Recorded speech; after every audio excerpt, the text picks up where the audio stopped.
Welcome everyone to Bloodlands. We have done the Blood Surge build. It was an Infinite Essence Blood Surge build. Everyone worked. Everything went crazy. But today, we're trying something new and exciting, as Bloodlands finally has a double damage temper. Bloodlands deals double damage, and I've already seen people do 15 to 20 billion damage with Bloodlands, which is really interesting. But we're going to put another edge on top by playing Banished Lord's Talisman with a lance that cost only 15. But 15 is not a lot. The thing is, due to imperfectly balanced, the cost actually goes up to 17, and that times 2.5 makes it end up with 41. Not 42.5. It makes it end up with 41. And if we play Banished Lord's Talisman then with 41, we're going to be at 6.7 Blood Lances as an overpower. Then every 6th lance or every 7th lance is anyways an overpower, so we get double overpowers. And if we're actually eating up blood orbs, we get even more overpowers. So this should work in my favor of truly getting a maximum amount of overpowers without any regrets. Plus, Bloodlands deals 15% increased critical strike and 15% overpower damage. Why? Chat, why? So, why does Blood Surge get? Blood Surge heals more. And Bloodlands gets, Bloodlands deals 15 and 15% more damage. Yep, you heard right. You heard right. Ms. Rage, thank you for 15 Bouncer subscription. Bouncer, congratulations. Good to see you there, partner. So now with this out of the way, let's start putting on the interesting items, and then we have to take care of our resistances again because we're going to break them all right now. So we're going to play the Mutilator Plate, and luckily we found one with a greater affix to max life and then the chance to deal double damage with the Bloodlands. I guess you would want to masterwork the max life. Yeah. Wow. That's 33.3. Wow. That's crazy. Like, I mean, look at the difference. So we could take our chest piece, which brings us to 16,000 life, or we're just going like straight up to 20,000. And that's not even max. This is not even max life, because we could as well go for the beautiful item called Doombringer. Yes, I do have a Doombringer. There it is. So if I wanted to, we could take that 20,000 life and bring it up to 25,000 life. And we're not even done there.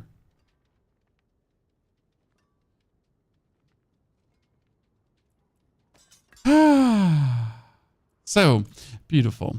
First things first, though. We're going to be trying to use Lucky Hit Chance to restore resource. But not only Lucky Hit Chance to restore resource. We need a new glove with core skills, because I don't think I have a Bloodlands glove. So let's try to go for equipment. We don't have a glove. That is great. Do we have a Bloodlands glove by chance? Yikes. Okay. Do we have gloves with attack speed?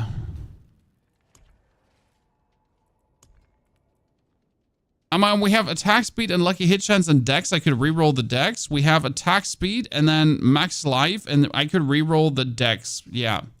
So I guess we're going to have to go for this. Actually, I'm not sure if I do need this attack speed or critical strike would be better here. Simply because we have so much attack speed in this build that it might actually be overkill to go for attack speed there. Well, we want ranks and Bloodlands in the long run, but let's take these gloves at first.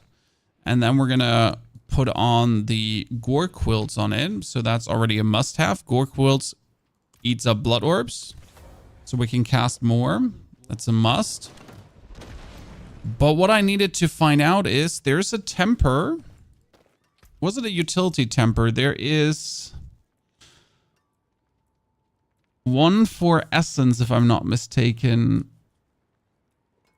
Or is it a defensive temper, the one for essence? Might be a defensive temper. But if it's a defensive temper, we're actually screwed because we don't have it. Because there was a temper recipe that gave you essence for blood orb. Oh no, was it this one? It was, yeah, blood orbs restore essence. I might have to take one of those. I mean, technically, if I put it on both rings, it's 12 Blood Orbs Essence Restoration. Because right now we're looking at playing a 41 cost Bloodlands. So we may need to make up for a 41 cost Bloodlands. So that's going to be like a bit harsh to kind of put into the bigger picture.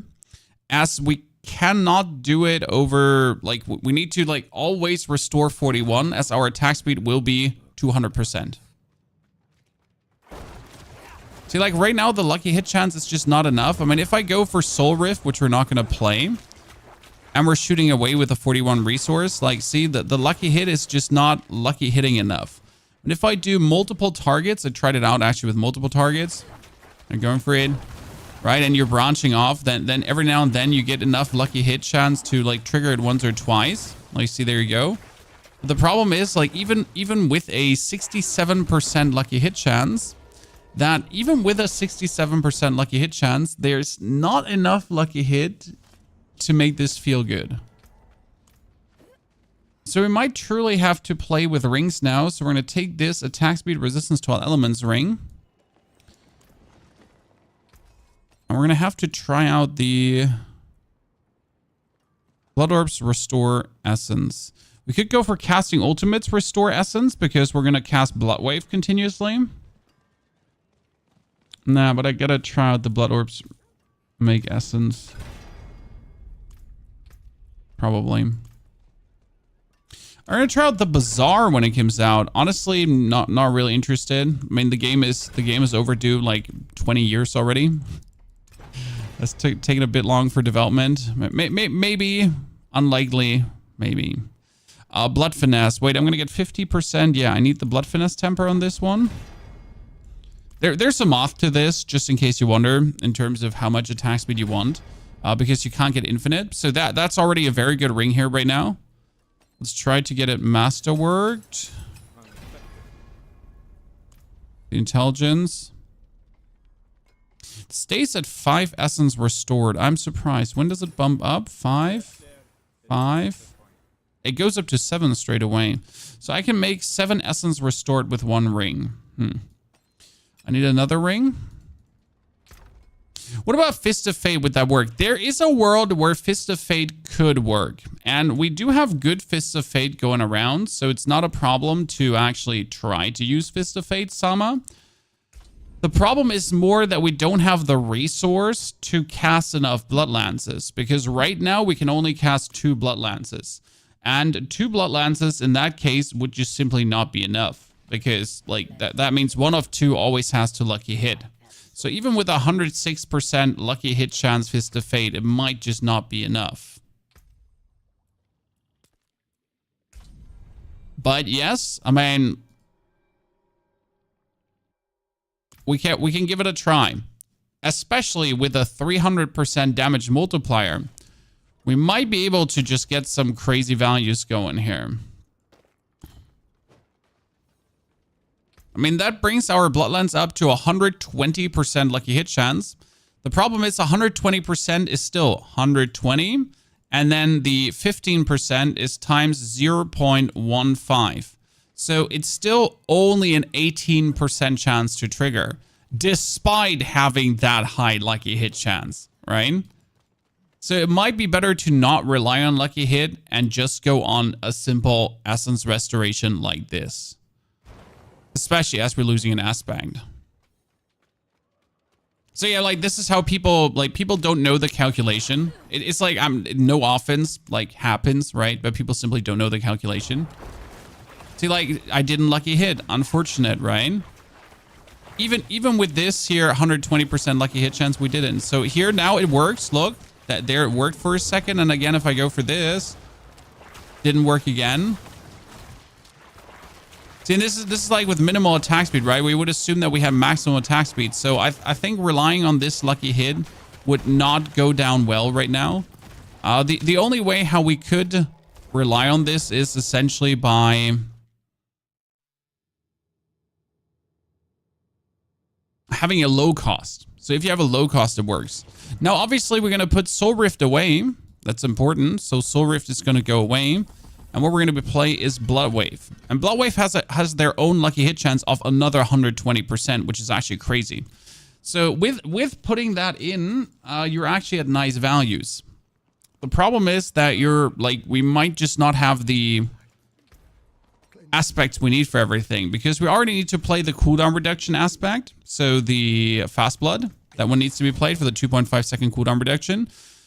We need to play Gore Quills. So Gore Quills is a necessity. We need to play whenever blood skills overpower, you gain 50% attack speed. And technically, we also have to play the title aspect. So that's kind of like, getting that all together is quite something.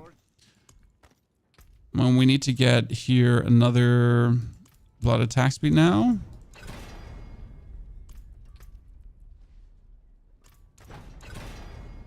Bloodlines to deal double damage. Cool. That's amazing. So that would even give us another 12% lucky hit chance, which then brings us up to 126. But even 126 is not enough to reliably trigger what we're looking for. So I think we're going to try that with the blood essence now. Let's see if we can do something useful with this. Get a maximum life, restore blood attack speed. If I could reroll your blood attack speed into something different, that would actually work. What is damage over time, maximum life, chance to heal, critical strikes. Oh, I need a lucky hit chance to make vulnerable. I just remembered that I will need a lucky hit chance to make vulnerable in the long run. Otherwise, we're kind of screwed. So that resource temper needs to now be blood orbs. Thank you. And it needs to upgrade it 1, 2, 3 more times. So that's also up to 7. So we would now restore 14 resource. Okay. 14 resource per blood orb consumed. Considering we would be using... Where is Gore? Where are the gloves? Considering we would use these gloves. Okay.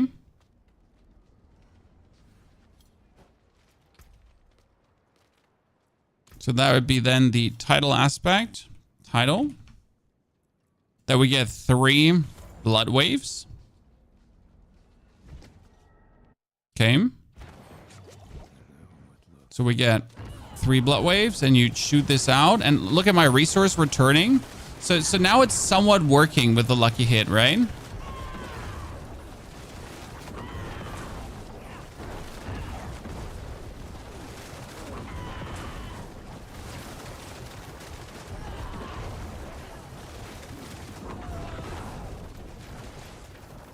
Main reason is that you also have like essence generation. Like we have 3 essence per second on top. And we're essentially now getting 14 essence per blood orb back. Well, this actually cost us 51 per. I'm surprised that this would be enough. It shouldn't be enough to...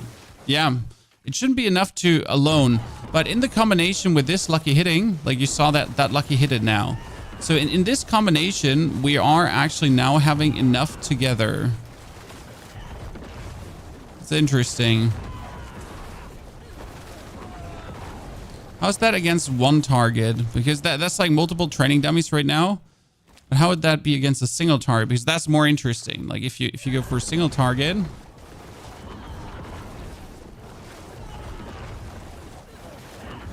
I'm a bit bamboozled about the, like, why blood wave would be so useful.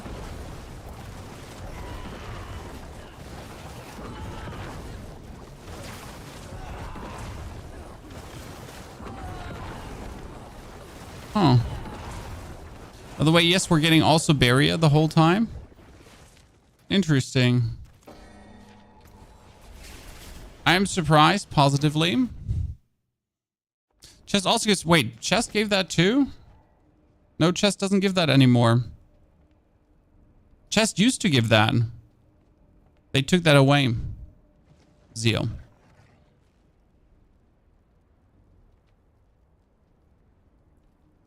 Or no, the other chest, the blood arty. The blood arty gave it. You confusing me. Blood Artisans, Karas gave it, right? Yeah, Blood Orbs restore essence. No, we're playing Mutilator Plate. This is a Bloodlands build. We're not playing, you know, we're not playing the other one. We're playing this in a very singular fashion. I need a new weapon though. I'm questioning myself if I do want to play the Doombringer. I need a, what do we have? Do we have a mace? Still looking like for a one-handed mace. Do we have like a sword? Two-handed sword. I picked up a sword if I'm not mistaken. Lucky hit. Not sure if I do have another restore resource weapon, because I was looking if I had another like chance to restore resource kind of thingy. It was all chance to heal. Didn't I pick something up? I was certain I picked something up earlier. No one has maximum life. Yeah. Might have to play you. Just be happy about it.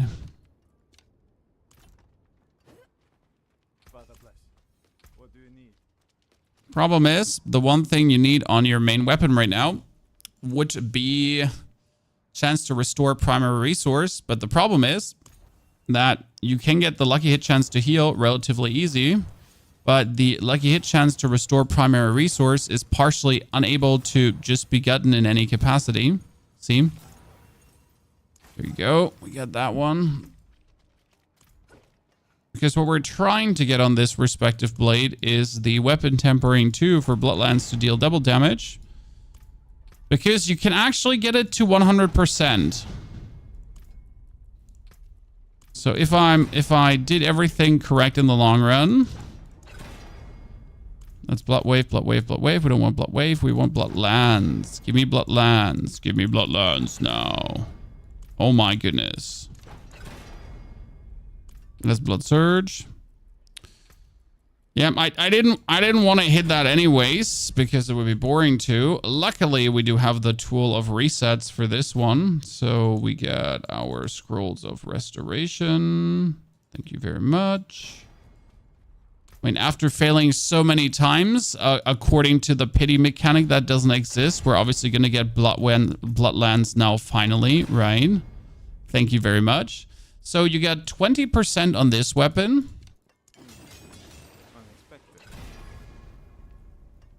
You get 20% on this offhand. So that would already make 50%, right? And then you get another 20% here. So if you actually masterwork everything up the right way, you should technically end up at a 100% chance to deal double damage with Bloodlands, which is crazy. A little crazy. We're gonna finally, no, where are my rubies? They're just too expensive. I don't have 20 million to waste for just 2 rubies. I am sorry. I don't have these funds here right now, so we're gonna have to put criticals in. A GA Intellect Amulet is almost better than Hellbound Commander Barabudis, yes. You have Aspect for Essence, yes, but it works like this. So the biggest problem is, again, you need Gore Quilts to actually pick up the bonus lances. So you need Gore Quilts to pick up. You need Blood Waves to fire triple. You need the cooldown reduction. So these 3 are mandatory. They're non-negotiable. Then optimally, for the whole thing to work really, really well and to go like off the charts, you would want to have Rathmas, because Rathmas is going to be another 50% attack speed. Even though if you actually get the blood attack speed temper done, then that would be, that's 13%. That's, wait, let me whip out the calculator. So we have 13.6 plus 14.4 plus 12.6.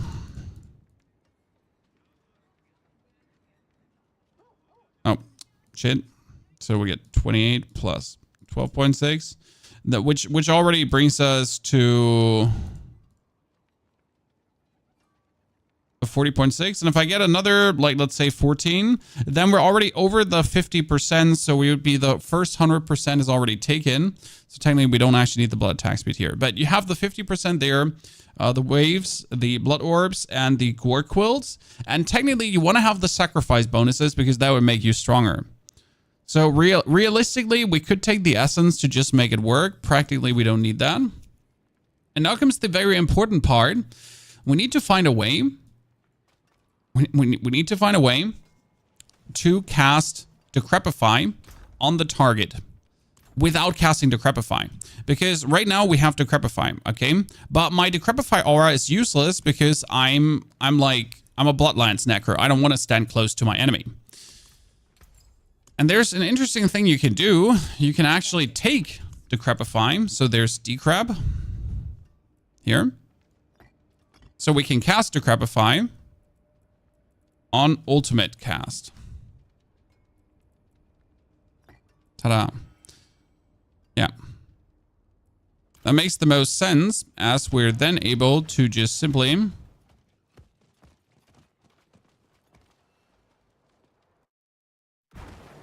This should be interesting. We're going to have our wave into this. And we're going to reduce the cooldown.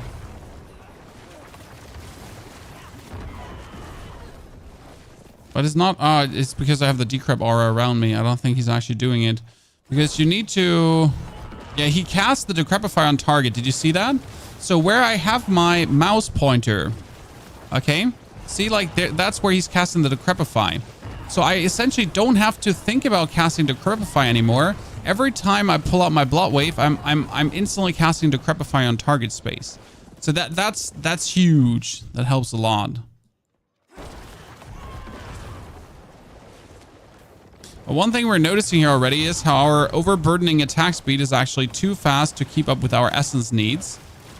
See, like you notice how I kind of have the essence, but I kind of don't have the essence as we're like here, right? We have it somewhat, but then we don't have it completely. So we're not there yet.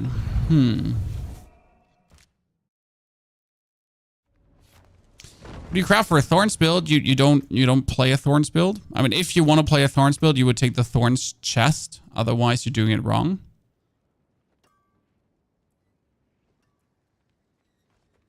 That's just FY. Intelligence. I'm currently using the Crown of Lucian for like every resource spend is resource back. And if I spend 41 resource, I technically spend 41%. So we're getting some resource back together with the resource we're getting back here. So it's like per blood orb consumed, but we always need to make enough blood orbs, which is the problem. Let me go. Oh yeah, let me actually write outside for a second. Is this the new blood wave build that's super strong too? No. This is the super strong Bloodlands build. There is, though, a Blood Wave build that also uses Blood Wave, but the Blood Wave build is a different concept than what we're doing here right now. We're just Bloodlancing right now until we hit the billions on the Bloodlances, because that's the ultimate goal, getting the billions done. We need to also reskill some skill points. Thank you for reminding me, Chad. I just remembered that I need to redo some skill points. So like you see, you also Blood Wave with this one just forward, like there's no tomorrow. Oh, we could actually start using Corpse Tendrils again in this one. Yes, we could start using Corpse Tendrils because we're finally like making corpses again that we can actually use. So that's an option. Okay, yeah, let's go back. So that's already from a base concept we're working here. I mean, obviously we're doing too few damage right now, but that's like all in expectations. Question is rather if we want to like, do we want to put in Corpse Explosion or not?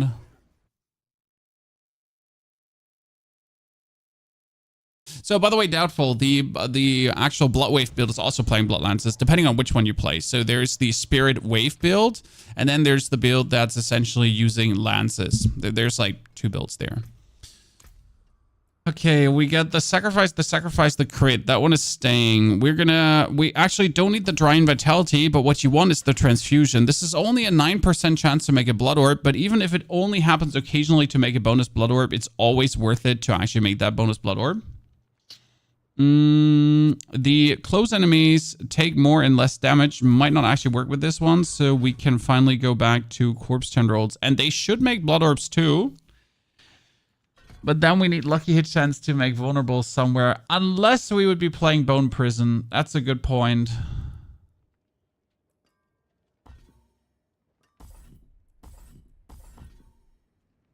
The last version of this did actually play Bone Prison, in fact, so I have a source of vulnerable.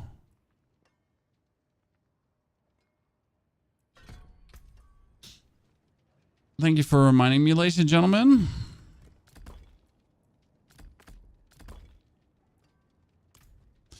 That wasn't bad.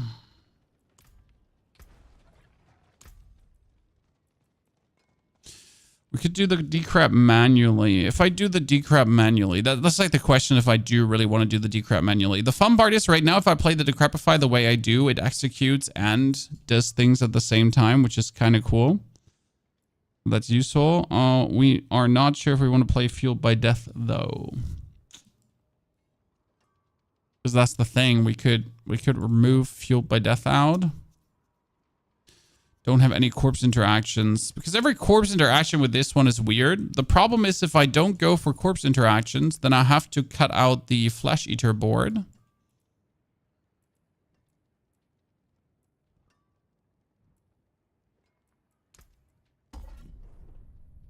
Let's refund the Paragon board.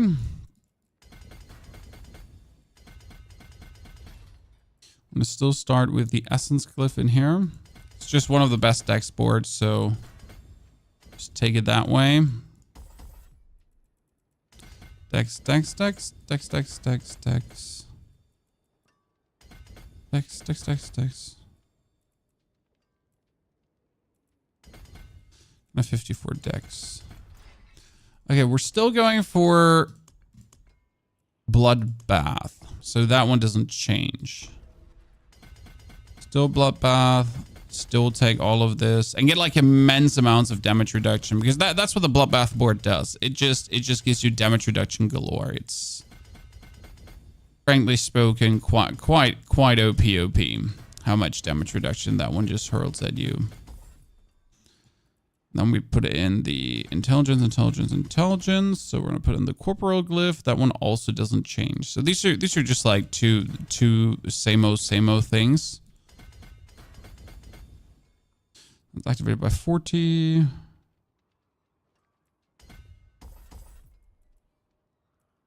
Yeah, let's go there. Okay, so this one doesn't change. Then the Blood Begets board does also not change. And it needs to be the second one. So these are like set in stone. There's no argument. There's no like, could we do this different? Nope, we couldn't. We exactly need to do it this way.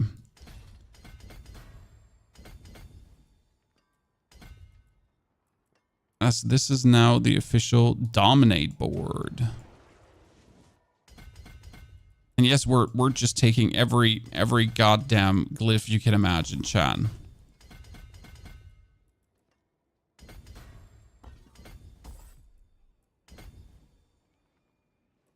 To really max this all out. Okay, then we get the bonus max life, and we get the bonus max life. And you get the bonus max life. Thank you very much. So that's all nice and dandy, Andy.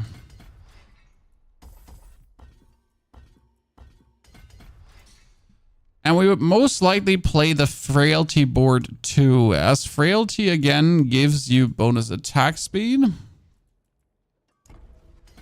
But not only bonus attack speed, it gives us bonus resistance.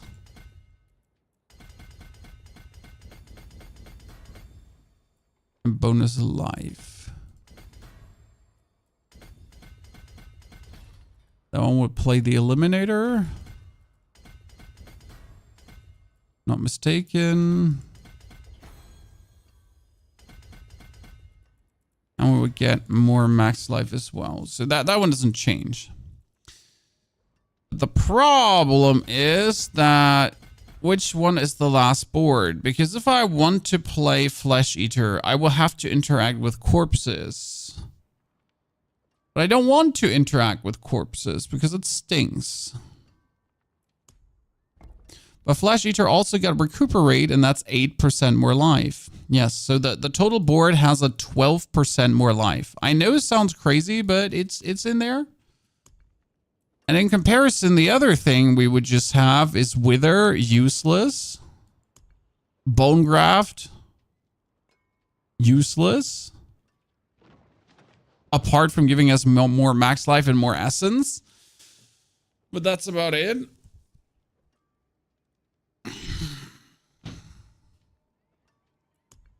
And Son of Death would only give us bonus damage reduction. Unless there's no corpses nearby because I'm standing too far away from all the corpses. You know what? What if I'm standing too far away from all the corpses? Hey chat, what if, listen for a second, what if I'm just conveniently enough standing like 2 meters too far away from the corpses? I mean, that should work, shouldn't it? It's only one max life node though, so that's disappointing at best, I'd say. Then there is damage reduction though in here, so this is like damage reduction and resistance to all elements, so that's nice. But holy Christ, do I need to compensate for this now by reeling in my point spendings? I'm sorry, Chad. Spend too many points on fun things.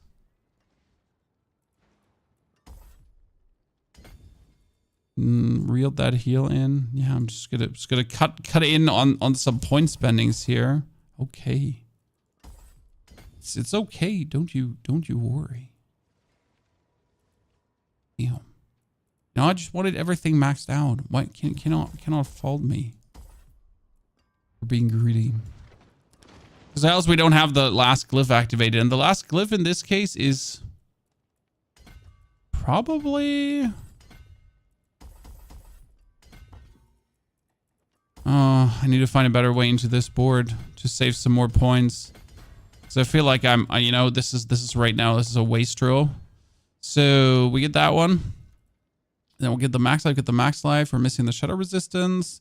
When we're losing currently just 4% max life for this whole endeavor, that's actually fine. We need some more willpower for this one to activate. Or we need to swap these two out. Probably swap these two out because this one is only more attack speed where this one would actually be more max life. Yeah, we need to swap these two boards out because we get the willpower for this one, we get the willpower for that one, and we get the intelligence for this one. So we're actually kind of like sitting at goods. Nathy, thank you for the 2 months of support. Appreciated. A droid, good to see you there. Thank you for the 8 raiders. Paralyzed, thank you for the 22 months of support. Let's go. Bloodlands works well with Bloodwave. I mean, that's the general thing that you're going for. Because your Bloodlands picks up Blood Orbs and your Bloodwave makes Blood Orbs. So these are the two things you really want to have working together. Okay? They're two things that do work hand in hand. Now we get the essence up by 8. Do we masterwork until we have the perfect essence up? That's like the big question. This one can take another round of masterworking, so that goes up to 40%. Scam chat. So right now you have Bone Prison to make things vulnerable. You have Corpse Tendrils to pull things together. Okay. So Bone Prison vulnerable, Corpse Tendrils to pull together, and technically a curse on distance to automatically curse. If we're then too lazy to curse. I know what lurks in darkness. So again, if we have multiple target dummies and it's like in a pit, you could just do this, and then you do that, and then you have everything like right, and then cooldown reduction, and we do this.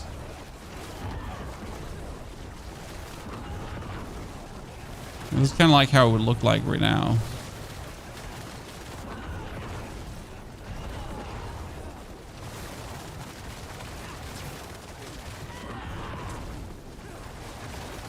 So you're truly like just maximum essencing out as well.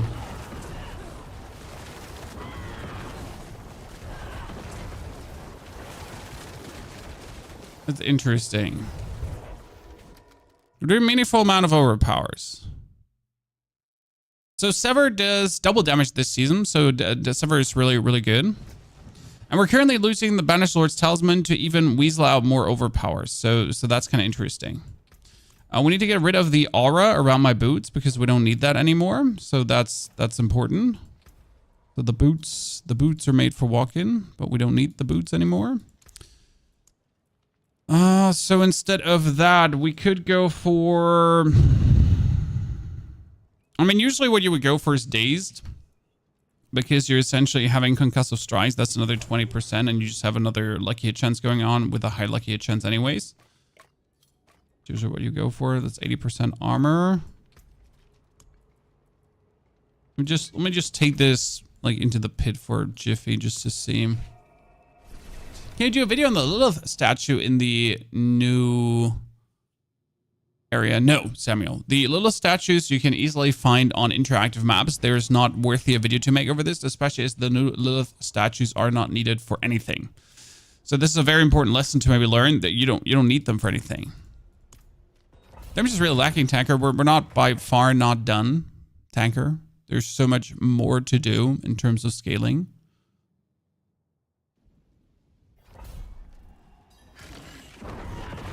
The Bloodlands itself can hit for billions. Right now, it's more about the proof of concept. I need to get like everything running in terms of.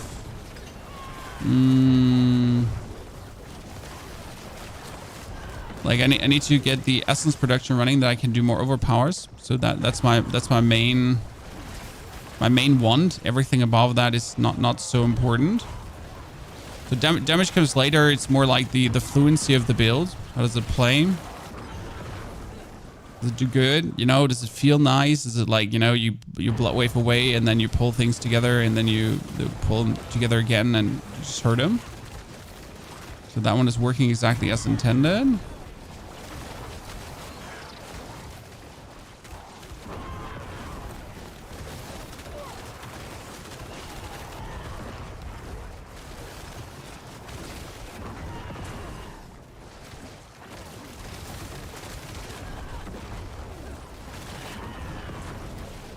Yeah, from like essence gain, this one is flawless. So one funny thing that you might not know about the interaction with all of this is, if you're using Bone Prison and you're collecting blood orbs, then the heal that you're getting does actually heal the Bone Prison. Okay, so your Bone Prison itself is getting healed by the blood orbs because your Bone Prison is minions. You know, in case you didn't know this, because why would you? But Bone Prison is like every segment of a Bone Prison is a minion. So if we're now using, you know, our, oh god, see that just ate all my blood orbs. That's interesting.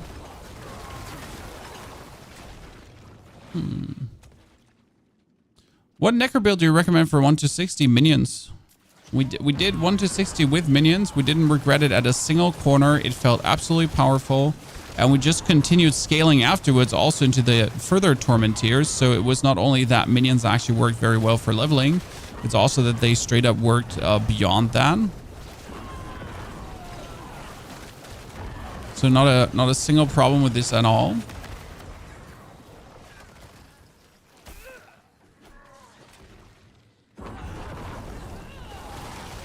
Also, by the way, if we arrive at the point where we say 100 million damage is not a lot, then, sir, we, like, you know, that's simply not true. Because 100 million damage is enough to do everything in Torment 4 that you need to do. So every meaningful piece of content.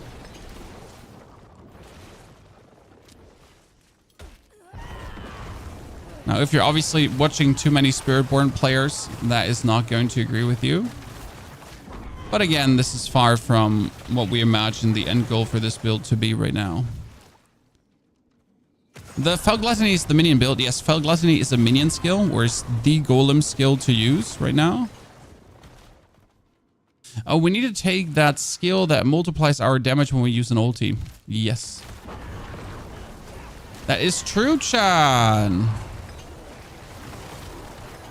I mean, not taking that skill would just be stupid because I'm using my ulti every 8 seconds or more. Necro build for tier 4 and bossing. Just get minions. Respond with OP Spirit Board. I mean, you can only spoil yourself with that, right? I know a lot of people have succumbed to this, to the madness of like, I am only playing Spiritborn, and they have essentially ruined it for themselves, you know, for their season. So like, this is like, from an essence standpoint, I am more or less infinite, so that's working. We get him like locked up in prison, which works really well. So the boss of the pit, right? Like as soon as he's once in our bone prison, he just stays in there, and he has no way of actually getting out of that. It's kind of funny. So that just works. I am very happy. Everything just goes exactly how we intended it to. So the gameplay loop is solid.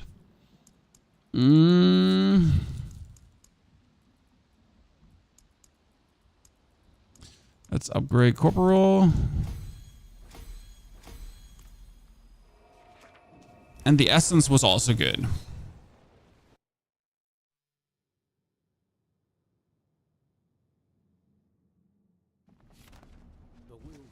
This works with Shroud of False Death. You're permanently attacking, so there's like no need to play Shroud of False Death.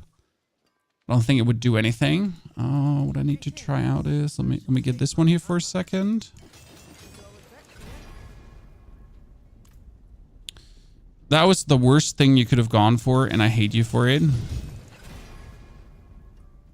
Yeah, that works. So this is my favorite friend, the Doombringer. I just want to see, do I retain enough essence?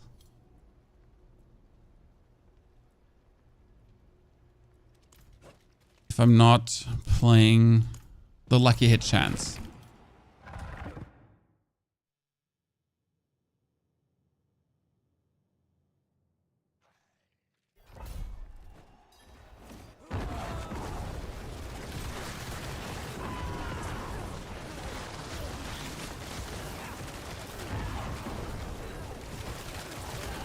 It almost works in terms of like just keeping the essence up even without the lucky hit.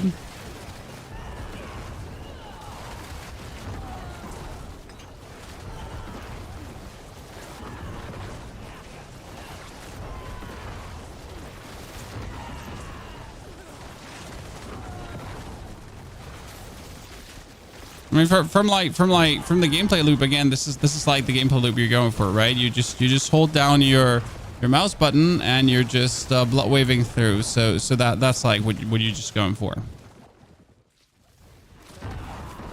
Steep gear requirements now.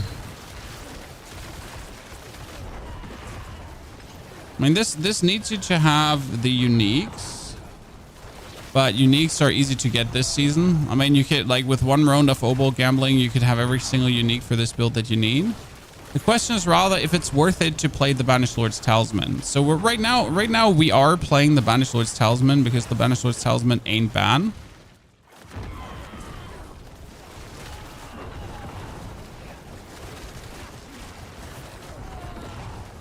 But currently the Blood Surge build would do more damage despite essentially having the double damage Bloodlands temper. Don't have the values yet that I'm looking for, but we need to quickly make our way to the boss. We're also having to right now less attack speed, by the way, in case you wonder, because we're playing the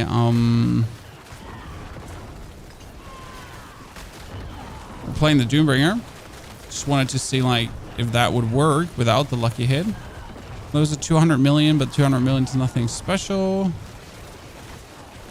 There's more to be gained. Is Crown of Lucian viable? See, that's the whole plan of this. I'm not sure if the Crown of Lucian actually properly multiplies the way how I want it to. Because, for example, for Heartseeker, it's not really working as it should. And I feel like I'm not getting the bonus from Crown that I would expect it to get.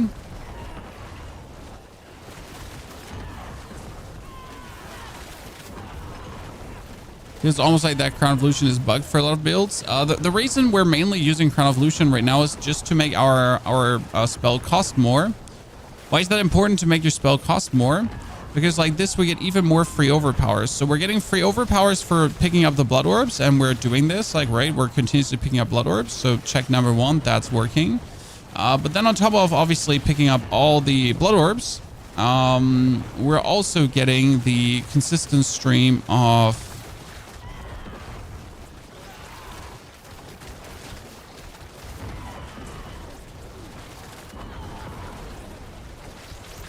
so we have Banished Lords for 7, Bloodlands itself for 7, and then the Blood Orbs together with the key passive for healing and another. Like, I don't actually know how many that is. See, I think like this is actually every 3rd Bloodlands. 1, 2, yeah. So this is every 3rd Bloodlands. So every 3rd, every 7th, and every 7th. You know, it's kind of like how it works. So you essentially have only overpowers left. It's kind of nice.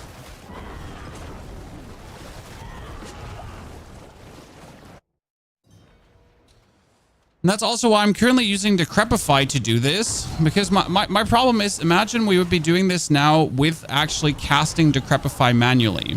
I don't see where the fun would be if I now cast Decrepify manually. Because if I would have to do this on top of what we're actually doing here right now, that would really break the gameplay loop, right? I just want to spam my Blood Wave. I just want to get my Bone Prison done.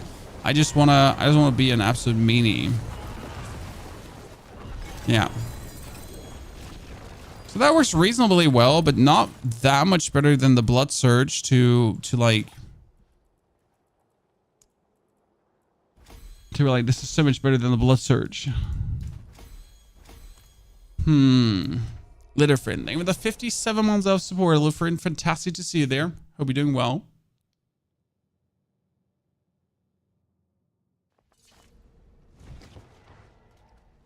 Okay. So it's good. We don't technically need the sword.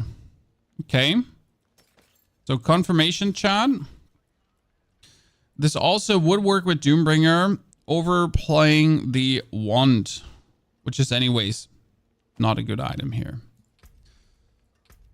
We got the warriors currently sacrificed for elemental resistance, but technically you would want to sacrifice them for more crit chance, as our crit chance is only 52.4%, and that goes slightly higher. So we need this. We have only 7,000% overpower damage. It's a bit sad. We get the overpower sacrifice. We get that sacrifice. So that's working as well.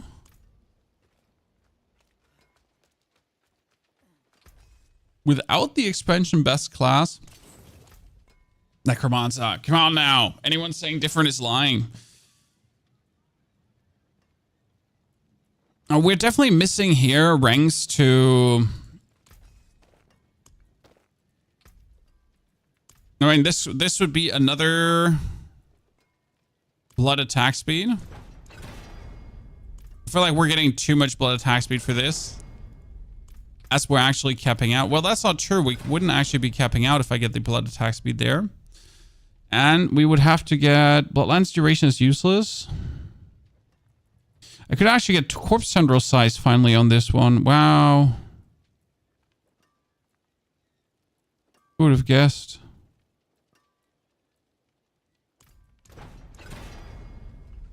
Nice.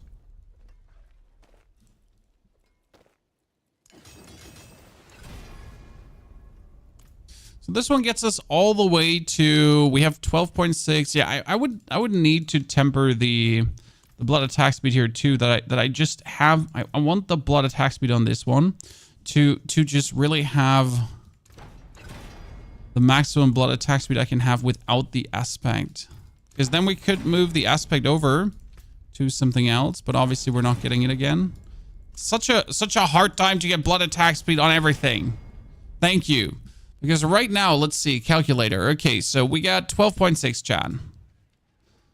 We got 12.6 plus 12.1, 12.1 plus 12.6, 12.6 plus 14.3 plus 13.6. So that all actually is the attack speed cap 2, and that invalidates my Erasmus chosen right now because I don't need the bonus attack speed from this anymore. As we get like the attack speed cap 1, 50.6. And then I could take Variana again. I mean, I should take Variana again. Should be nice. Is Necrominion a shit build? Sir, I'm doing billions of damage with Necrominions. Necrominions have billions of damage DPS. They're fantastic. Now, are they fantastic to do the deepest level of the pit? No. But minions are right now one of the best builds for Necro. It is not a build that you try to push the deepest ends of content with, though. That's very important. Like you're not trying to get like any pit speed running records or something like that, because that's just simply not what it provides. Other builds. Okay, hire a mercenary for the attack speed.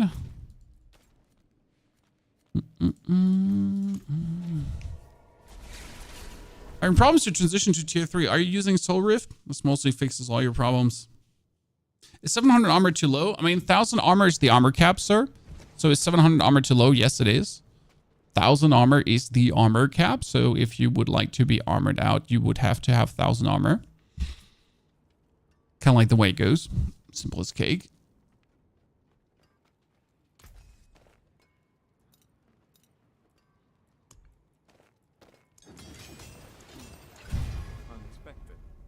Well, maximum life. So right now we would be missing quite some ranks into our Bloodlands. So this is only 14 ranks in Bloodlands. What does only mean? Well, I mean, we got it on our chest, which is cool. But you would want to have more.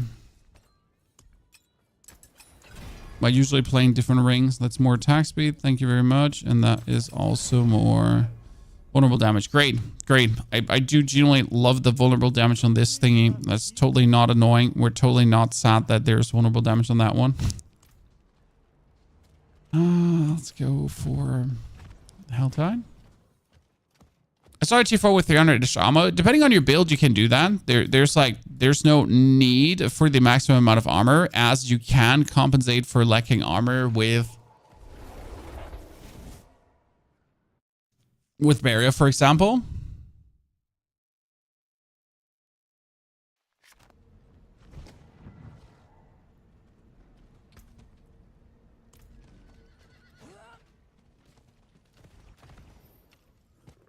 The problem with the minion Necro is, and will always be, that obviously your own survival takes like a step back to the minion survival per se.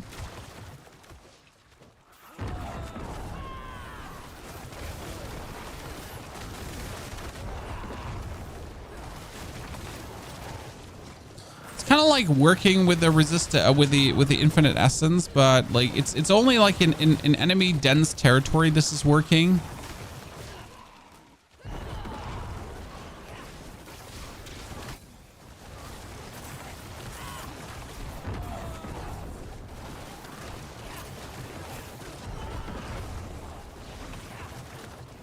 Right now, I'm not seeing the amount of overpowers that I would anticipate to see, because again, you have every 7 Bloodlances, you have an overpower. I'm not sure if he's double triggering this right now, because usually he queues up overpowers. So if I have like the 7th Bloodlands and I have the blood skill overpower for my ulti, he does one and then the other.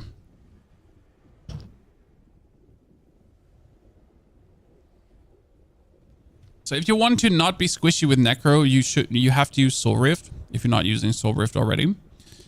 That's mandatory because Soul Rift just keeps you alive. Okay, we don't need these 3 points right now.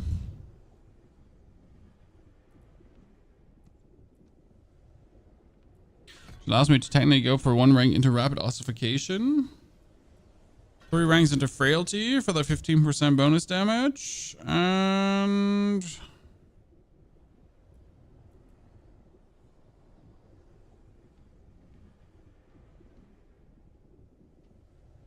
That's technically it.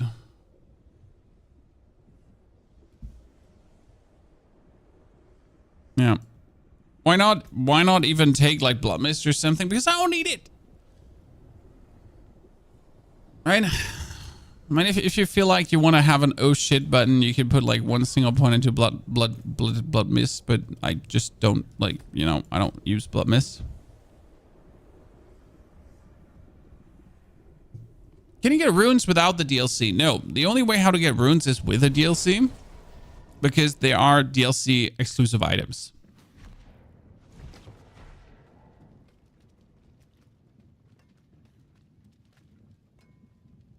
I forge more than horseshoes and nails. Is there somewhere where I can look at your minion build? Yes, everything is on YouTube, always. When is the right time to go from Torment 1 to 2? Well, so technically, if you are able to do it. I mean, if you want to go from Torment 1 to Torment 2, you got to beat the pit. If you want to go from Torment 2 to Torment 3, you got to beat the pit. So you essentially know if you're ready for it, right? Because if your build sucks, you can't do it. And if you're just barely able to do it, so let's say you can go from Torment 1 to 2, but the pit takes you like so much. Yeah, so that ain't worth it, because you're then gonna struggle just through the whole torment tier, and that's not fun to do. Like a true warrior. You have all runes 20 times, not a single buck. What was the buck rune again? Also, the best way to get runes, at least that I have found out for me, is going for boss mats. Just kill boss. If you kill boss, you get them the best. Would you use Doombringer in your last video, Blood Search? Yes, you can use Doombringer and drop the attack speed aspect. Okay. You can buy 6 from Diablo trade. Yeah, but not everyone wants to like go to trading websites to exist, right? Some people just want to play the game. How do you make it that you don't have to cast Decrepify, Timus? I am using a glyph. So if I cast my ulti on where my mouse is, he casts Decrepify. What I don't currently know is if he's actually properly applying the Decrepify though for my pants. That's something I haven't found out. So versus a world boss here right now, we are somewhat we're somewhat fully essenced.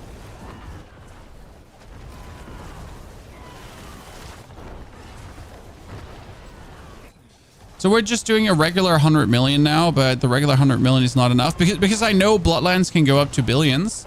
But what I'm asking myself is what the huge difference is, you know? Like if I just have to masterwork a bit more, if my Banished Lords is applying the effect of the Banished Lords correctly, because that's always a big question.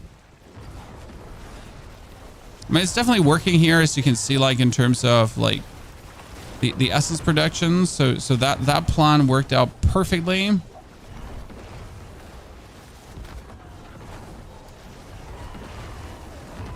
yes, our cooldown reduction is legendary as well. So whenever we cast our ultimate, we essentially create enough offering to straight away get ourselves a curse going. And that's obviously very useful, as that curse is then locally applied.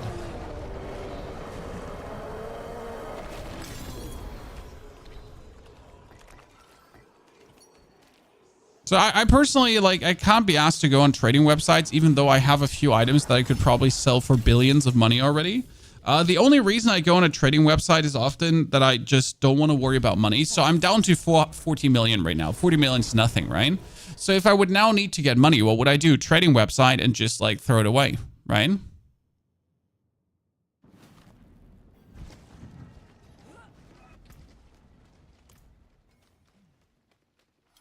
So we do. Okay, let's send that in. This feels already good. We could just add a Shadow Blight to this, by the way. Shadow Blight would add just another 20%, but that's not enough. You play enough to not need to. That's wrong, Superbud. Because if I play for gold, then I'm not playing for other things. I'm also not playing enough. I think a lot of people overestimate how much I actually play this game.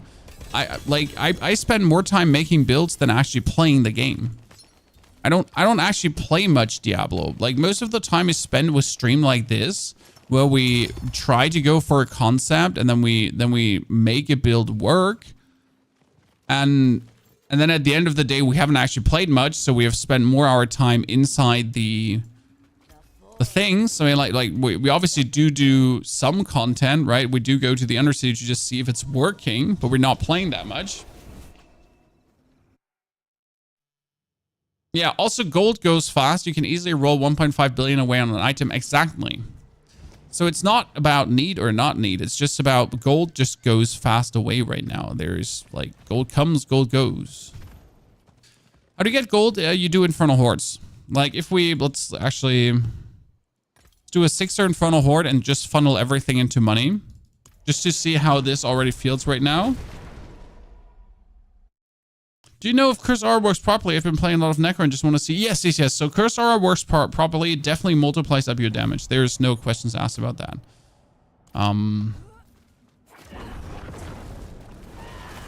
Keep accidentally hitting my Blood Surge button. That's also a main reason I actually, like, you know, stop playing the Blood Surge, because I just keep accidentally hitting my number 4 button. I don't know what it is. If I have a serious condition that makes me hit that button, seem like we hit it again. See, this is how we play Infernal Hordes with this build. So you're just standing AFK while you're just rocket shooting Blood Lances around, and nothing can stop you because your cooldown is impeccable. Well, this brings you to the question right now. So this is right now the Bloodlands build, right? And the goal was again to get the maximum amount of overpowers. But the way this feels right now is that it would be more opportune to go for the Spirit Wave build than to play the Overpower build, as Spirit Wave is just known to be better. So, for example, if I would swap from this now over to Spirit Wave straight away, we're probably doing more damage, but I just truly want to see how much that double damage Bloodlands can actually go for, right? How much can we do? It's working fun though, right? We're just we're just having the concept really going. Can you recommend a trading site? We're like, I think most of us use Diablo.trade because that seems to be the most popular one. It's also the one that's endorsed from the Sanctum. The Sanctum is the official Diablo 4 Discord channel. So like that's the one trading website that's endorsed there. Also, it's like one of the few websites that doesn't want you to RMT it straight away. So no real money trading there. Okay. I mean, there's definitely real money trading going on there too. Like, so don't have any illusions, guys. So Diablo 4 is full of real money trading because people see an item on Diablo.trade. They don't have enough money to buy it. So they'll go to a Chinese website, buy themselves some money, and then go on Diablo.trade to actually shop for what they're looking for. And it doesn't help that gold prices are sometimes low. I mean, gold prices can be as low as, I don't know, a dollar for a billion gold or something in that direction. So you probably have, like, you know, like you find like the items that would make your build perfect for $20, then for $10. You're playing Machine Gun Bone Spirit. There is obviously like this now with a different chest piece is straight up the Bone Spirit build.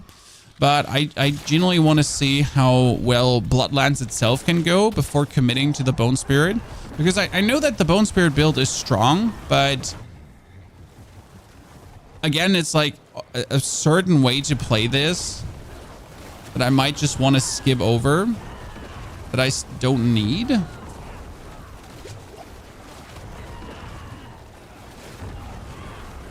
If Bloodlands would feel good enough. But I just don't see where Bloodlands feels good enough right now. I mean, this is good enough for tier 4, obviously, right? This is good enough for tier 4. We're just having fun. But the problem is that the singular Bloodwave build would be better. So again, like if I would only play Bloodwave right now, it would be better than what we have. If we play Bone Spirit with the Bloodwave, it would also be better. So I need to see where we can tune the damage more, because we tuned the amount of overpowers we're doing. Like you won't see a build that does more overpowers than this. Like Blood Surge would dream of the overpower frequency that this has. because we're essentially just like permanently overpowering, over consuming orbs. So the thought would be maybe the Banished Lord's Talisman is not needed because the Blood Orb consumption just gives us so much that we don't need Banished Lords. The problem is if we don't need Banished Lords, okay, so this is like the way it goes right now. If we don't need Banished Lord's Talisman, then we don't need Crown of Lucian. Right? so that's like the thing. Right now I wanted to try out, do we need Banished Lords? And the conclusion is currently that due to the amount of blood orbs that we're using, the amount of overpowers that we're getting bonus is not really needed. Like, this is not Blood Surge. Blood Surge needs it because it doesn't have a second source. But if you look at my key passive, so my key passive overpowers every 3 lances currently. Like that's just incredible. Like I'm having so many overpowers that it's not even funny anymore right now. I mean, especially for this build, to get this much ether together because you're also just bullying everyone is kind of funny. You know what I'm missing for skill? One that could use all the blood orbs at the same time. That'd be funny. Summoning Neck Temper bugged. I have 40% damage with a Summoning Neck equipped with 54 damage temper and it doesn't increase. What do you mean?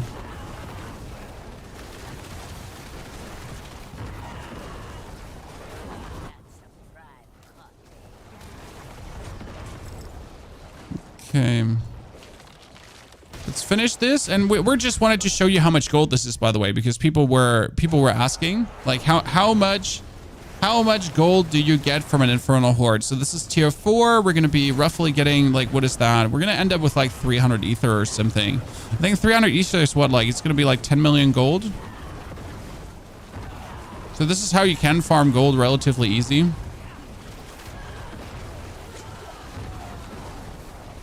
Not sure how much gold you get with 1,000.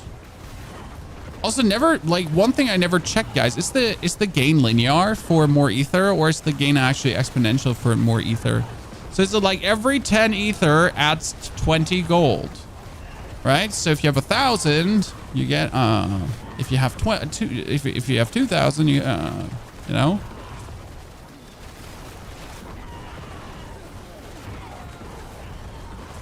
Oh, the multiplier doesn't get increased by that, Barbatus.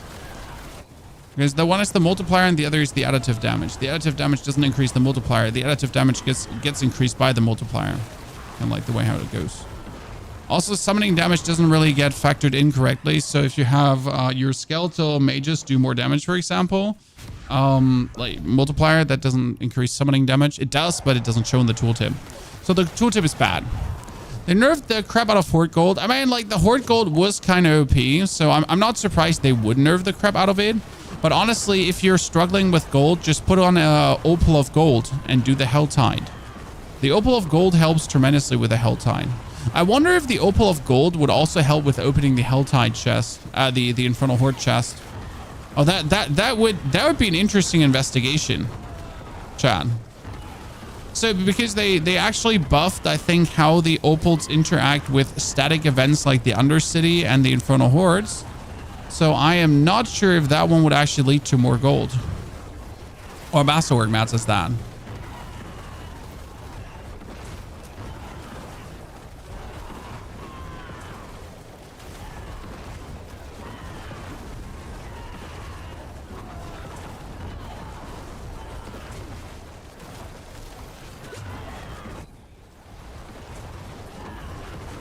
Like we somehow pulled off 3. Like, see, the build might not be doing the most damage per hit, but the DPS this build does is just incredible. I'm actually surprised at how much DPS just pulled out of this. But we're not done yet. Where's the thing is the best place to use the Opal of Soccer Bolts? Helltides. I tried it out and it just gives you so much.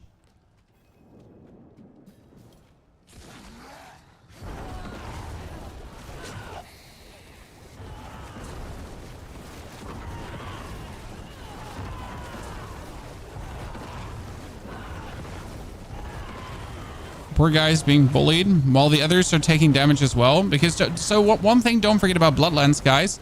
So one thing Bloodlands does, it chains everyone together. So look at the guy at the bottom. I'm not shooting him, right? I'm not shooting the bottom boss right now. I'm actually shooting this guy. And the other two dudes are still taking millions, millions, and millions of damage because, well, they are all chained together. So, like, that dude is just getting, like, all the millions that we're doing over here, the dude back there is also getting. Because Bloodlands OP when it comes down to, like, multiple dudes. We need to shoot the guy that's further away. Why? Because my Bloodlands is not making enough... And my blood wave is not blood waving enough if I'm not standing like far enough away from the enemy. It's by the way why you also try to stand far enough away, because otherwise like you're kind of like shooting them uselessly into the wall. It's not going for the max distance. It's not making enough. Oh, please stop running away, sir. That's what, like, if you do it like you want to do it from here. Yeah, we're not have like I'm not convinced yet. I was expecting more damage to come out of this with a double damage temper, but, you know, not as much as I wanted. Oh, that's a greater affix blood arties. That's cute because I don't have a good greater affix yet, but it's actually about one. So we got 49 million gold, guys, and we got 345 ether. So that would give us... Well, that's actually pretty sad. That's pretty sad. Honestly. Do you need a DLC for it to drop runes? Yes. If you don't have the DLC, you're not going to be crafting yourself mythics. I want to say get wrecked, but it's just like that's the sad reality. You know?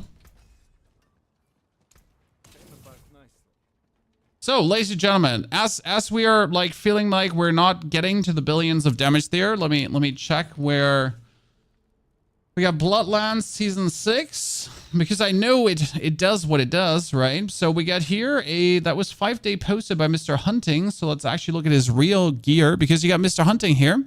And I saw what he was doing and I found it interesting. So if you're going for this, right? And you'll just like checking out on those numbers to pull everything together. We're seeing like 2 billion, right? 4.5 billion. So you do see quite some Bloodlances. This is all Bloodlances, by the way, in case you wonder.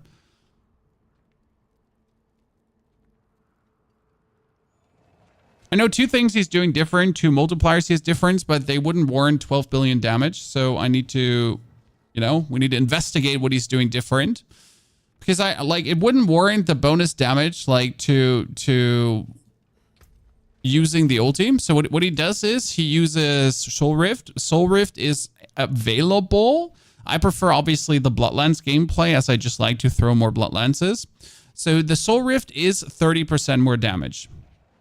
Now that wouldn't obviously like bring you from millions to billions, right? So 30% more damage wouldn't do it. What I'm not sure about is if the Helm of Perdition is still bugged, because now comes the thing. How could we multiply our damage insane? Come closer. So this is 14 ranks, correct? We're missing a lot of ranks. So how do we get more damage now? Because how do you multiply up your damage? Well, that would be simply by taking these gloves now and by re-rolling that critical strike chance, for example, until I would get ranks into Bloodlands. Because ranks into Bloodlands would be our biggest damage scaler in that regard. The problem is, how do I get ranks into Bloodlands, right? How do I make sure to now get like core skill ranks or anything? Does someone by chance have gloves with ranks into Bloodlands right now? Because that's 3 ranks into Bone Spear. I don't need that. Because I don't have the money to roll this through. So we're gonna have to go collecting. So that's like core skill damage we can get, okay? But not the only core skill damage, because alone this Ring of Starless Skies. Like, look at this. We are getting currently 6,000 base damage, which is nice, right? 6,000 base damage is fantastic. Now, if I would replace this ring that we're having through a Ring of Starless Skies, we'd be going from 6,000 base damage already to 6,600. That's amazing. That's amazing.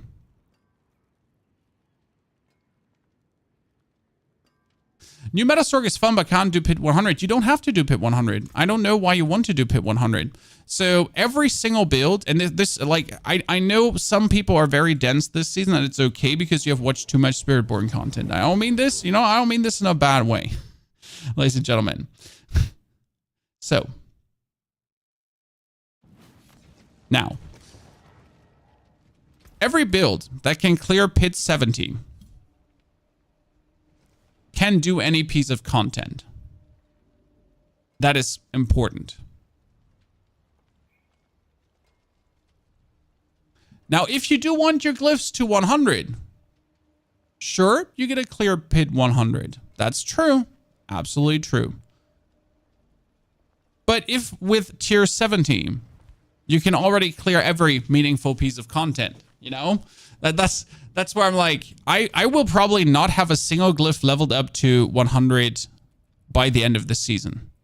Because I just don't see a reason for that. I have these gloves you can have to try and roll a couple of times. Nah, like, you know, see, that's what I'm saying. I don't have the money of this to just roll around. If someone had by chance Bloodlands gloves with Bloodlands ranks, I would try it out. So if I do play the Ring of Starless Skies, though, I do have to throw away the Banished Lord's Talisman. Technically. Because the Ring of Starless Skies makes you say no to Banished Lords. Why does the Ring of Starless Skies says no to Banished Lords? Because the Ring of Starless Skies would reduce our resource costs to a level where it doesn't make sense to play it anymore. Because right now we're playing with a 41 cost. And if we play the Starless, we're actually... No, let me go for... Chivachan? I think we're sitting at...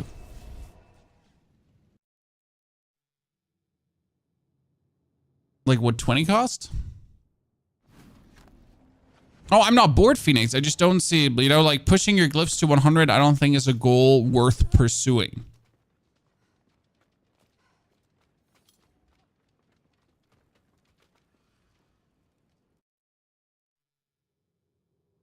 Now, everyone chooses their own goals, though. You know, everyone chooses what they want to do themselves, but I just don't see where it's worth that. So like currently we'd be looking at 20 cost. So 41 cost or 20 cost. I think that's a vast difference, right? No, it's still cool to have that.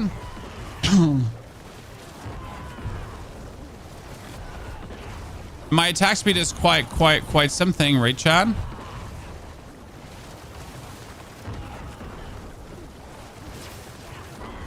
We're going places. Right? Maybe you're like, you're gonna replace this with this, attack speed wise. How come your English is so good? Well, I'm doing this job now for quite a while. So, what's that? So it's a simple, I'm doing this for too long. I'm sorry. Someone said help. Someone said help.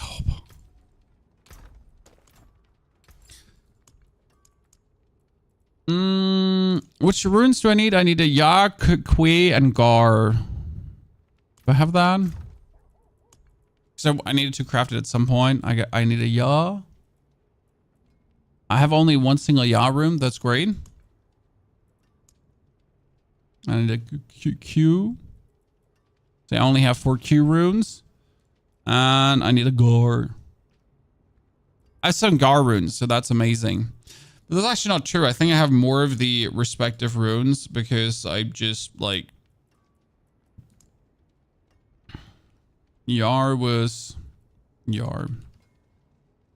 No, how was that written again? Jesus.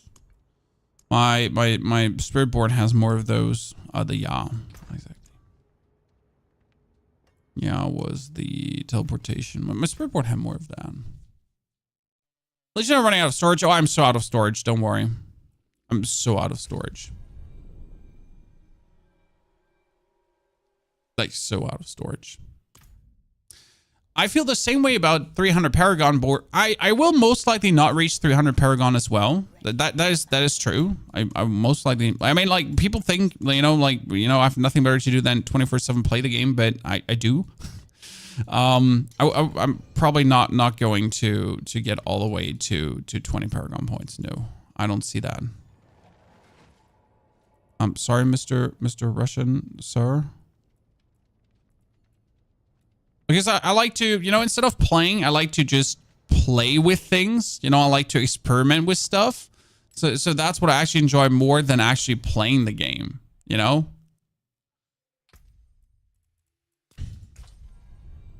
Is Blood Surge a good build this season? Absolutely. We have already Blood Surge down to the moo. It's fantastic. It's going absolutely crazy. So Blood Surge is already check mark. Neil, I would need to request. Neil, I would need to request the ones I don't have if you have the ones I don't have. And how much do I have? 6 gars.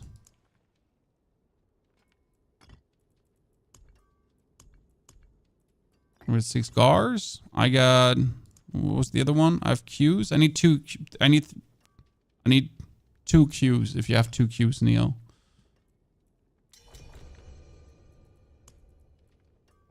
Is that true? Let me double check.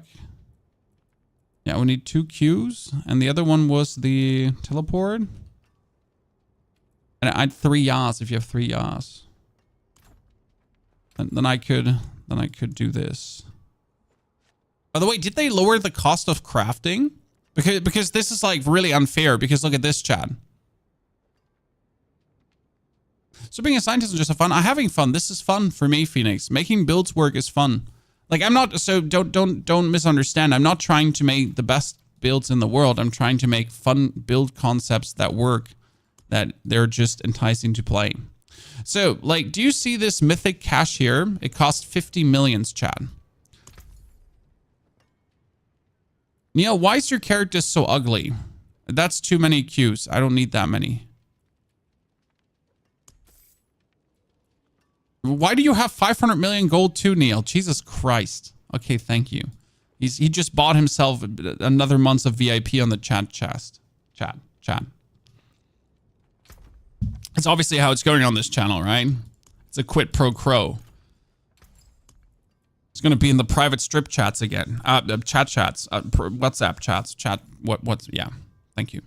Okay, we're making Air of Perdition. Air of Perdition. There we go. And it's a lucky hit chance Air of Perdition. I'm not sure if I'm mad now or happy. So the thing is, if I do play Ring of Starless Skies, and if I then forfeit the Crown of Lucian, the only other item you actually have to play is the Air of Perdition, because that one is like the direct counterpoint to that, because it's a 60% damage multiplier. And I'm not sure, is the air still bugged? Because like it used to be like this in the beta, that the Air of Perdition was just going above and beyond. So huge shout out to Neil Chad, ladies and gentlemen, the man, the myth, the legend, for just once again doing more than he was asked for. So now, with the air and the ring, we would get more damage. But what I feel currently like, Bloodlands is in an unthankful position. So Bloodlands can actually do a lot, correct? But in order for, so I don't want to slow you down, lads. In order for Bloodlands to do what it needs to do, and in order for Bloodlands to go to the billions, because I just double checked like the planner right now for the guy that was hitting for the billions, right? And I'm like, sir, that's like you're hitting billions because you have like the perfect god gear, you know?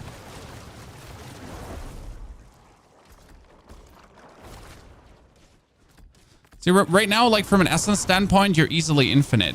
Like I don't even have to try to be infinite anymore, because we're just like right now, just, you know, right now this is just infinite. But you notice it's somewhat the same damage as before. So we're not actually much higher. This is good. You know why? Because the Crown of Lucian is working. So that's very important. The Crown of Lucian is working. Now, how would I get my damage to go crazy? Okay. How will we get our damage to go crazy? That's a good question.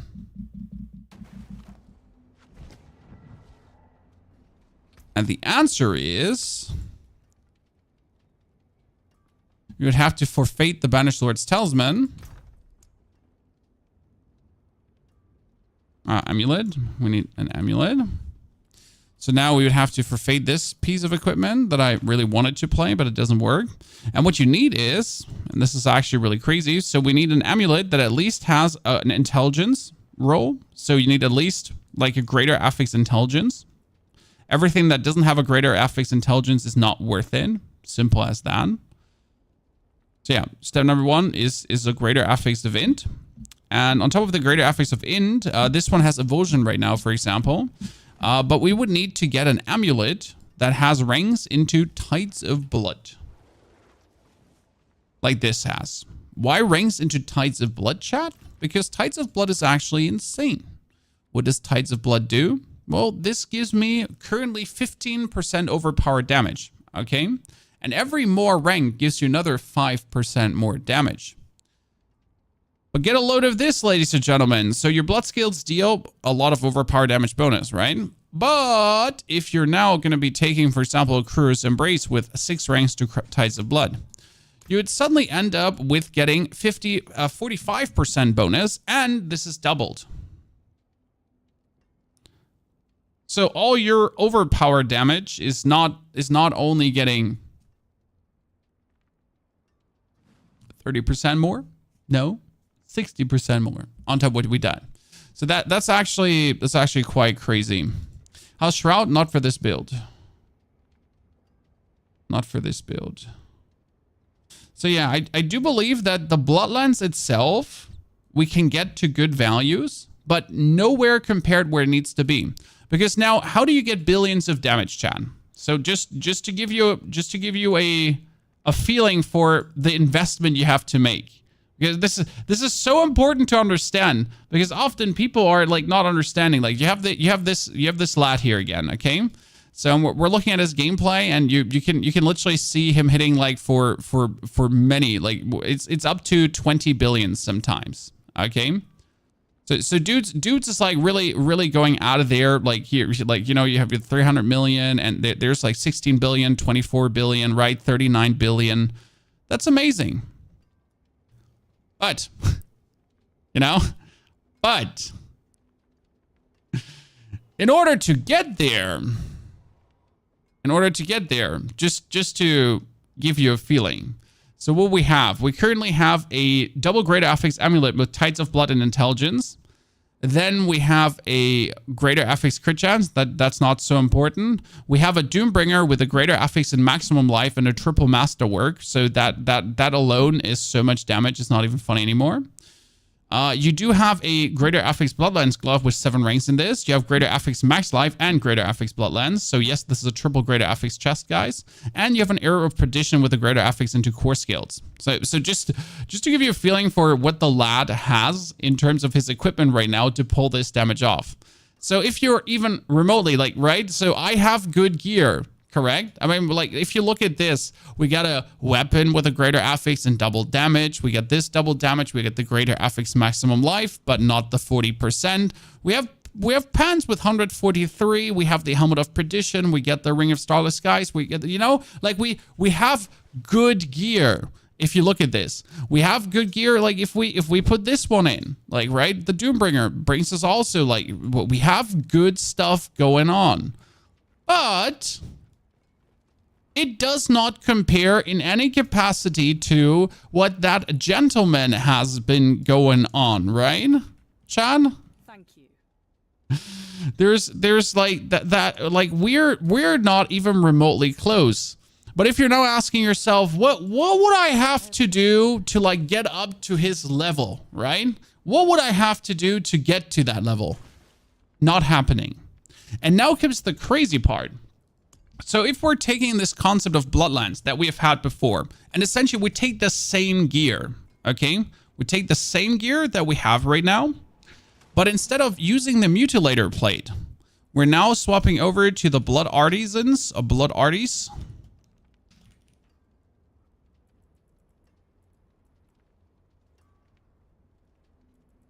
Wait, where's my Blood Artisans? Oh, it's a chest. Wow, I'm blind. I like, watch me panic because I forget to type in the right things. So that was 4 ranks to Bone Spirit. That was, I think that was the chest we're using. Yeah. So it's sadly only a 750 because I don't have a, like, I technically have a greater affixed one. So like you have these, right? This is every 4 blood orbs, and this is every 3 blood orbs of Bone Spirit. So right now the every 3 is just better than the every 4. It might be only 1 Bone Spirit of a difference, but it just makes a difference. Thank you. That's 4 ranks to Bone Spirits. That's amazing. So if we just swap the chest, okay? So you keep the build 1-to-1 the same. We wouldn't even mess with the Paragon boards yet, even though the Paragon board is absolutely not suited for this. And you would still play with the Gore Quills consume the orbs. And we have now and the cooldown reduction, that one would be 2, and the triple blood wave. So all the standard things would still be going on. We get the sacrifice bonuses running.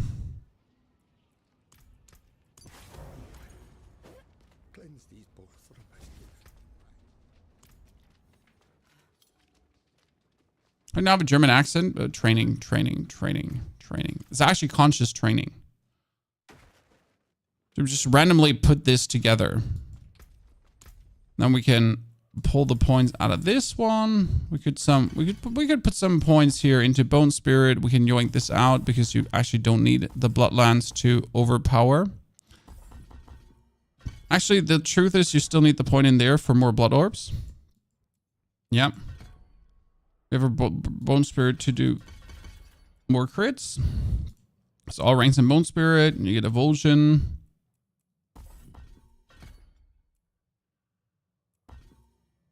Actually, you don't need that one. Interesting.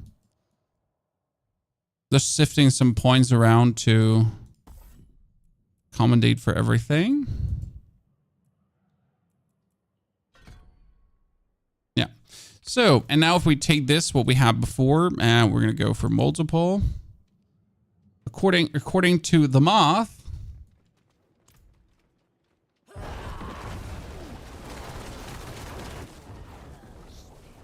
we're sending out these Bone Spirits. I need to go for crits because you can't see this correctly because there's still too many overpowers happening. Need to just swap this out for crits and hope I can get all the overpowers gone. It's hard to like show you the numbers because there are too many numbers. It's only critical strike grade. But you can see that the Bone Spirit is already hitting for like I had 200 million Bone Spirits. So that you have to look at the Bone Spirits that hitting the first one, and there you can see hits for up to like 200 million already. So alone with the standard stuff that I just essentially put together and just made things work right now, we're already stronger. And this is not even like the right Paragon boards, right? I'm using my overpower Paragon boards. I am not using what we should use for this build. And yet, you know, we're probably faster able to do this piece of content than before. Imagine D4 with this good on release. I think D4 was good on release for like being new and the content that it had to offer. See, like if you compare this to like, you know, we have unoptimized Paragon boards. We're using what we had before. We're using the same gear, right? So the same stuff more or less. Nothing big changed, and yet we're able to essentially do this piece of content here, despite we shouldn't be legally able to do this with just some random haphazardly thrown together shit. But the Bone Spirits are Bone Spiriting.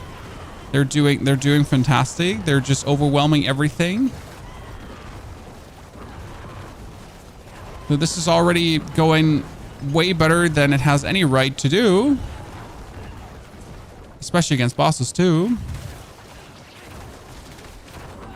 And that's where I like stand with like Bloodlands. I wanna play Bloodlands alone, and I wanted to make like a very good Bloodlands build work, but it just gets to the point where yeah, it works, but if I put like a fraction of the effort into the other build, that other build works even better.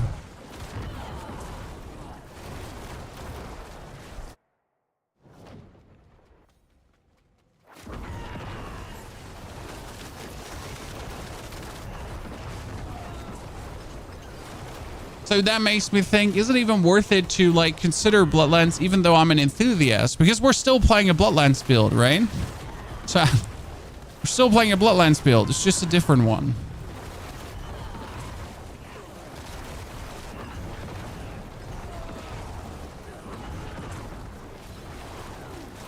So I guess we're gonna like have to make now Spirit Wave work properly. I mean, I've been actually looking forward to this stream a while as well. I wasn't sure if it's going to be this stream where we're going to do it, but I guess here we go, chat. Spirit Wave it is.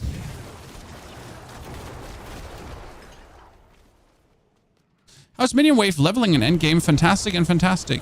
I've gone from 1 to like 250 Paragon points. I mean, I don't have 250, but to this point, more or less, with minions. You know, like all the way. I think Bloodlines was slightly faster, but considering that we just need to rework our Paragon boards completely. I quickly just want to see the boss fight.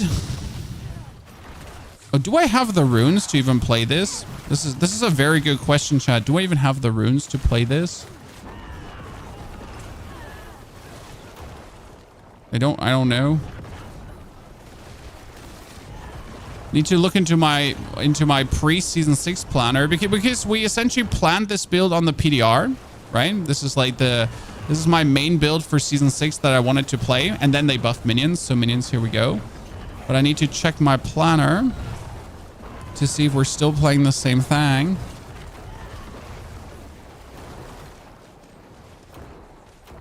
What dungeon is best for Ancestral Farm? The best dungeon for Ancestral Farm is the Infernal Hordes.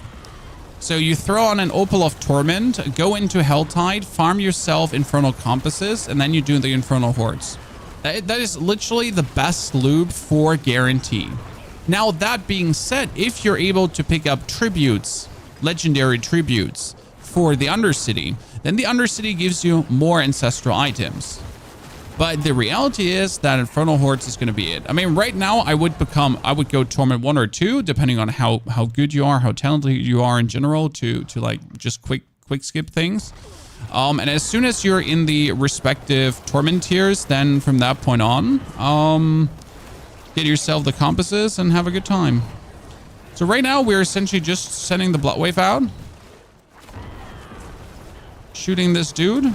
With the ghost coming out. It's actually fun that even with us swapping away from the original intention of the build, we're still doing way too high overpowers. So how are we doing our damage right now? We're doing our damage over throwing ghosts at him. Like, you see all these ghosts coming out of me, the tiny ghosts. That's what's dealing the damage. That's where the damage is coming from. And now the thing we need to do right now is we need to swap our key passive and everything around to do even more damage. So this is going to be great. I can't wait to do the full Spirit Wave. So Bloodlands, I wouldn't say failed, but I would say it's not worth the effort. This is probably the best way to say it. Like, to get Bloodlands crazy, you would have to like commit your life savings to make it work. So wait, we're playing currently Eliminator, we're playing Essence, we're playing Corporal, we're playing Amplify. And then I can't play Dominate. Ooh, I'm missing a rune. I need to play Do I need to play Sacrificial?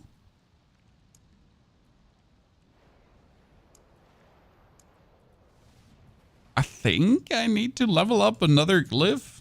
Huh. Well, I could play Exploit probably, but we could play Gravekeeper.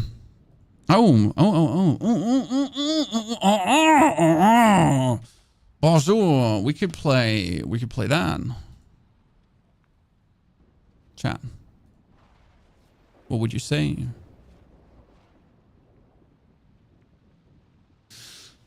That would probably make sense.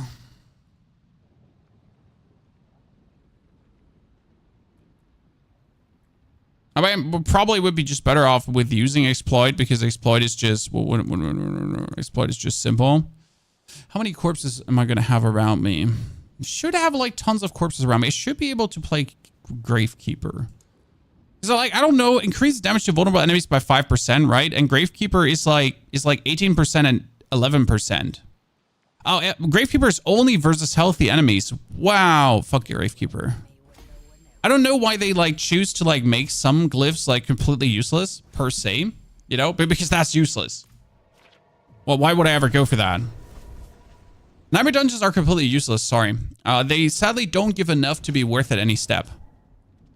Do you have a decent potent blood? Yeah, I have a 2.5 second potent blood, which is insane. A 3 second would obviously be better, but a 2.5 second is already like incredible. Okay, let's put these away because we don't need them. Then let's trash the rest of the gear that we also don't need. Yep. As much as I want to keep this, but it's just not good enough. Now let's do the skills correctly, because one thing that like transforms everything is already picking up the correct key passive. Because right now you're throwing out bone spirits, right? To do damage. But these bone spirits would automatically do more damage the more essence we have. So if we now maintain infinite essence, your bone skills deal 5% increased damage for each point of essence you have above 50 up on cast. Well, if we have infinite essence, that's just it. We just deal more. Like there's no tomorrow. Ta-da. Right? So we get the bonus 10% critical strike chance to just fully critical strike this out. And what we need right now is we need compound fracture. So we want this one also maximum up, because the more crits we deal, the more crit we do. We get evulsion already with the bonus ranks from the amulet, so that's nice. We technically don't need the transfusion, and we don't need the tides of blood, and we don't need the Quillus's blood.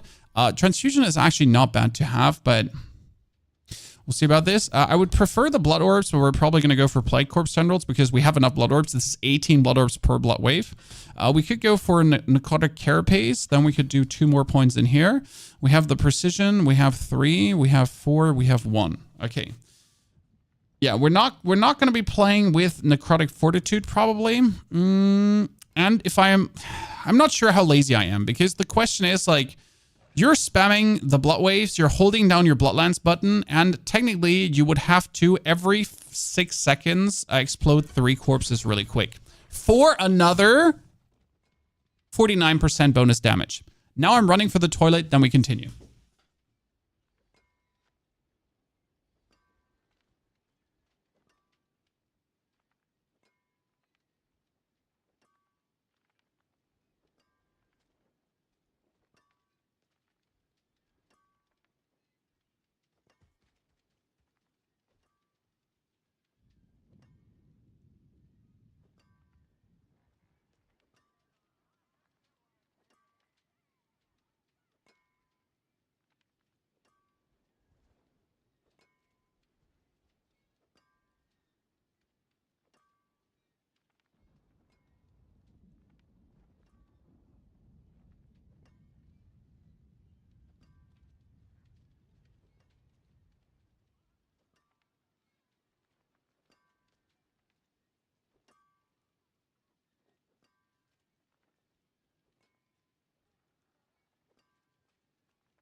Okay, I'm sorry. I had to run all the way upstairs.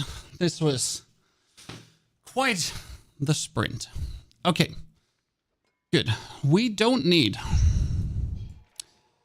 a bonus damage, but we could actually get the bonus attack speed. You know what? The paranormal blood sense makes sense. So we have the free blood orbs, so we have the bonus attack speed, so that's nice. We're getting huge flesh for the bonus corpses, but very important, what we actually also need is we need the bonus spirit. Imperfectly balanced is useless. Actually, perfectly balanced is not useless. Technically, I would need the points in unliving energy, but I don't have it.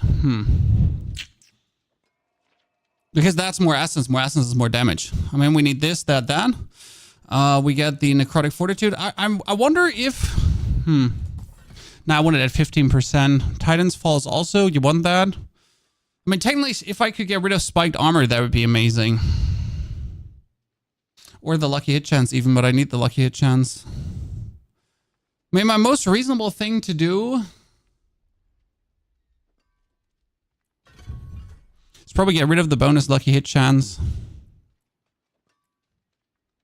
Because we don't need it. And then I could just get more resource. I mean, you could also go for more damage from close enemies, but I'm most likely not being close to enemies anyways. Yeah, something in this direction. We take that amulet, keep the max life, keep the evosion. The evosion is actually really cool. And we would temper on it.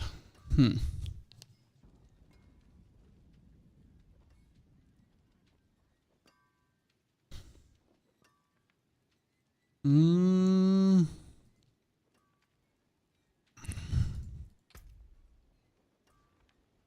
need Iron Curse? What?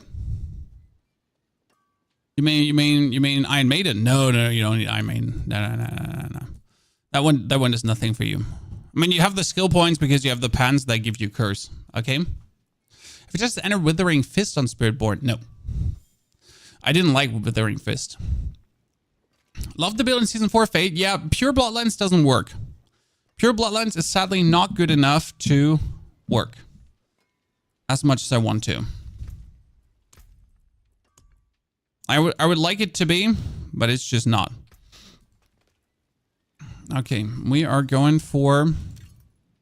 I mean, if I don't want to go for Rathmas Chosen, because I don't want to go for Rathmas Chosen, I don't have the...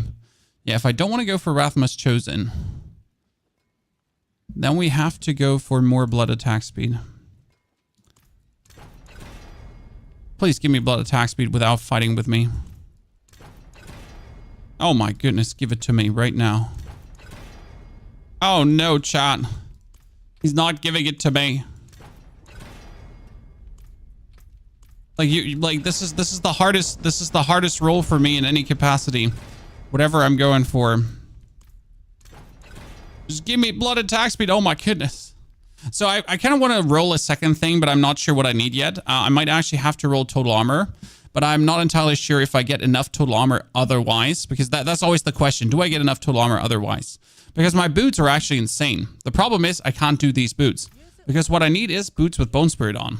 And I actually prepared a pair of boots for this scenario, ladies and gentlemen. See, look at these boots. They're not exactly what I'm looking for because they are lacking the armor roll. So I need to get that fire resistance off. And I need to get that into armor. Thank you very much. They're obviously way lower rolled than anything else, but it's the best boots I have right now. I don't have more. I am sorry. Do we have a Bone Spirit Explosion size? We do have Bone Spirit Explosion size. It seems like such an unnecessary tiny temper, but you want at least some, right? Because the actual Bone Spirit is just not big enough if you don't, don't have it explode. Bone Spirit Explosion size, thank you. And some movement speed. Thank you. So these tiny boots are for walking now. Until you find greater affix boots that have a greater affix to Bone Spirit on it. Wow, I really don't want to temper Bone Spirit. I want to temper Bone Spirit itself. Okay, you know what? The armor temper is fantastic. This is exactly what I wanted, and I didn't want anything different. This is totally what I was looking forward to. I totally wanted to get movement speed as well. I'm not mad. See, like we're just dropping armor and we're dropping life like there's no tomorrow. This just hurts. This just hurts. But look at the ranks you can get into Bone Spirit already, ladies and gentlemen. So we're sitting at 19 ranks into Bone Spirit, and that is considering that we have a non-greater affix here and a non-greater affix here, and just the normal core skill rank rolls here on the Heir of Perdition, right? So there's so much more you can get from this. Critical strike chance is amazing. I mean, core skills will be better. Oh, I don't want lucky hit chance. Oh my goodness, that is so bad. Well, we'll keep it for now. So you get like another 3. So like with even with bad rolls, so you're already sitting at 20 Bone Spirit ranks. That's it. Like look at that, 20 Bone Spirit ranks, Chad. 20, just like that. No biggie. Nothing ventured, nothing lost. And now we would have to take this one. Actually, I need another offhand. Shit. No, actually, that's not true. This one has double bloodlines. Oh, no, I don't need that. Oh, no, I need another offhand. Oh, focus. I think I got more focuses, right? They had Essence on kill. I don't need Essence on kill. I need a focus. Oh, no. This the pain. So what you do need is you need a focus that has maximum resource. Why will we need maximum resource instead of essence on kill? Very good question, Chad. Why are you talking so weird? Reason why you want maximum resource is that obviously your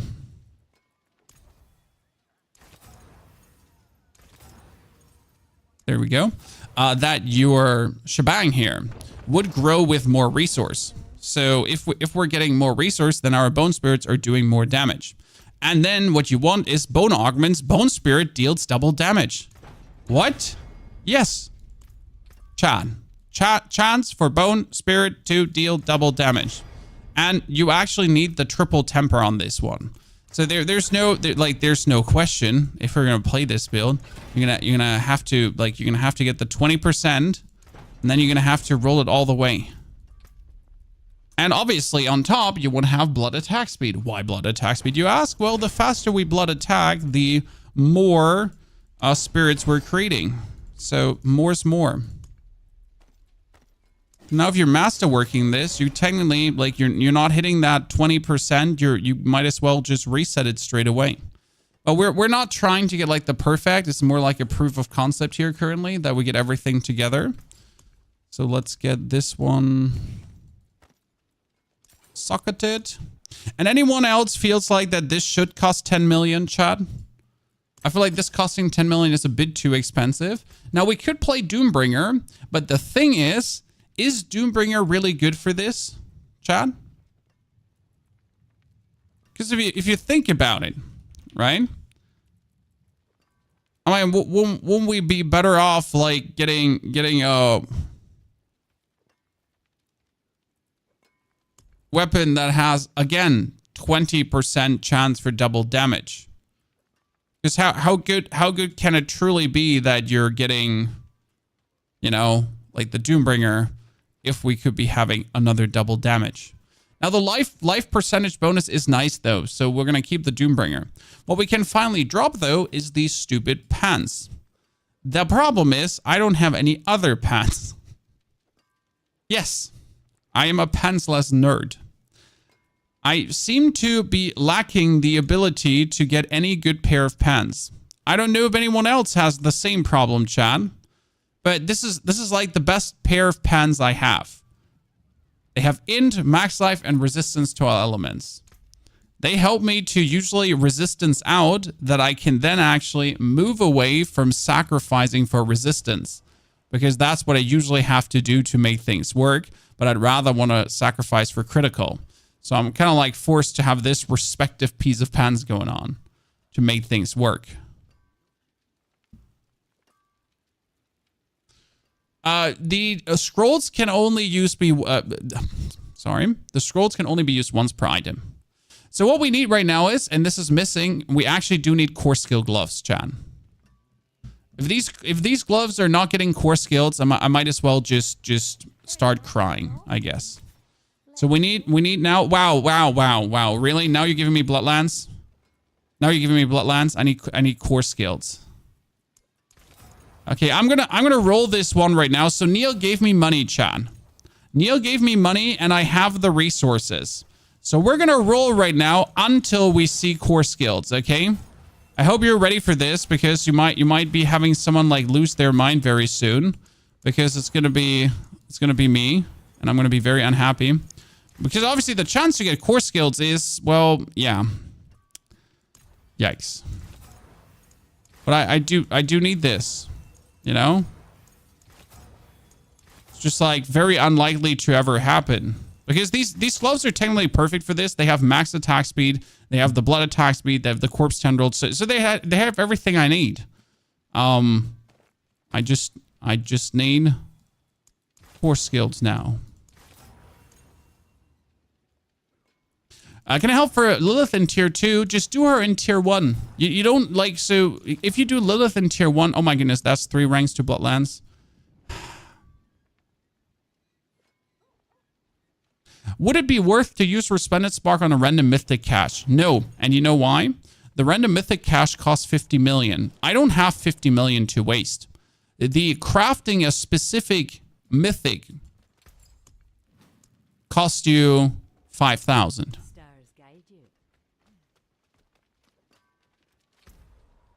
You spend a lot of stuff rolling. Well, if you're never sure, you scroll through this and you see what's possible. I mean, at least this is capped at 1.4 million, so that's actually good. Because it could be more expensive, or it could be progressively getting more expensive.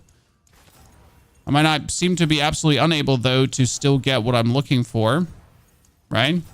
Core skills, do you even exist at this point, Chad? Does anyone know if there is core skills in the pool? One thing I would wish for, and I don't know if you agree with this, ladies and gentlemen, but I've wished for this for quite a while already. I want to see 3 options. I'm a simple man, but I really want to see 3 options, because with the 2 options, you're just doomed to like always be unhappy. But if it was 3 options, there was a better chance to actually get what you're looking for. I mean, we have rolled away, by the way, now, what is it, 80 million? And we still haven't seen core skills, so that's good to know.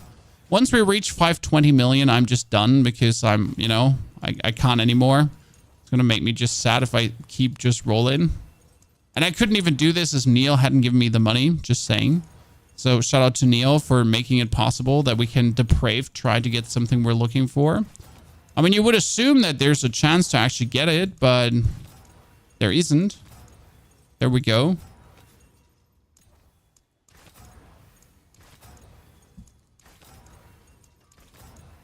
So yeah, I would have really hoped for 3 options that we actually have a better chance to see something, because yeah, you know, it's in futility.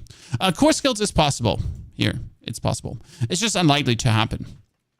Okay, but we have this there, then thy. We need to put on another armor gem. I mean, we're actually armored out, so that's kind of cool to see. We're armored out, we're resistance out. Okay, let's redo the Paragon boards, because my Paragon boards are the wrong ones. My Paragon boards are the wrong ones right now. Let's see that we redo this. It's going to be a bit imprecise because it's going to be on the fly, but let's see how far we can get that one. So that's Amplify. Amplify does only need 40 ins, so you actually don't need to try to like squeeze in out of this, because you're automatically getting all the ins you're looking for. Which is a bit of a waste here, I'm honestly going to say.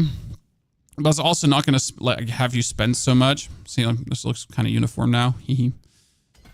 Okay, let's go for the Essence board, Bone Graft. Why do we really want this board? Because this board is giving us bonus Essence. So first and foremost, we're getting 60 Maximum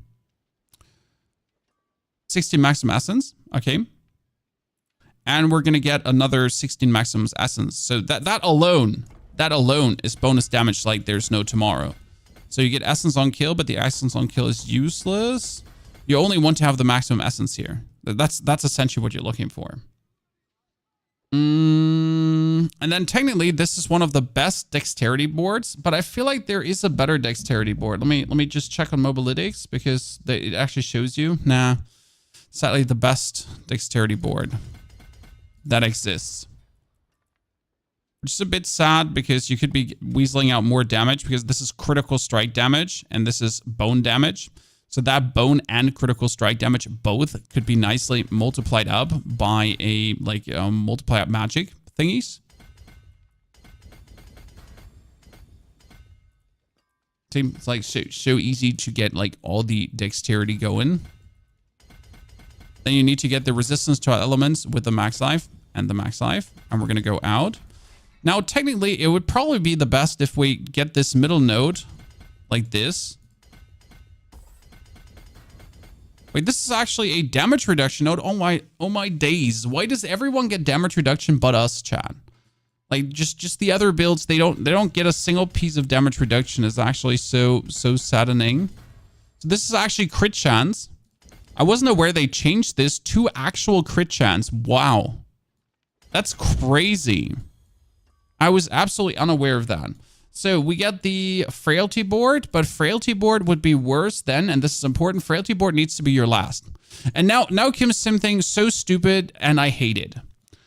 Because we need to go into the blood begets board.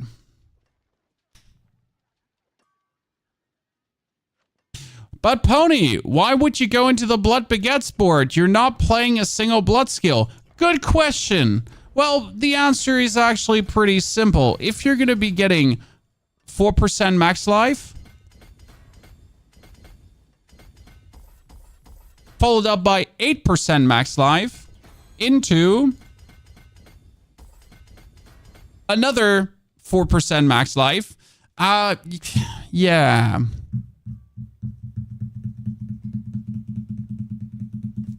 What you gonna do?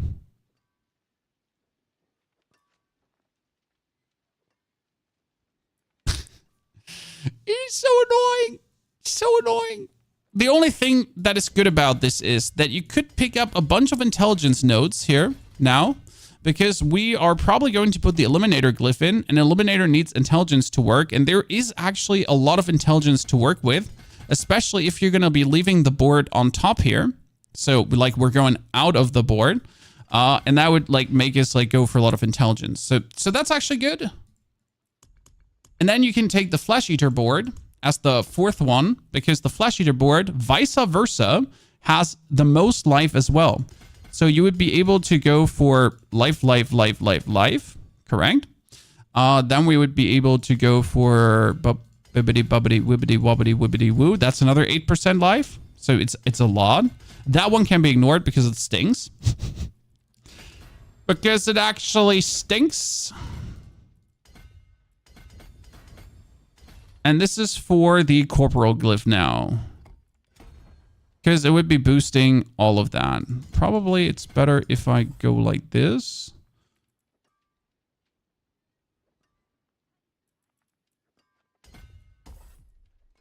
Yeah, I can get rid of you. Okay, that's nice. Haha, you can get rid of the strength as well. Can get rid of that one for now. So yeah, that would boost like everything. Actually, we don't need you. Good.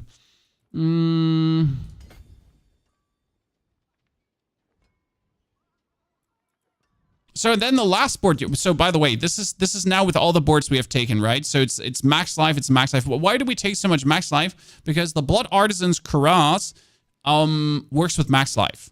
Okay, so the more max life we have, the harder that one goes hard. Okay, so where were we stuck? We were stuck right here. So now we're gonna go for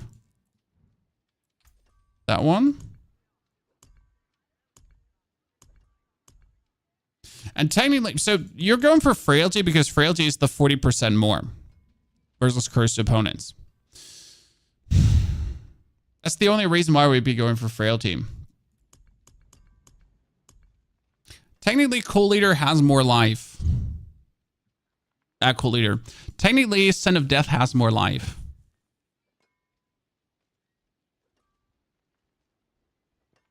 It's 8% max life versus the 4% that Frailty has to offer. Actually, wait, no. Does Frailty have... Frailty has 2. Yeah, Frailty has only 4%. No, that's not true. Frailty has the same amount to offer. Huh. Interesting.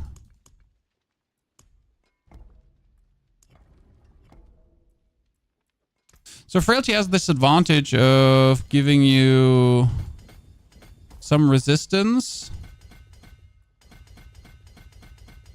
Then it gives you attack speed and maximum life.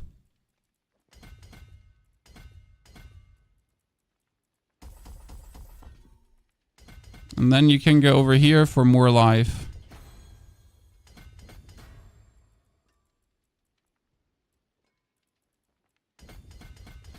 And I'm putting the Gravekeeper in here for now, because I wanted to play around with Gravekeeper. We have Exploit and we have... No, actually, we don't have Gravekeeper because we have Exploit. Yeah, I forget about that. Screw Gravekeeper because Gravekeeper stings booty cheeks. That's the dex note to activate. Okay, so that would be what I could do right now.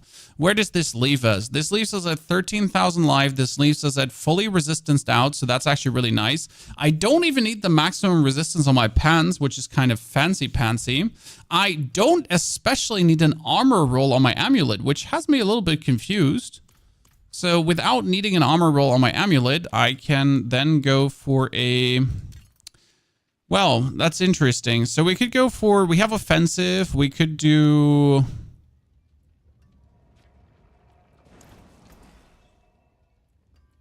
Ultimate cooldown reduction.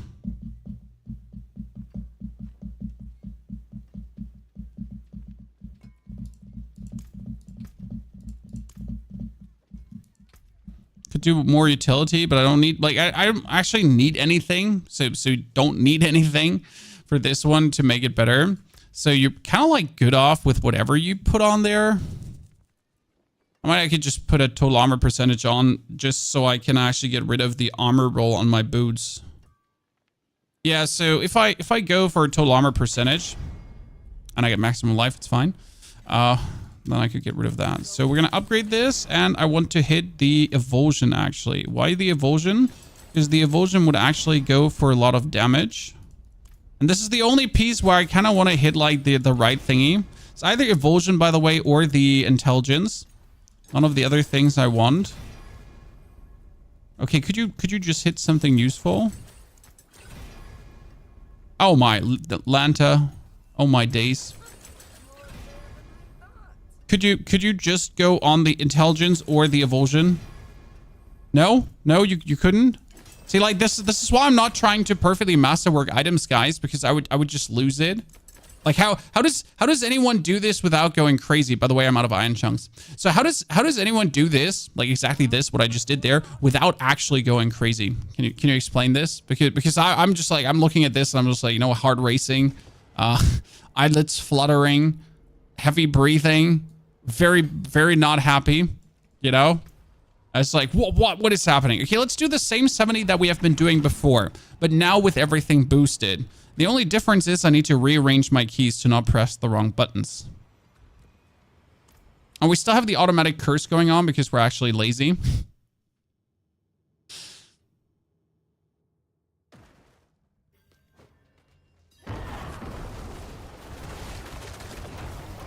Oops, I used the wrong skill.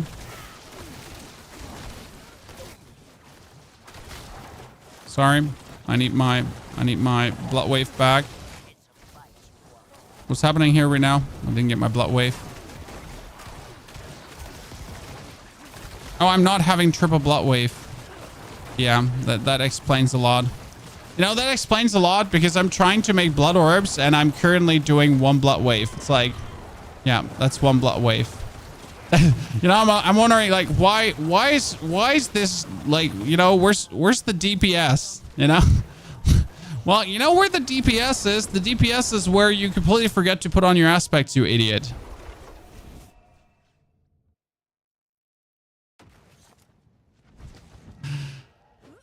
You know, it wouldn't be bad.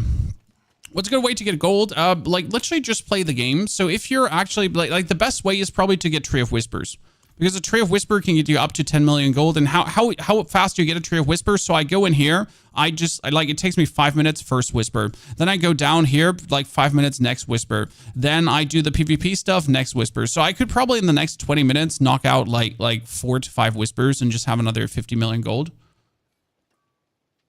So, okay, step number 1, guys. Let's talk about aspects. So what we need here on this one is now the... fast blood. So you want to have the ultimate skill cooldown. I don't have the necessary. I need to double check if I have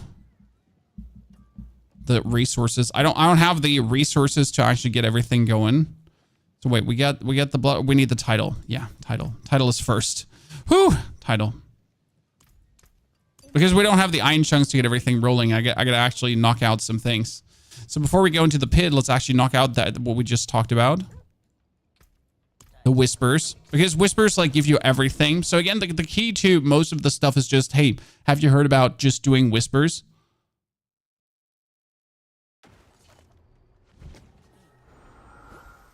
Okay, so we went from only playing Bloodlands over to actually playing finally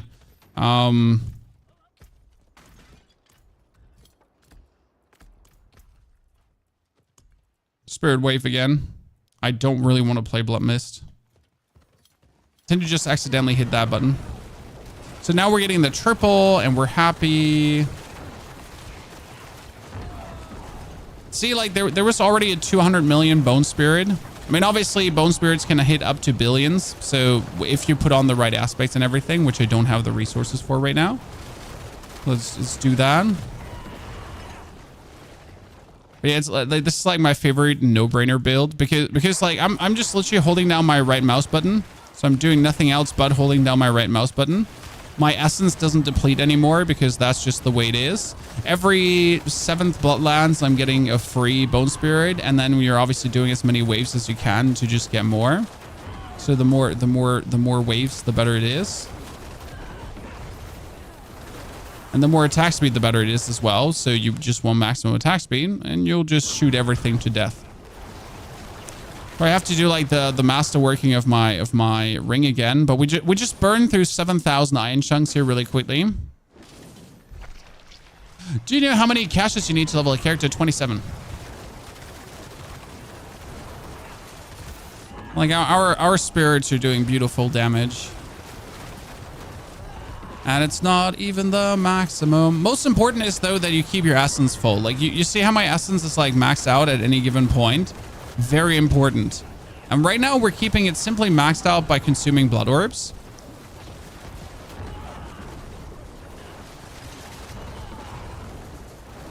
And there's always more blood orbs than you can actually consume on the battlefield. No matter how much attack speed you have. I mean, right now we're looking at, I have 100%, I have 109% attack speed, chat. But that's not it. I do actually have more attack speed because everything that has blood attack speed on it goes into attack speed cap 2. So we're actually having like more attack speed than is legally allowed.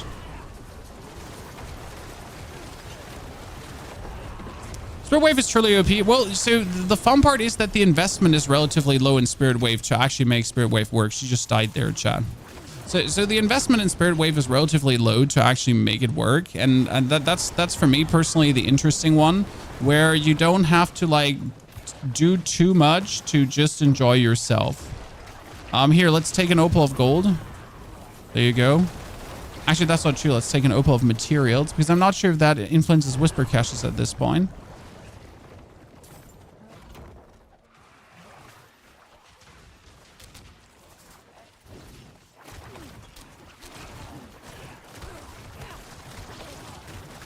You had 7k iron chunks and you blew through this one so fast. Yes. Yes. I had 7k iron chunks and I just blew through them so fast. Welcome to the life of everything is a struggle now. So I'm not entirely sure why Diablo decided that everything needs to be a struggle, but yeah, like I mean on the materials they definitely made it a struggle. I do believe it is actually, so how do I put this now? It's like the struggle is a little bit self-made because you're only gonna actually be struggling with this if one thing happens and one thing only. And that is if you are like me, just resetting the masterwork XXX times in a row. Okay, but like usually you don't reset the masterwork 20 times in a row. You don't. So again, this is more or less a problem for people that play a lot, but it's technically like, so it's only a problem for me right now because I made a new build without playing a lot. Right? I mean, like I just reset this a bajillion times instead of like, you know, playing the game. I just reset this. So it's like it's more like a luxury problem for people that play the game a lot than it will ever be a problem for the casual player.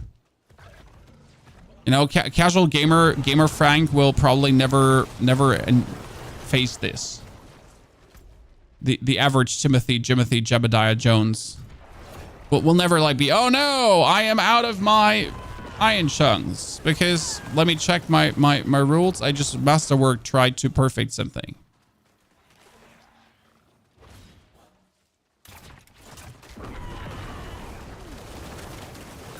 Let's be fair, if the iron chunk drop rates would have worked from the beginning of the game like they work right now, so they made the iron chunk salvage better, by the way. So if everything worked like it was supposed to work, I don't think we actually would have this problem. Like, the problem essentially exists because of, right, of the salvage not really salvaging enough. Well, we can now like go and check, like, when we salvage all the things we have in our inventory, how much yield there's actually out of it, because I haven't checked the new numbers if they're actually that much better or if they're still awful. I haven't checked this up now. Oh, that was a 200 million spirit. Whee, spirits, let's go.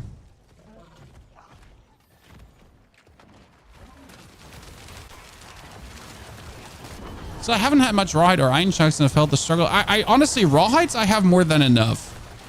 Like, iron chunks is now the first thing that I actually ever had a struggle with. But also only because I went for my normal game pattern. Again, I don't reset this usually 20 times. I don't bother with this, right? I don't bother with trying to get the perfect masterwork. I like the system of masterworking and tempering. The only thing I try to get is my tempers. And from that point on, it's just RNGesus. Right?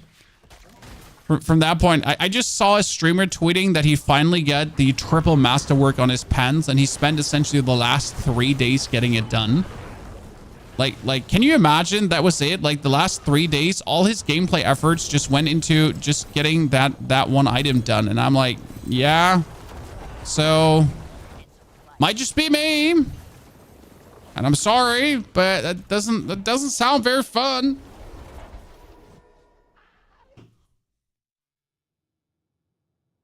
Are you casting Bone Spirit? I don't know why I have it in my skill bar. I'm sorry. Let me just remove it quickly from my skill bar. It was never intended to be in there. Which does actually remind me of something, because I currently put in the Bone Spirit boots, right? I can put in something better. So if I salvage this right now, how many iron chunks are we getting? We're getting 9 iron chunks from all of this. Well, that didn't feel very good. No, I was actually expecting to get more. That didn't feel very good. So which I was actually planning to play is the Path of Trag'Oul, because I do have boots. I have the Trag'Oul boots in greater affix, and they give bone skills too. Because what you can do is, with the Path of Trag'Oul boots, it's really interesting. So you're getting these Bone Spirit bone splinters out. And if you want to, you can actually use the Bone Prison as a bonus cooldown reduction. Okay. Which is actually nice.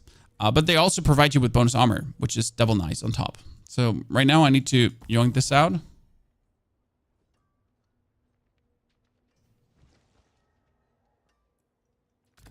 And then we can get Bone Prison.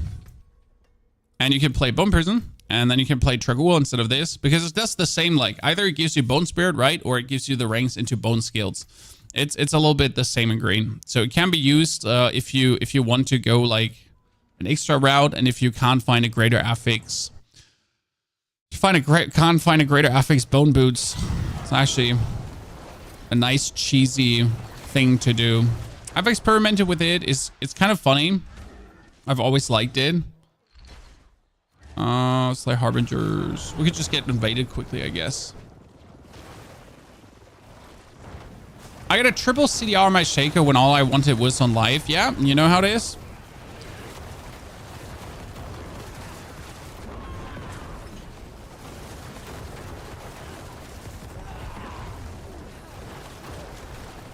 So I'm not sure if I want to go back to Cursed Aura or if I still want to go for Aura being cast.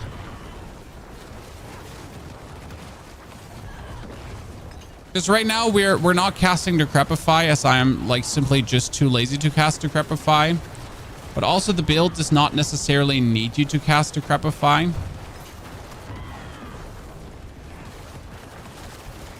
What do we have? What do we have? Like bone spear, corpse explosion here. I mean, we just quickly have to spam the button 5 times, and we always have like enough corpses to get like the flesh eater node running. So it's like super simple, like in a fight to actually get this done. And yes, chat, we have infinite barrier over lucky hit right now. So how do we maintain 100% barrier? Well, I mean that's just really simple over shooting out the bone spirits and lucky hitting with the bone spirits. That's what's maintaining this barrier right now.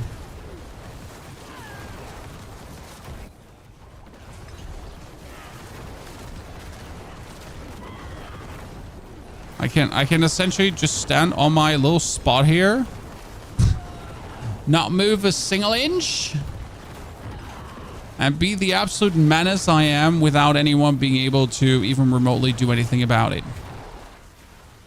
It is one of my most beautiful things when you're playing Spirit Wave. And like this, you haven't even seen how it does in the Infernal Hordes, right? Should we go into a Hordes in a second? By the way, the armor we're having is from Dark Citadel, ladies and gentlemen. So this is officially the Khazra armor. Looks beautiful.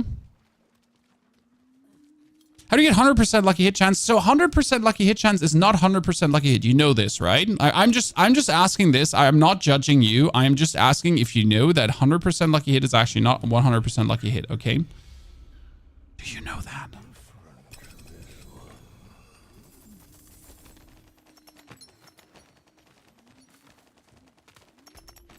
So this is, by the way, why we're doing, look at my iron chunks. Now suddenly I have 200 plus iron chunks. That's why we're doing this, right? I'm not sure how it's with the bosses. Do bosses now drop more too? So lucky hit is, how do you get 100% lucky hit? By getting, for example, the Fists of Fate. The Fists of Fate are an item that bring you above 100% actually easily. Now the very important thing is that the calculation of lucky hit. Okay, how is lucky hit calculated? How does lucky hit calculation actually work? And that is down to the effect that does lucky hit and the skill that does lucky hit. For example, my bone spirit has a lucky this year has a lucky hit chance of 10%. My bloodlands has a lucky hit chance of 91%. That means 91%. In 10% of the times, I have a 91% chance to trigger. That means it's a total of 9.1%. You heard right. Did I stutter? Did I stutter? I said it's a 9.1% chance, which means that my corpse explosion, which has a 45% chance, would only be 45 times 0.1. Oh, it's only a 4.5% chance to actually trigger. Yikes. Huh? Do bosses drop?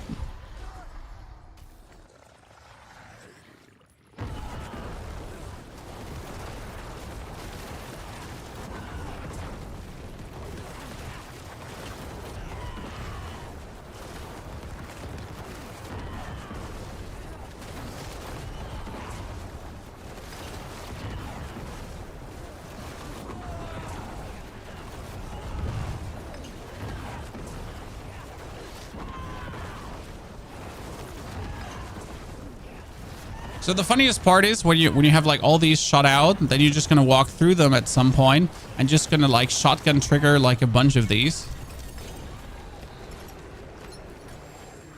Do we get master? Do we get iron chunks from him too? Oh, we get iron chunks from him too. Interesting. Thoughts on the XP glitch all over the forums. First and foremost, I have never been in the forums. So what XP glitch? Asking for a friend. That friend is me.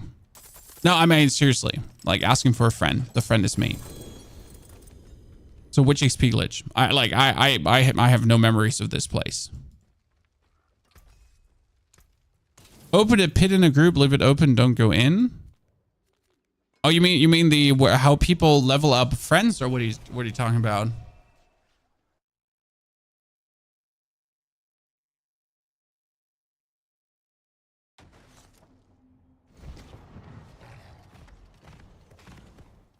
You pick completion XP for every seller for other group members. That is so weird. How do people find this out? I mean, like it must be an accident how they found it out, but still, how? Do people find these bugs, chat? Do the XP orbs still work for another character? Yes, they still work, John. Also, you don't have to spam your question 4 times, FYI.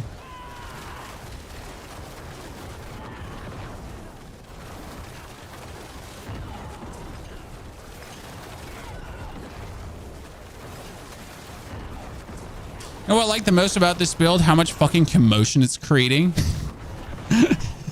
You know, like the you could sum this build up. I mean, it is very powerful build, right? It does a lot of damage, but you could certainly sum it up to one thing as well. Like there's a lot of happening for not a lot of result. You know, you would expect with everything happening, like, oh my god, this is a trillion damage build.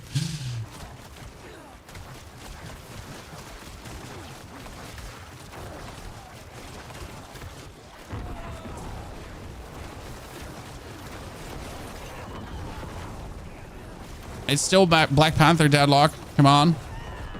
Don't you be mean to the Black Panther. You know you love it.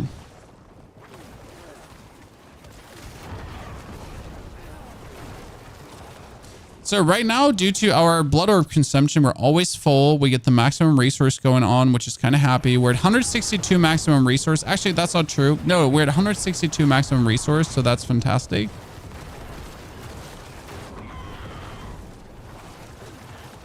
I guess I would want to have a little bit more maximum resource.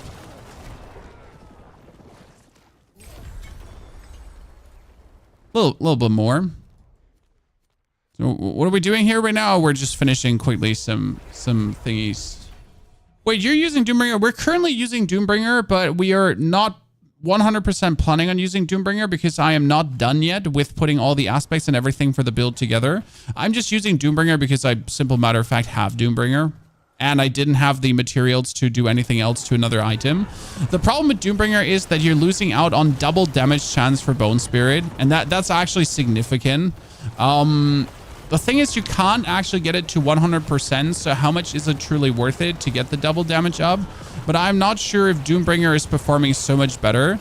Especially, it doesn't make you feel bad for not having Doombringer because that double damage chance is quite significant, if I might say so. Like, right, a double chance to get, like, a chance to do, like, double damage. That's a lot if you think about it. Okay, suddenly we're at least back to 444 iron chunks, guys. Slow and steady wins the snail the race.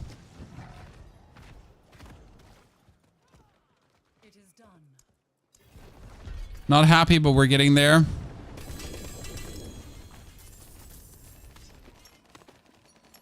I'm not sure if there's an option to play a two-handed weapon, but that would also mean that you're missing out on that. So it's not, actually.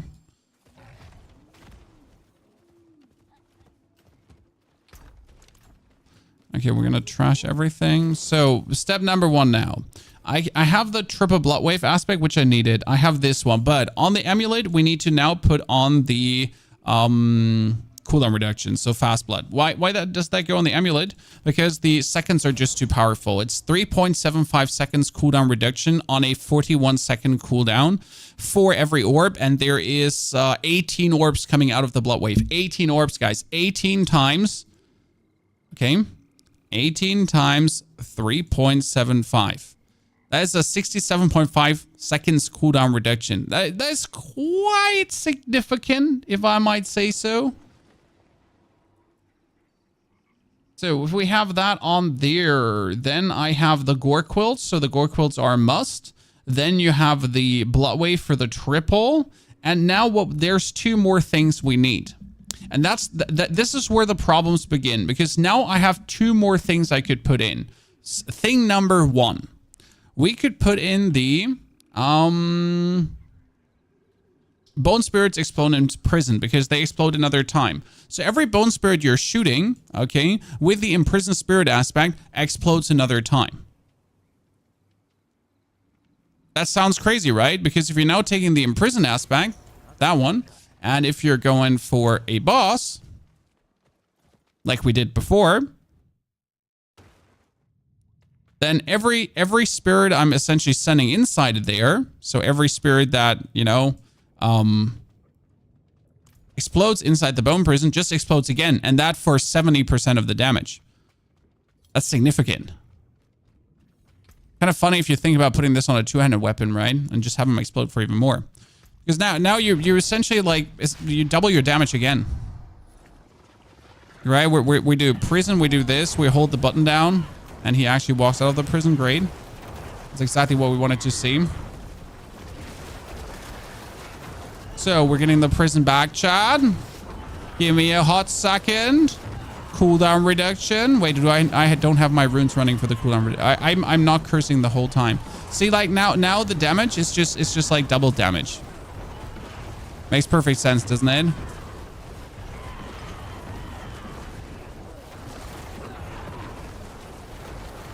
So I actually do have to though reduce my bone prison cooldown so he doesn't eat that. So you're essentially just getting double damage, which is brilliant. Also, you need or I destroyed. No, I don't need I don't need the crown. Thank you very much. I really don't. I mean, these are amazing Godslayer crowns, but I don't need them, Mosey. You should sell them on the thingy though, on Diablo trade. You could make billions with that.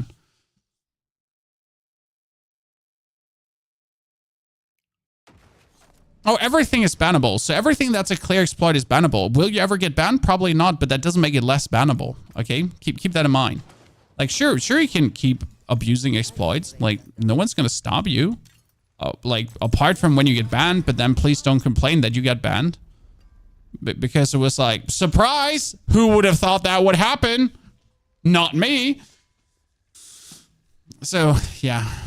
Good. So that's what I said. Like, we have the bone prison explode twice, correct? And we're currently sitting at 1,400 critical strike damage bonus.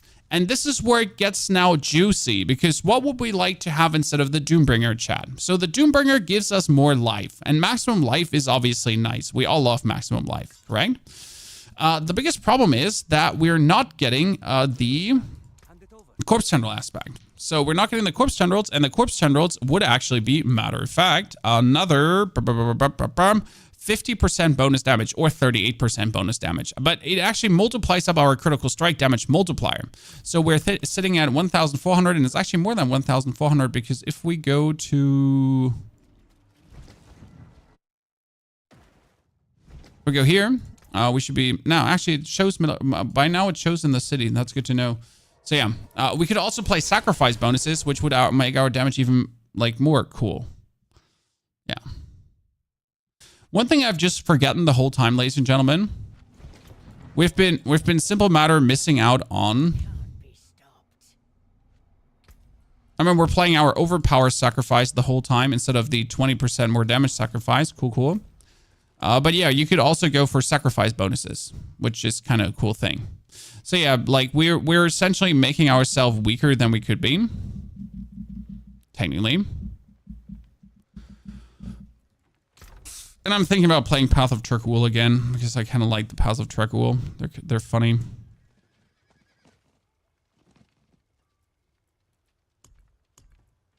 Mainly because I have it as a greater affix here. And we could just get it up. It's also like it's 27 bone splinters. So if you actually play the Path of Turkwool over this, you get more maximum essence and you get more DPS. I think in the long run, it's better to have boots with Bone Spirit because with a greater affix, you can get up to 8 ranks in Bone Spirit, which is actually insane, right?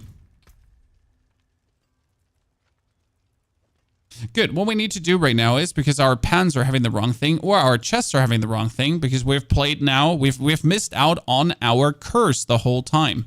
And that is quite the funny strategy, because the cool part about the curse again is, so where is the curse? Where is the curse? It's on my other pans. Okay, cool. So we got cast the ultimate skill.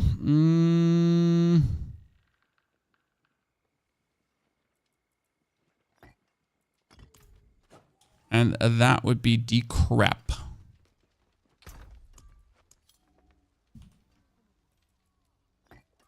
So that is now finally the insta-kill. And this one is actually restoring resource, but we don't need that anymore. What we need is, we need max life. Because maximum life is just straight up damage.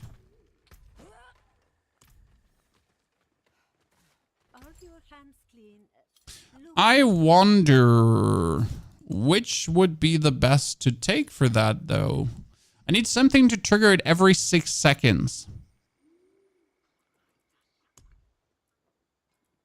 I wonder, this is an interesting question, but what if I cast a...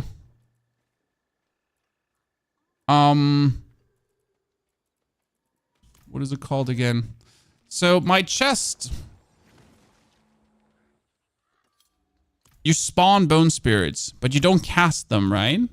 Because what I would really like to know is if this counts as cooldowns. So it says cast a skill with a cooldown, right? If I make free bone spirits, does that count as a skill with a cooldown? I mean, it doesn't matter. We still get this off every 6 seconds easily. So that's 41 seconds. Okay, so these bone spirits, they're like they're not counting. Sad face.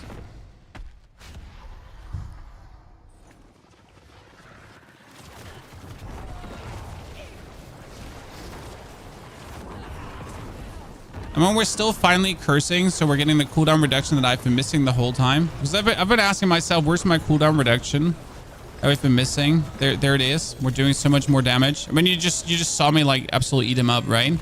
Neil, we should do another boss grind. Neil, we should do another boss grind. Some Duriels here. Like kill like 50 Duriels in a row or something like that. You know, it's the least I can do after Neil giving me 500 money. See, like you might notice how much damage we're suddenly doing more. We're at 500 million crits, chat. I don't know if you noticed this, but we're 500 million crits suddenly. So it's more. Let's actually do a Infernal Horde. I want to see how much we're Infernal Hording out right now. So, ladies and gentlemen, are you ready to see the absolute devastation of this right now?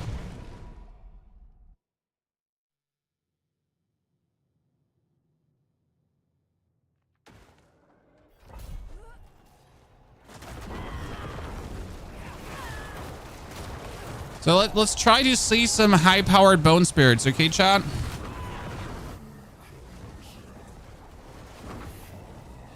Important is that when you're casting your blood waves, you're actually pointing your mouse pointer also where you want your curse to go. Because right now you curse with like every 100 offering here, every ultimate cast you essentially curse. So you need to point your pointer where you want the curse to go.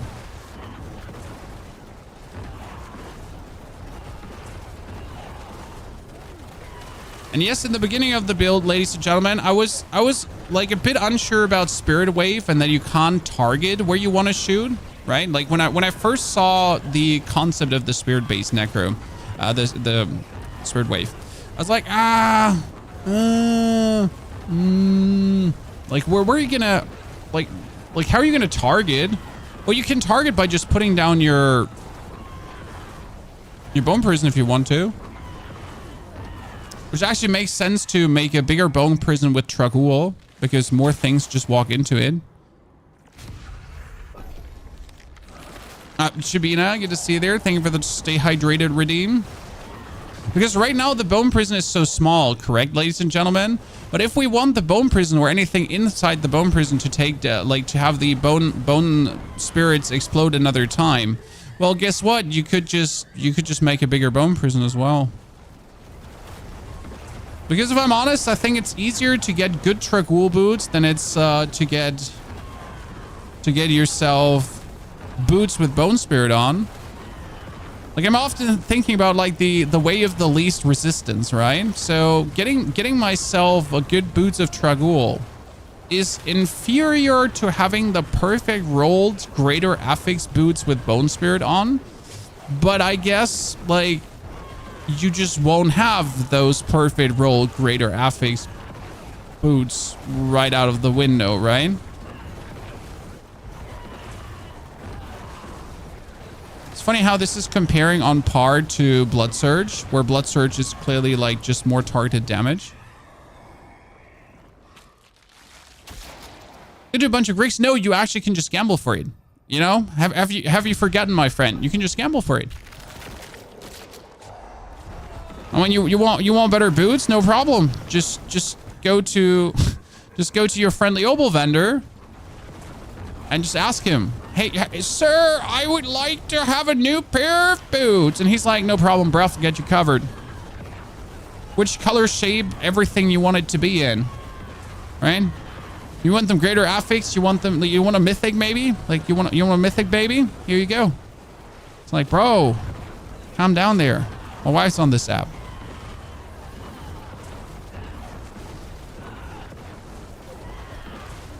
But it's funny because like this morning, we made a video about how to fix your resistances, okay? And the thing is, how do you fix your resistances the easiest, guys? Do you know? You go to the Opal vendor and you gamble boots. Because what are you getting? You're getting either Yen's Blessing or you're getting Rakaneth Awake. Done. Resistance is fixed. That's it. You don't have to like try anymore. So it's like so easy to actually fix your resistances. It's like, it's crazy. Oh wow, he just got hounded by that poor spirit. Absolute disgusting behavior. Dumpling, just watch that video. Well, thank you. What's the highest pit you can complete? Oh, Spirit Wave can complete at least pit 100. At least pit 100. So I know that for a fact because I've already seen it do that. So simple. Spirit Wave can do that. What's the highest pit I could do right now with the current gear that I have running around with everything, like with non-perfect masterworks? So I think I can at least do an 85 right now. Not sure if I could do a 90. Like, it's like after 90, it starts going steep downhill. But I also do have no ambition. So this is very important. Like, if someone wants to take my Bone Spirit, for example, and then beat a 100 with it, then be my guest. But it would just require me to put in way more effort than I'm in any way interested in. Like, I want these builds to work, right? I want these builds to be as good as they possibly can be from a concept stage. And you're like that it's on you to find the perfect equipment if you want to bring it that far. Bloodwave? No, it's actually a Bone Spirit and Bloodwave and Bloodlands. Oh, that was a 500 million. There you go, chat. See, like even with not the best of the best equipment, even with like missing my Masterworks on Bone Spirit and everything, 500 million is easily possible. And that's like only one of the Bone Spirits, right? So every Bone Spirit here has the seed of potential within, especially if you do hit a 500 million one. What does that mean, Chad? Due to the imprisoned aspect of 500 million Bone Spirit means you get an 80% less Bone Spirit as well, right? So a 500 million one has a 400 million one in the pocket. If you hit 1 billion damage, that means you hit 1.8 billion damage. Yeah, what? Yeah. I mean, that's what the imprisoned spirit aspect says, right? Whenever I hit an absolute high-powered attack, whenever the double damage is double damaging, whenever everything is going crazy, then I'll do more.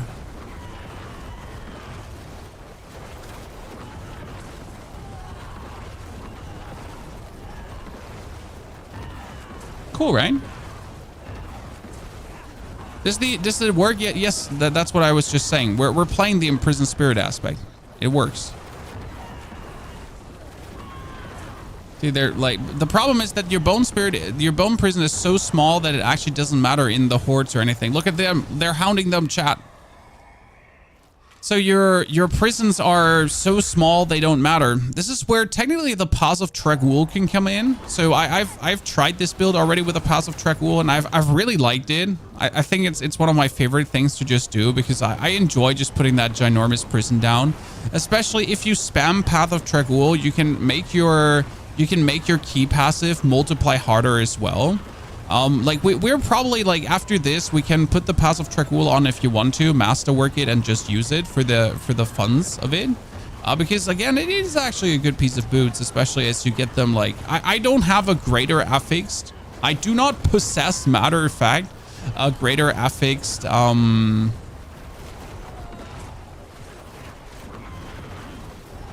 boots with Bone Spirit on because they're just hard to find. I don't have them. Sorry. I love the Blood Orb Necro. Well, I wanted to play an actual Bloodlands build. Okay, guys, I didn't want to play Spirit Wave today. I wanted to make an actual Bloodlands build. The problem is, so with equivalent equipment, so we're talking about equivalent equipment, okay? Between the two builds, between Bloodlands and Spirit. The Spirit just did way more damage out of the house. Like, it's absolutely uncalled for how much damage he actually dealt. Okay, let's summon Lords. Okay, let's summon Lords and just see how fast they can die. If you're completely new to Necro, which build would you recommend for me? Minions, sir. Why minions? Because that's the ultimate necromancer fantasy. I mean, you wake up at night and the one thing you fantasize about is, how do I summon the dead? Yeah, that's it. No kinky things. Just summoning the dead, okay? And make them my servants. Like for everything else, you can play every other class, but for summoning the dead and being an actual necromancer, there's only one class that can do that, and that's the necromancer. It's the only class to summon the dead and necro around. So like everything else, like flinging spells, you know, cool combos, crushing the ground, throwing weapons, like you have other classes for this. And yes, the Necro can also be a mage of some sort, right? But the true identity is and will always be minions. And they should be good every season or we're throwing hands.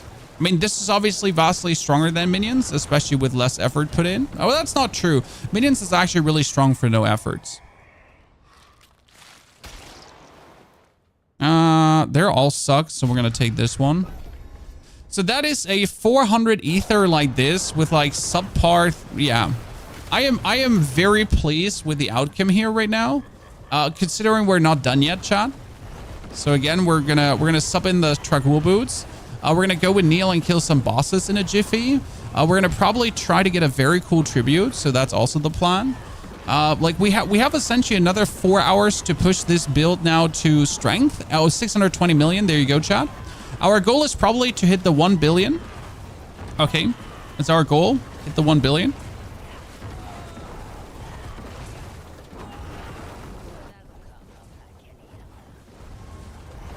Because why wouldn't you want to hit 1 billion, right? And if you're asking for the gameplay loop on this one, so I'm essentially hitting 2 and 3 the whole time, and that's about it. So I'm holding down my right mouse button, and then I just do 2, 3, 2, 3, 2, 3. 2 is for my wave, and 3 is for my corpse tendrils, and that's what I'm essentially pressing the whole time. Oh look, Chad, there's a dude inside the prison. That might did you just see how he just got hounded, Chad? Did you just see that? There's no way to collect blood orbs with a blood wave build. Well, you gotta walk through them. You try Dark Blood Wave. Dark Blood Wave is fun, but I prefer Spirit Wave because Dark Blood Wave is like a build where you walk around and chase those blood orbs most of the time.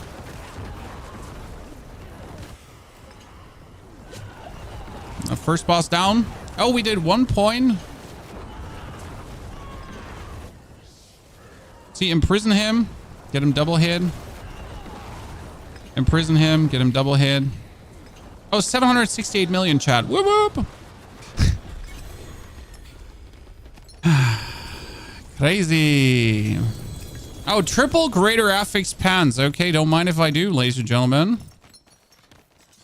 Maybe Dad's getting some good equipment today. I mean, I'm still looking for gloves with core skills on. So this is something we've been missing, right? Gloves with core skills on is absolutely something we still want.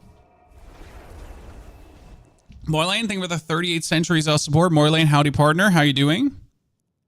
What's the best Enki build that doesn't require uniques? I don't have many. Sir, again, it's like Necromancer with minions. It's really easy. Doesn't require many uniques. And if you miss the Ring of Mendeln, I mean, you just go to the Purveyor and you could, I could just roll 5 Rings of Mendeln very easy. That's Int, Max Life, and Dodge Chance. You know what? Int and Max Life is actually pretty damn good. The Dodge Chance, you can reroll into something else. This is Shadow Resistance. This is really fucking bad, and I hope it dies. That's it. That's the message. I hope it dies. Yeah. I'm not sorry. Screw you.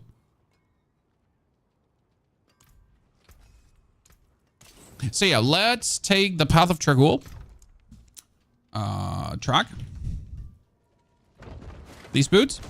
And again, they're kind of like the same as my actual boots, max life, armor, bone spirit, right? But what they have is they have the chance, or they give us bonus essence. And it's not few. The problem is I don't have much to actually try this out on, I think. Oh, that is so bad. That's armor and bone cooldown reduction. I will have to reset this. Bone prison cooldown reduction, no. No. Just give me something. Just, no. Give me bone skills. Thank you. Thank you. Like, see, this is where it just stops for me. I could now keep rolling this until I get double bone skills. But would you do it, Chad? Would you keep rolling until you have double bone skills? Or would you just lose your fucking mind? Because I would. I would certainly do. I would certainly lose it. So what happens now, like, as a comparison? Let's do a sixer. Let's do a sixer horde, not a wave, like sixer. Okay, just to like show you the big difference now.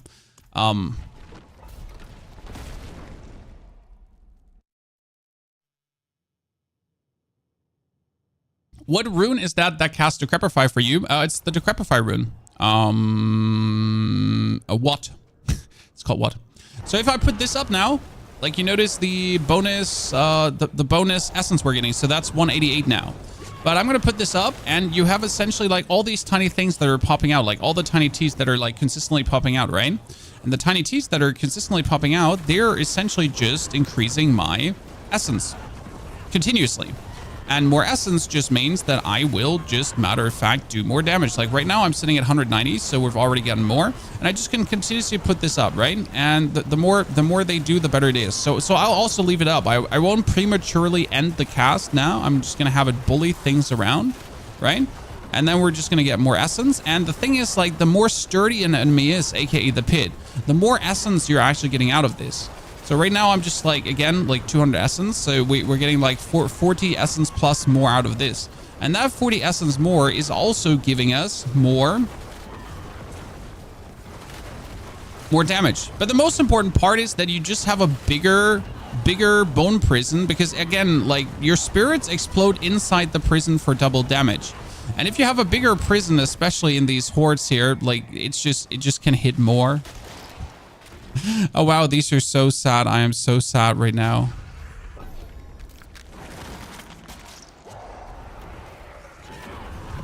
Should you use Banished Lords for Blood Surge? Depends on what Blood Surge build you're playing. I mean, my Blood Surge build uses Banished Lords, for example, because it is just better, simple matter of fact. But like, it's like, I don't know what build you're playing, you know?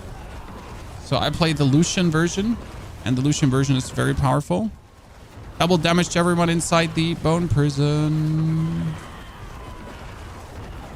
Well, that was 700 million, ladies and gentlemen. So we've been improving the damage, slow and steady. 700 million it is right now. But we're not done yet. We need more. See, all of these dudes are taking double damage. I don't even know which aspect we lost. We're currently having like the most useless bunch of aspects on, so I can actually put some more aspects on again. And this is still without the 50% crit multiplier, Chad. By the way, how much life do we have? We have only 16,000 life. I could drink a life potion to increase my damage further. So if I drink this, I actually have a life potion happening. No, my thing ran out. So with this, we should have now. What are we going to end up with? 18,000? Oh, yeah, it should be 18,000 life, right? Let me check. 19,000 life. Why? We're playing the rune that uses... that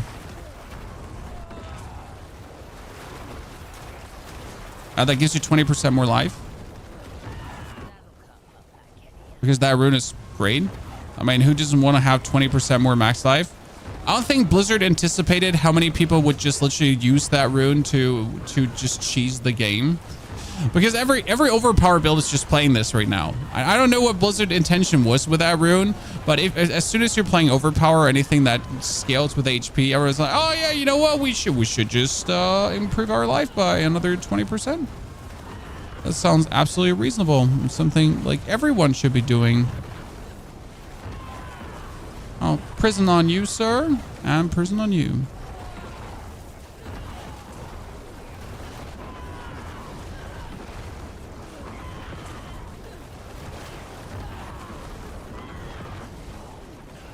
We're going to see a planner for this. We don't have a planner up right now because we're not done with everything completely. I should have taken the lords, by the way.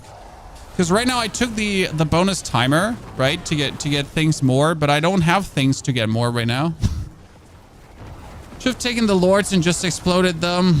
So we get a 50% increase, or actually a 100% increase, guys, in events, but we don't have a single good event. So this is the perfect example of having taken too many of the one thing and not having enough of the other things.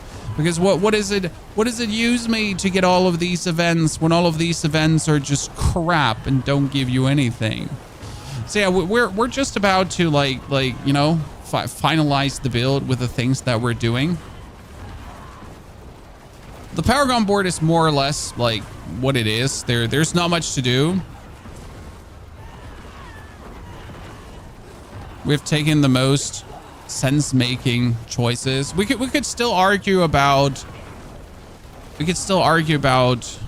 Do I need the bonus corpse board, or do I need frailty, or what is it there? But I think we're fine as it stands here right now. Okay, let's just bully him against the wall.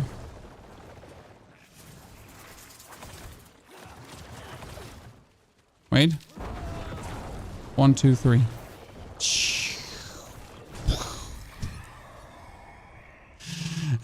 Okay, well, we could do it 50% faster again, but there wouldn't be anything to 50% faster. So now Ether Lords can spawn 50% faster. And that's fun because Ether Lords is my only event that I have essentially.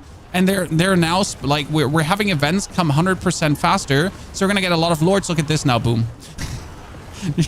You see that poor lord, Chad? What happened to him? He got handled. He got bent over like a pretzel.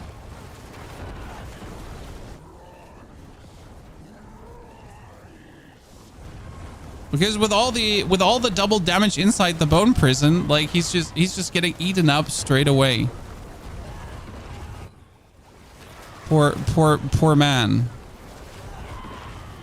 Now, I'm obviously unhappy with how few Ether Lords we're getting because we just got Ether Lord spawn, right? And what are we getting? We're not getting a single Ether Lord event, right? It's just like Ether Fiend events after another.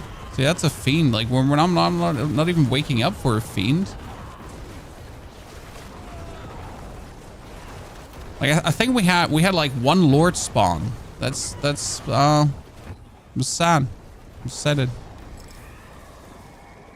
Okay, let's see. Exalted Hordes. Okay, chat, we're gonna get them 50%. Okay, 150% increase in events, okay?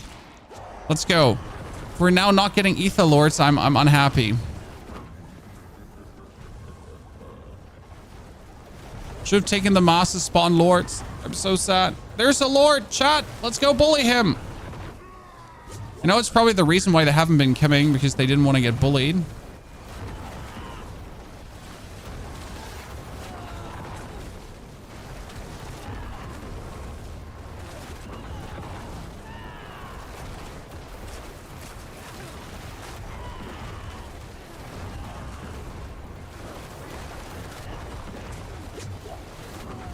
Okay, I'm just getting soul spires.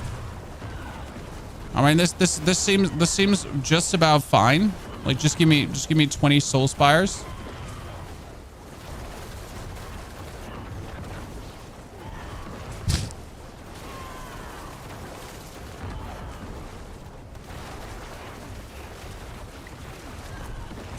That's probably the saddest we've had so far, but let's see how much the bonus essence is now worse versus the bosses. And we're looking for gloves, ladies and gentlemen. So we're sitting at 162 base, right?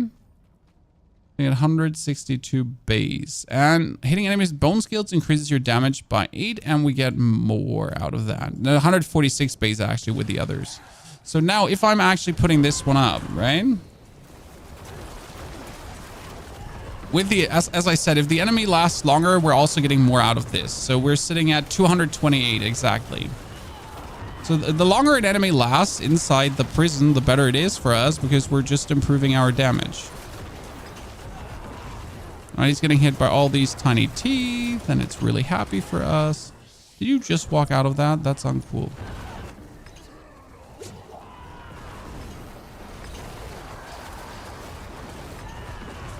Okay, we're getting all the way up to 212. So that's 230, and 230 would actually then go for an even higher multiplier on this. That's the whole idea behind it. Like you would hire the multiplier.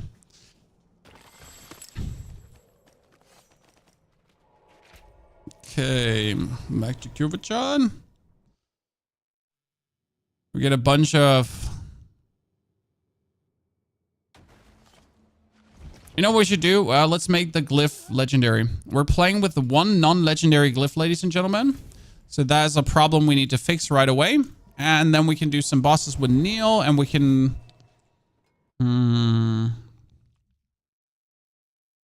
We get some things, chat. We get some things. Certainly. Okay, what do? We need to do a 70 at least, because 70 would be... Yeah, we need to be 40 levels higher, okay, to level the glyph. Meaningful.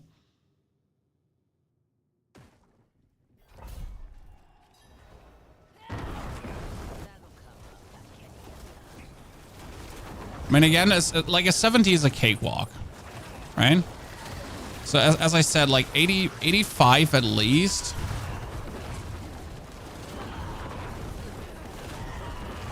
If not more. Like everything just dies there.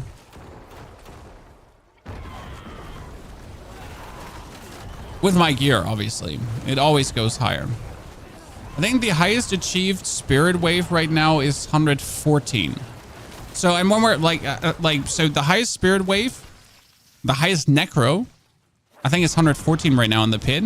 And when we're saying 114 and the highest, like we're talking about like that's one of the, you know, these Chinese people that has it all. Okay. Like they're not, we're not talking about like your run of the mill equipment. Okay. We're talking about your probably RMT, like real money trading gear from Diablo.trade, right? For like $20 to $30. That kind of gear is what we're talking about. Mac, good to see you there. Thank you for your subscription. Marlene, thank you for the 38 months. Double B, thank you for the 5 months as well. Appreciation. Good to have you all there, gentlemen. And if you're asking, does Necromancer have any chance to become unstoppable? No, he doesn't. I'm sorry. My condolences. Necromancer does not become unstoppable. You always will suffer from any kind of like effect that debilitates you. Good luck. Get fucked. Welcome to the Necromancer life. It stings. We do not have any reliable ways of unstoppable.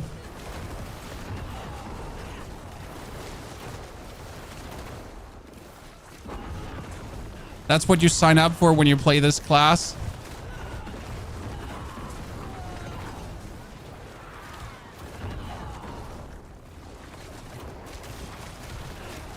Yes, 30 rounds of mats. Okay, Neil, I could bring like another 20 plus, and then we just do it. Let me get my glyph to legendary. So step number 1, let's legendary up the glyph as fast as we can.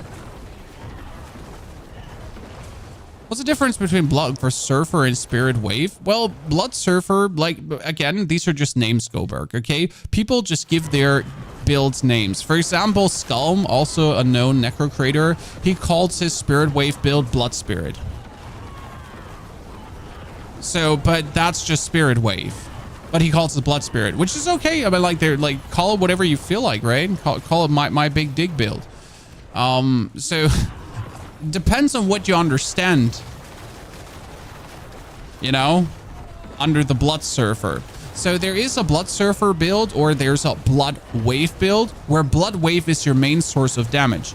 My main source of damage are the Bone Spirits, okay? So in this build, Bone Spirit is the damage. It is not the Blood Wave. It is not the blood lances, it is the bone spirits. Nothing else actually does damage in this build. So in the blood surfer or in the blood wave build, the blood wave is actually the damage source. You're trying to make that overpower essentially every blood wave, kind of, right? What should you make for Chaos Weaver, Deadlock? I haven't actually fought a Chaos Weaver yet, so I can't really give you a 100% call on that one. That's once human, by the way, chat, if you're confused. So I wouldn't want to give you a wrong advice there.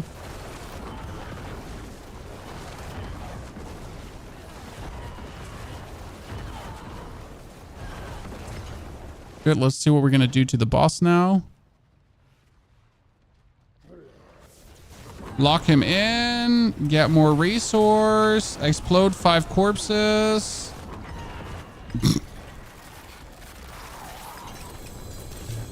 He just explodes so nicely, doesn't he, chat? He just explodes so nicely. So we're going to get this one up because our exploit glyph is right now not leveled. So that's 22, 30, 28. So now technically to keep plus 3ing it, it's going to be 31, 34, and 37. So I need to do a 77, for example, to keep leveling this, right? The fastest.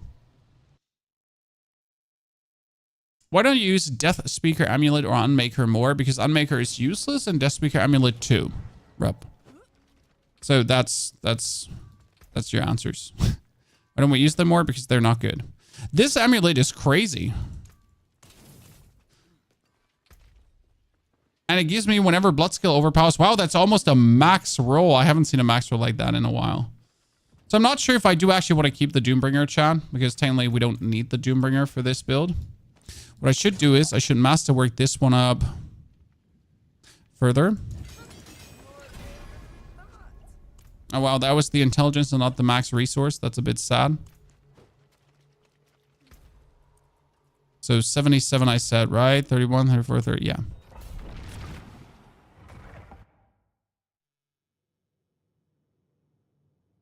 A deadlock. If it's immune to status and weak spot, well, that unstable bomber is easy. Your choice.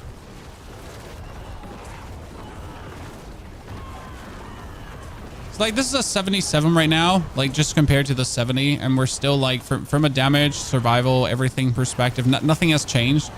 We're still just slaying our way through, even though this map design is, like, marginally unfortunate for what we're doing. So everyone just sits in the same prison, and they just get double exploded.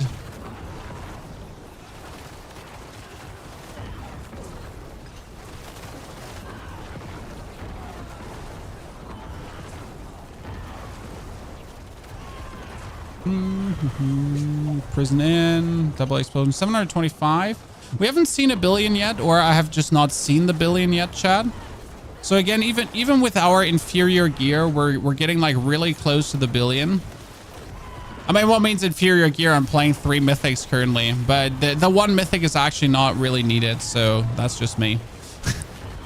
You know, like, even with our inferior gear, place 3 mythics. But, you know, listen, like, this is our inferior gear.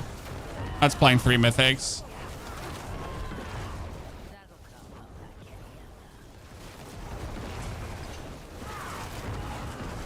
So even with that, we're very good off.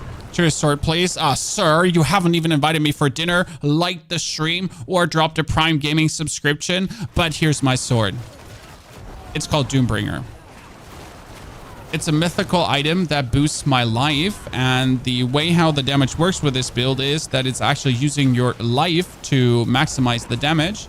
So you would technically think that just having 100% life is more damage, because that's how the item reads, right? Because it says multiplies off your max life. But the thing is that it kind of like multiplies off your max life, but actually the value kind of. So it says like it's from your max life percentage, and that just simply would indicate that if you have more max life, it's a 100% more. But the more max life you have, the more damage you have. It's like it's weirdly, very weirdly worded, but the outcome is more max life, more better. Now, there's probably somewhere an Excel sheet that would tell you how much more useful is the max life of the Doombringer versus having the max life of, not the Doombringer. Okay. Ash Wolf, thank you for your subscription. Thank you for the 2 gifted, Ash Wolf. Very appreciated. Congratulations on your new horse. I actually put the horse overlay away. Oops. I'm going to put that back on at some point.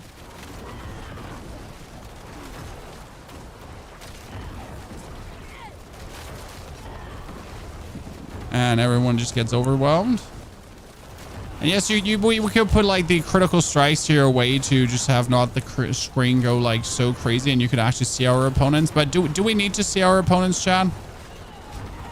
Do we need to see them? By the way, why are we doing a pit 77 faster now than we did the pit 70? It's the design.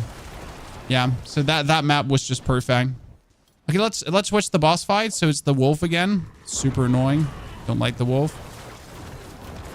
So right now, look at us. Just damage him.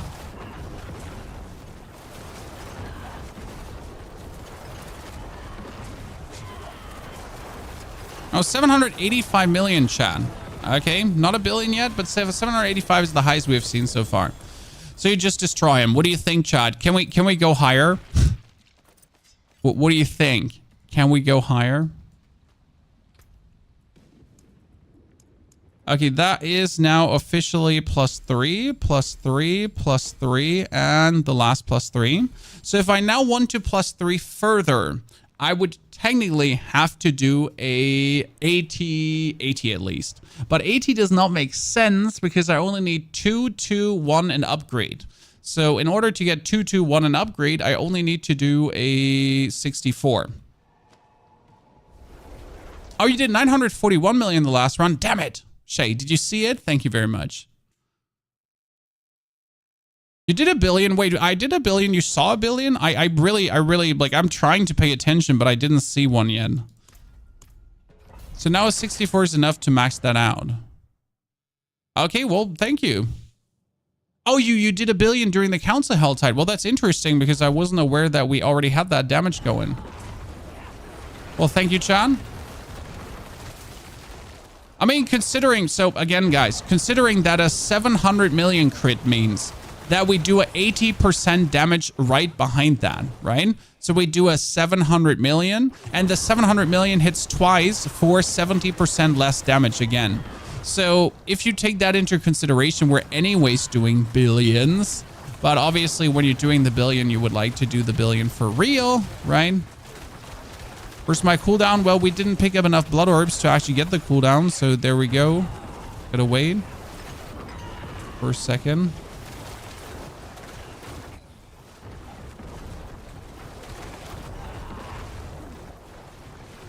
Also, to our friend with the Blood Surfer question. Blood Surfer literally just refers to any build that's like surfing on the waves. You know? So this is in fact too a surfer build. Because you're surfing forward on the blood waves.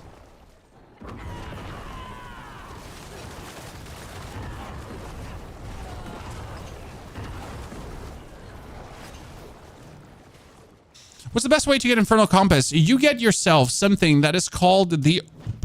Oh, sorry. The Opal of Torment. From the Seething Realms, from the Realm Walker. And that Opal of Torment you're going to be using to get yourself a ton of compasses. Compasses can drop from the Tree of Whispers. Compasses can just drop randomly in the Helltide. Compasses can come out of every single Helltide chest. So usually you should never not have compasses and should always have compasses, especially if you're using the Opal of Torment. That's usually what I activate and then I'm never out. Oh, you...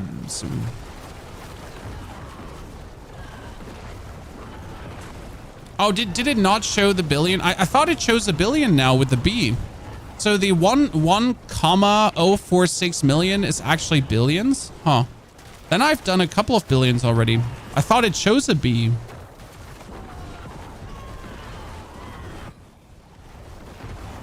So I was just waiting to see the B and not 1,000 million. Yeah, then I've definitely seen the 1,000 billions or the 1,000 millions already in between. Thank you. But I thought we... Huh. I'm confused. Doesn't it show the billions? Are my billions not billioning enough? Chat, is it that? Are they not impressive enough? The B doesn't come up until it's 10 or more. Okay, I see what you did there. You just called my build weak. Wow. I didn't know we were like that, Chan. I didn't know we were like that. Okay. Yeah, babies don't show the beast. So we're gonna turn it up. Yeah, it's a small B damage build. Like, it's a small B energy. I don't like that. Like, imagine just being shown 1,000 million because, like, you're not good enough. Yeah, Blizzard is cheating us out of our beasts, exactly. Therefore, we're just gonna kill him so fast that he's, like, doesn't even know what happened to him. Here, there's 1,176 million, Chan. Ta-da. Okay, ladies and gentlemen, exploit 1, 2, and upgrade. So now we officially get another 5% more damage multiplicative versus vulnerable targets. Ergo, we're doing more damage than ever. Yeah, big and small B energy, exactly. Jesus. Is there a Discord? There should be a Discord in the description below, sir. Oh, that's max life and poison resistance. I don't want that. Okay, let's destroy everything.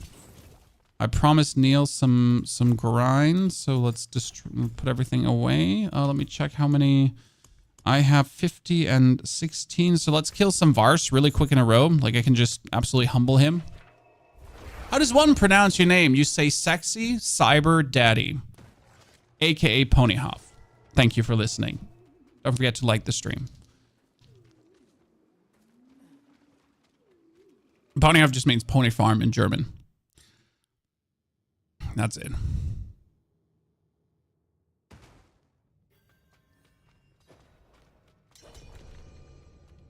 Now you want to do some. You want to do some of those too, Neil? Am I not cheating you out of your mythical chance? Dude, German? No. There are no Germans anwesend here. Oh, look at how slow the Sork is. Oh no, it's actually Neil Spiritborn, right? Is that Neil Spiritborn? Neil, how am I actually staying ahead of you Paragon-wise, though, with, like, oh my Jesus, we just, oh my days. So how am I staying ahead of you Paragon-wise when you play more than me?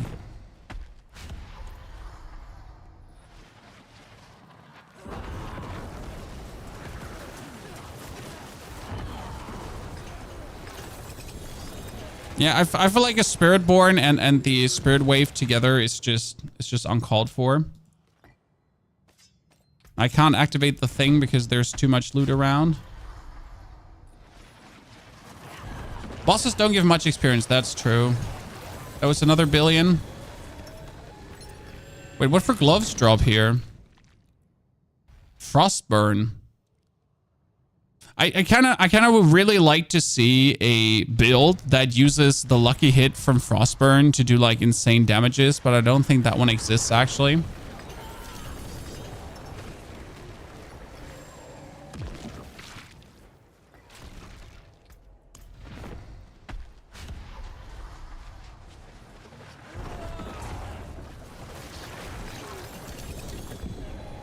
Oh, no, ladies and gentlemen, whee! That was quick. Okay. Well, I mean, like, oh wow. Oh wow.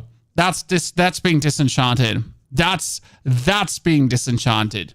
That is being disenchanted so fucking hard. Here, I'm marking it, chat. I'm marking it. That is going to hell.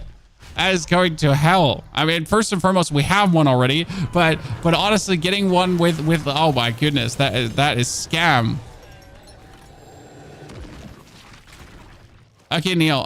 Wait, how many do I have now? I get 26. Yeah, let's go. Let's go do real.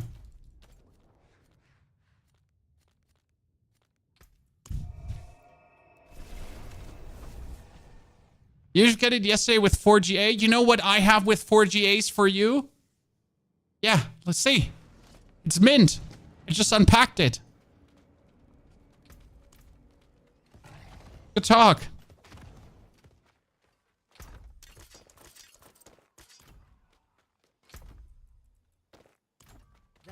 There you go, chat. One Resplendent Spark for Ponyhoff. What is an easy way to farm runes? Bosses. Honestly, if you're spamming bosses, you're getting runes. Like we just, you know, we just get some runes bonus and like bosses for runes. That's usually what you do. I got a Soulbrand for GA. Soulbrand is great. Hey. I know Soulbrand might not be your first choice of equipment to actually use, but Soulbrand is a good choice. Like Soulbrand is a powerful item. The damage reduction is nice. The bonus potions, everything on Soulbrand is actually like quite cool. I mean, obviously it's mostly wasted, but hey, to have or not to have. You could probably sell it for a couple of billion. Someone was going to buy it. You know, there's always someone who buys the Soulbrand. So yeah, you can't target farm specific runes. That is exactly true. What can I do with Doombringer? So Doombringer is used for every build that does overpower or needs maximum HP, because obviously Doombringer has like a very good HP roll. I mean, that is 40% plus maximum HP, which is insane.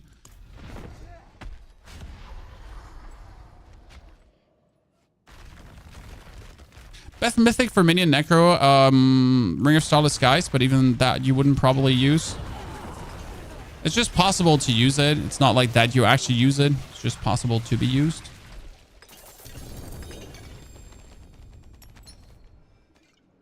Oh, the Tool Rune.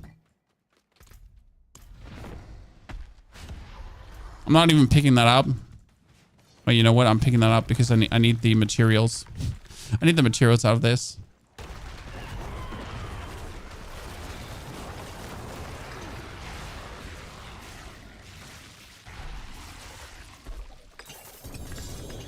Boss farming, so exciting.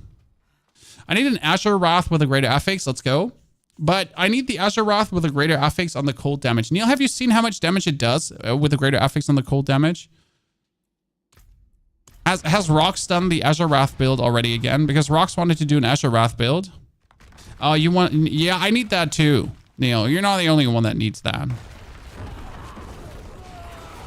Because there used to be like a very interesting Azure Wrath build that I wanted to mess with on my rogue.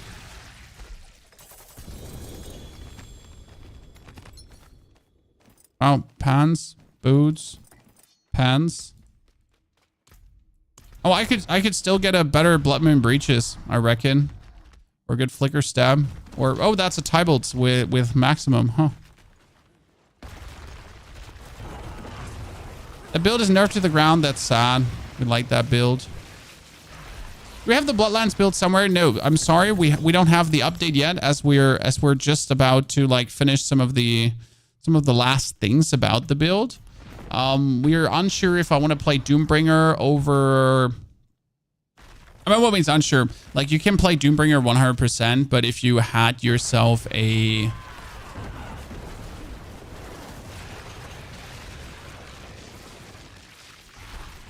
If you had yourself a...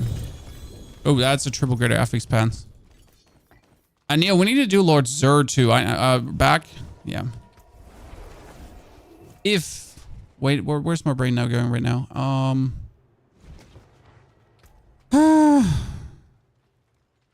Yeah. Like, there's a normal sword that might actually be better suited for the build even. What triple greater affix pants did I just pick up? Max life. Wow, that's actually good. Finally a good item. Who would have guessed? Come back if you need the forge.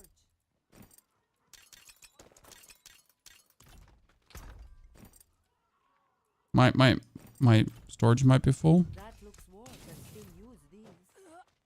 Which bits are you playing? We're playing currently Trag'Oul. And the main reason we're playing Trag'Oul is because I don't have a greater affix Bone Spirit boots. If you had greater affix Bone Spirit boots, you wouldn't play Trag'Oul. But it is a nice alternative to not just having it, because getting a good Trag'Oul is easier than getting a greater affix Bone Spirit boots. What build are you playing now? We are currently playing the Bone Spirit Blood Wave Bloodlands build. That's making Bone Spirits by walking through Blood Orbs, or casting and consuming Blood Orbs, and then overwhelming the opponent like that. It's super fun and quite ingenious, and we're really enjoying ourselves here. And the fun part is especially that we're casting Decrepifies for free. So we don't have to care about actually casting Decrepifies anymore. That is really nice because right now I can just stand here and do my thing. And my Decrepifies are being automatically cast on every single blood wave. That's really nice for the build's longevity because it gets really annoying to actually cast Decrepify in betweens. So we just yeet it away now. It was a nice Blood Moon. I could probably sell that Blood Moon for a couple of billion because blood builds are still very popular. So someone is going to buy it, you know? When I could also use it for my own Blood Surge build to push Blood Surge to billions of damage. But again, I'm usually not the pusher. How many chunks are we? Wow, we're getting like, considering that we didn't have any iron chunks like a while ago. We're looking good, Chad. We're looking good on those iron chunks now, huh?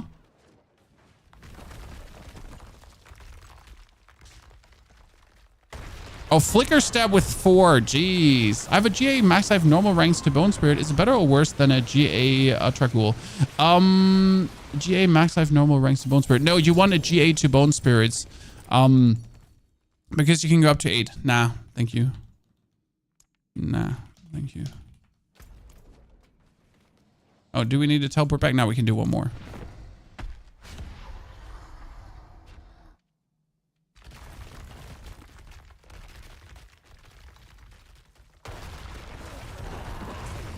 I wonder how much ether we could get in a 10-wave Infernal Horde together. Well, what do you think, Chad? Oh, Chad. Woo. The train is not stopping. It's another Tyrells. I have already 2 of those. Fuck that. Oh, so bad.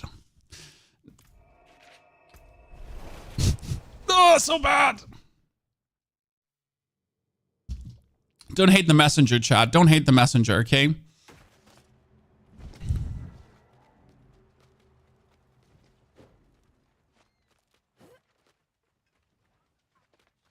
Streamer like, yeah, Neil is, how many times are you without again, Neil? What's my other Tyrells doing? I got one already. Tyrells here, back. That one had movement speed. This one is actually better, you know? Chat, I'll take it. This one is actually better. Ta-da! Look, Mom, no hands. How can I help? There's that. Come back if you need the forge.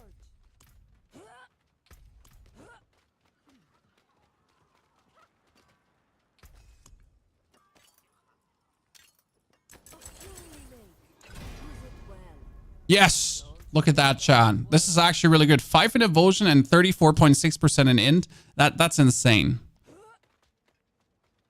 You get 10 mythics in the last 2 days, Neil. Wow. Okay, bruv. With Crushing Hands, you can get around 900. Yeah, with our build, we're getting around 900 to 1,000 too. So with our non-OP Spiritborn build. Do you have a tenor? Do you have a tenor? Because I don't have a tenor Infernal Horde right now, I think. Oh my goodness, Neil. You farming rascal there. Oh my Jesus. Whoa. Oh my Lord. No, Neil. Neil, I yield. Don't beat me. Don't beat me in the face. Not in the face, Neil. Holy Christ. Oh my, it's a Shroud of False Death. Whee! Not in the face, Neil. Not in the face.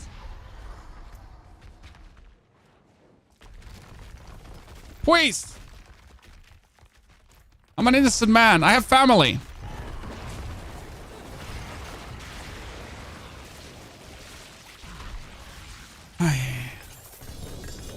Honestly, I haven't even followed what kind of thing you're currently doing with this, but yeah, I know this is illegal. I'm sorry, Chan. I killed a 120 with Spiritborn. I'm kind of just bored now. Yeah, see, you played Spiritborn, so you ruined your own fun. It's like, I hate to just be that person like, oh, ha, ha, you ruined your own fun, you little shitter. But it's like, it's what it is, right? Horde now? I'm out. Or more. I'm out. I have nothing more. Neil needs a greater affix thing. Oh, Neil's putting in. Okay, we get more. Because I'm completely out. I have nothing. I should just wall Neil out from the boss, you know? Oh no, Neil has more materials. That's not the thingy. Like, I also, like, the thing is, I don't actually need I need Zur. Can we do Zur?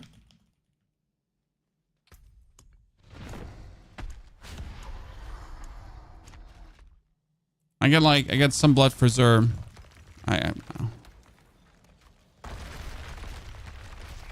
I'll farm more and we do tomorrow. Or so. Because for this build, I could need a greater affix chest, but I don't have the greater affix chest. Oh no, I'm like, Neil, I need to buy, need to sell. Need to sell that.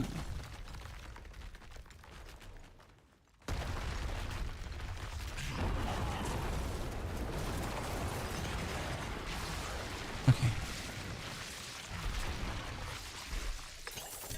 So I've seen a lot of people actually experiment around with a Shroud of False Death. And there's quite some intriguing builds. I'm not a fan of it. I've seen Minion Necros also play Shroud of False Death, but this only works for...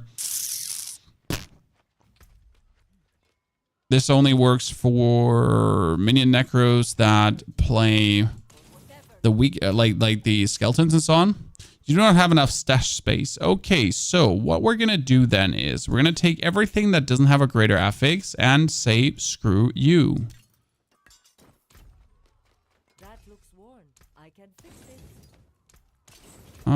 Let's do until we have to sell one more time. Okay. Okay, Dad. Wait, before I do this, let me actually upgrade my chest one more. When 8 times is the maximum I can upgrade this chest, so might as well, like, if this is the maximum damage I can weasel out, I might... Oh my lord, lad, chat, look at my rolls here. I mean, it's not a greater affix item, so I can't go further. But like, look at, even with my terrible gear, we get 21 ranks in. I don't have a single bonus core skill roll on the Air of Perdition, so that's the only thing I should do. Damn, chat. Look at me, actually getting good stuff. I like this. I have no complaints. I like my 2,000 in here, especially.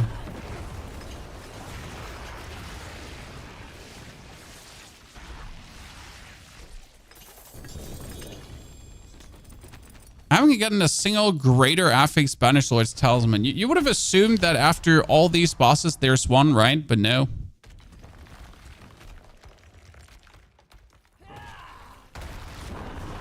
Oh, Neil, you're playing the Shroud of False Death, huh?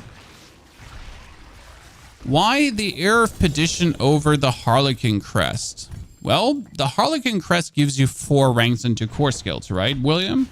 The Air gives you 3 ranks into core skills. So considering that, we're already getting the same amount of ranks, okay? Now, I do get cooldown reduction on the Harlequin Crest, but it's not like I need that. I have ultimate cooldown reduction, so there's not much more you can actually give me, right? So that too, okay? Cream and cheese on top. And now with the Air of Perdition, it's 31% crit chance and huge amounts of movement speed, plus a 60% damage multiplier. So the Air of Perdition is essentially giving you the core skills, which is more damage, and then the 60% damage multiplier. So what does Harlequin Crest do in comparison? Nothing, right? I mean, it does give maximum life, and maximum life boosts things higher as well, but I don't think that the max life works as good as the Air of Perdition actually does. That being said, you don't actually need neither nor of those. You could play without them.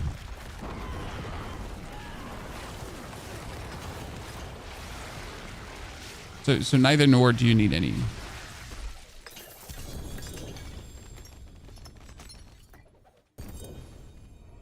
Port now. Let's go. Is it always? Yes, the Air of Perdition is always 60%. So the Air of Perdition is kind of like a Crown of Lucian, just without a downside. Because it does everything the Crown of Lucian does better, and it just gives you 60% for nothing. Oh, that wait. Oh no, it's 3 to core skills, Neil. You don't want that. So I'm gonna destroy that. Okay, I need a lot of Opticide bonus. So let Daddy Neil show us the ropes, ladies and gentlemen. We get the decrep, we get that. Dazed. I wanted to put Dazed on. Because that's what I'm missing here right now. The dazed. A little bonus damage I can actually get. Yeah. Was the strongest Necro build this season? Well, so there is a pit leaderboard. I don't know where it actually is. And right now, if we're going after the pit leaderboard... Sorry, I don't know if I accidentally canceled that. We have Necromancer. Here, Necromancer. Spirit Wave. And I think this is Spirit Wave as well. So it's Spirit Wave players.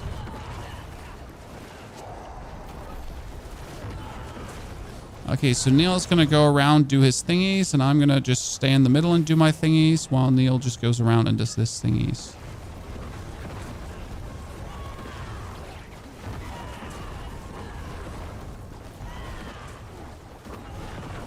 Neil's not playing Vortex, so I guess I have to pull things together for him.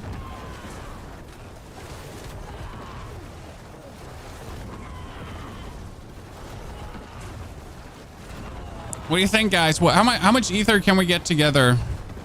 Spiritborn and Necromancer.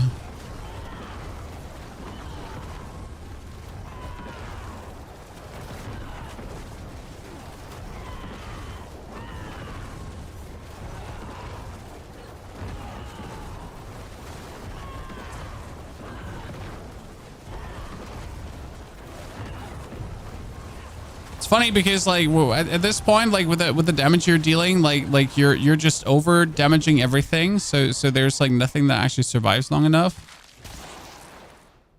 Easy with some good rolls. Well, luckily we're not getting good rolls. Let's get Ether Lords, Neil. I think that's a good idea. Or do you need more movement speed? Because like if you take anything with etheric masses in the beginning, right? You could get masses spawn Ether Lords, and that's actually not a bad one. Like the masses spawn Ether Lords is probably the only Ether Lord thingy I always will accept, because you will always get masses in between, and the Lords are just spawning and they essentially progress other Ether events further.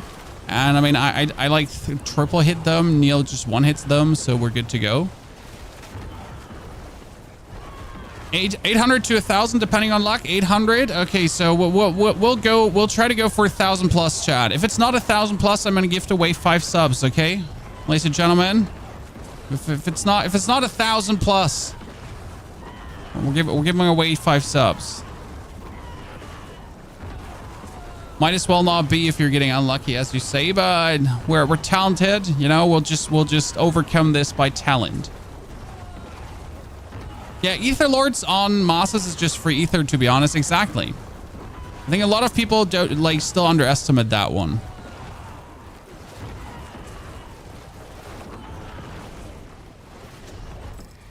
Slow start. Come on, give us something good. Exalted Hordes. Ah, yeah, let's go. That's not bad. Only give this guy only Soul Spires. So the moment where you get 1,000 ether with only Soul Spires, right? Hey chat, the moment where you get 1,000 ether with all the Soul Spire rolls, is it even possible? The cursed run. I mean, technically, if you get all the Soul Spire stuff, you can get what, like 16 to 20 per Soul Spire, because you could get double, and then you would have to get the bonus events to essentially like spawn enough always. Still seems highly unlikely it would ever get to that way.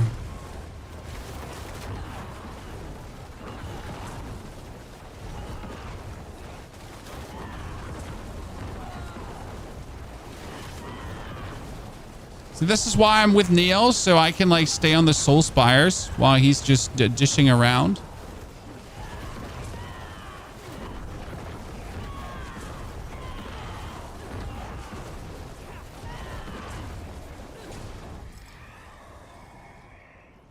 Oh wow, we're getting robbed. Okay, Burning Rain, I guess.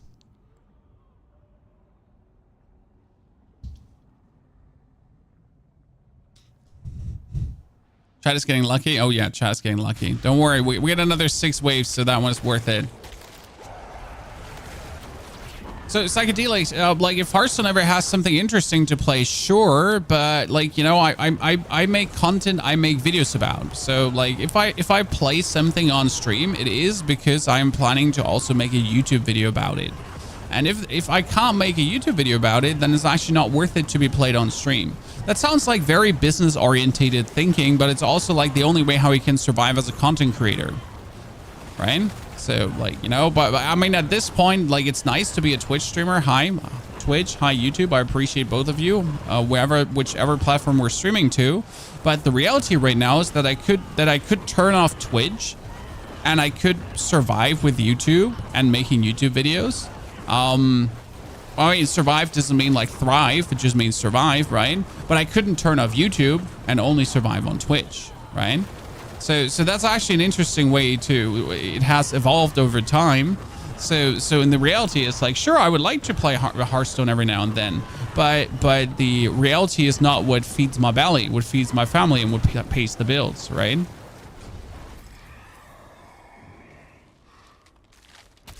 Oh, well, summon lords it is. It's sadly not the etheric masses spawn lords. That one would have been better. But hey, at least it's the lords. Thank you for the answer, no problem. I'm always trying to keep it real with you guys. There's no reason. I mean, you're here anyways. You notice if I wouldn't be keeping it real, right?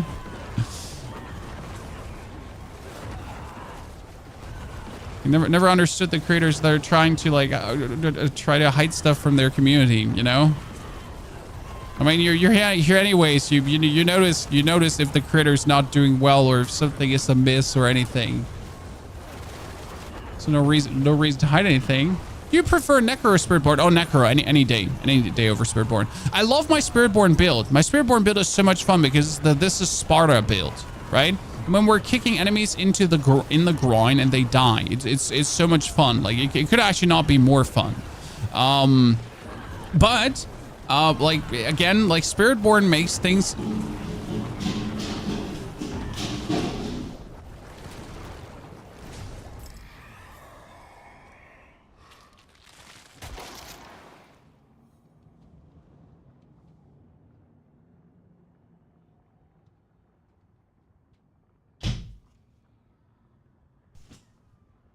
Sorry. Oh, Hellborn are hunting us. What just happened? Well, one of my children seems to have kicked something down the stairs, and it made very loud noises. And well, I gotta check if it was a child or just something, you know, that fell down the stairs. I'm playing with the gorilla build. It's so much fun. It is. I mean, despite daily some weird Spiritborn people coming by and telling you that you're not dealing 3 trillion damage and your build is bad because you're not dealing 3 trillion damage, you know, I'm more than happy with that build. Yeah, you always get to check. Like with family, you get to check if it was just an object or a child that fell down the stairs. I mean, our 4-year-old is perfectly able to walk stairs. But you know how children are. Sometimes they dilly-dally around on stairs and you're like, child, you just almost killed yourself. You do know that, right? Like if you fall down here, we are driving to the hospital. We're not driving. We're definitely, you know, this is a very, very stony stone stair. You don't fall down this and you come away unscathed. I fall down here and I'm in my grave, essentially. Neil, there was the masses, the etheric masses to the ether lords. We should have taken that. You made a mistake. Oh my God, Neil. Neil, is this an inside job, Chan? Neil just boosted the Hellborns instead of getting us more lords. I got betrayed. Chad paid him. I knew it. Chad, why you do this to me?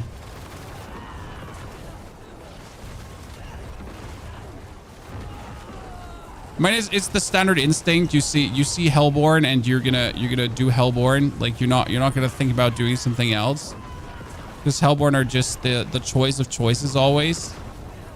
But sometimes, very very rarely, but sometimes it's better to not. Dude, he just get eaten.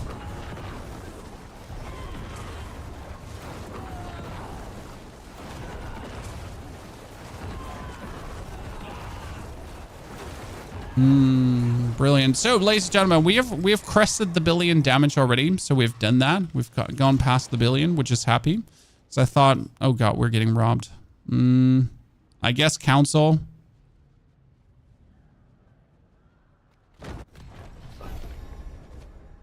Oh, I mean, it's gonna be harsh if you want to have an over 1,000 with our bonuses here, but I'm not giving up, Chad. We just need a good one. I mean, like just get double Hellborn or double Ether Lords. I think if we get the Ether Lords into masses, we should be absolutely going crazy. It should be fine.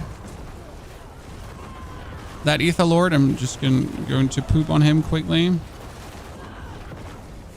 So like if that's the tempo in which you can kill Ether Lords and they poop like a 6 Ether out, then you're good to go. Oh, that's another one.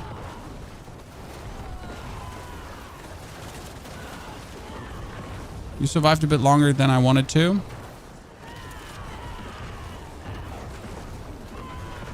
It seems like chat is getting their 5 gifted, ladies and gentlemen.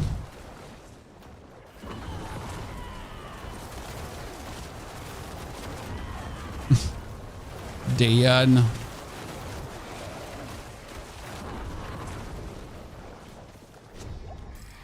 Okay, we got almost 400. Oh my lord, this is horrible. Oh my lord. You would think taking +1 ether from etheric masses is bad, but considering how many masses we're killing per round, I think we're fine about this. Alright, because the lords only give you 15 more ether, that's like nothing.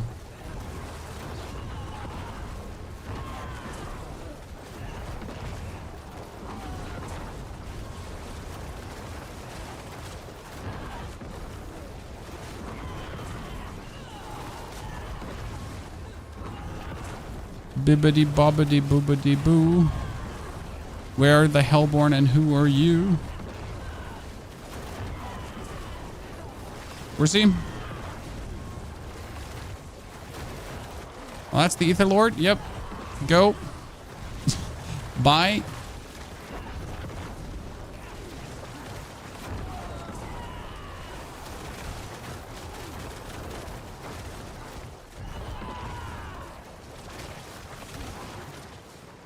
I tried Bone Prison Aspect and it's very good, but I have Starless Skies and maybe Shaco, I think, to drop the Aspect. I do use Starless Skies. I do use Starless Skies. You definitely want to use it. Oh my lord. Yeah, we get that. That's the worst I have ever had. Yeah. That's like just the worst in general, right? So Leonard, the Bone Prison Aspect needs to stay. Why does the Bone Prison Aspect needs to stay? It's simple. It says a bone spirit explodes twice, which means if you do a 5 billion bone spirit, then you would do straight away an 80% less damage again of the 5 billion. I mean, you're like, it might only say 80%, but effectively you're doubling your damage because everything you do twice.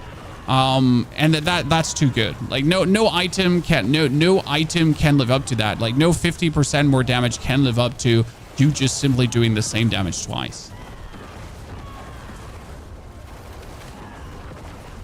And yes, I am using the Path of Tragwool for the bigger prison. It has 2 uses actually. It gives you a bigger prison, so you always have a lot of things in. That's not the main use. The main use is actually that it also gives you bonus essence. So like I'm always having more essence than I should legally have. That works really well against bosses as well. Especially the bigger the bosses, the more essence you get. I end up like with a somewhat 250 essence or something, and that also multiplies the power damage. Well, chat, that's a horrible run. We need to do another one, Neil. Yeah, you keep the same reason. You keep it for the same reason that you keep the Blood Surge.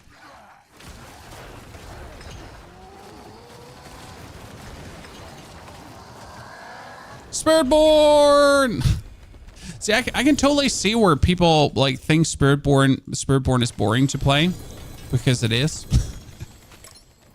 You know, if you do that to your opponents, where do you even get to play the game? Where do you even get to play the game?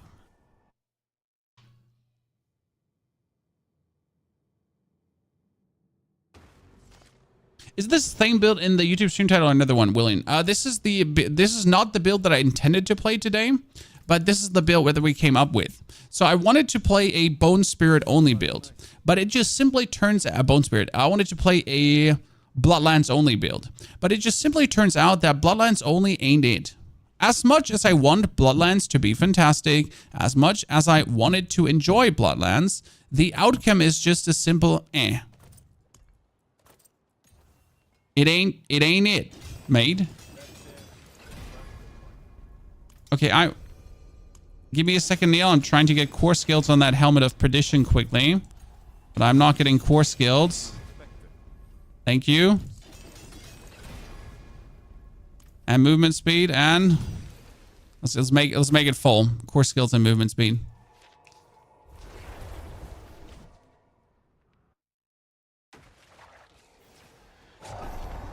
Okay, chat. 5 gifted is in the back. Are we continuing this? So it's another 1,000 runner, 5 gifted. Okay. Double or nothing.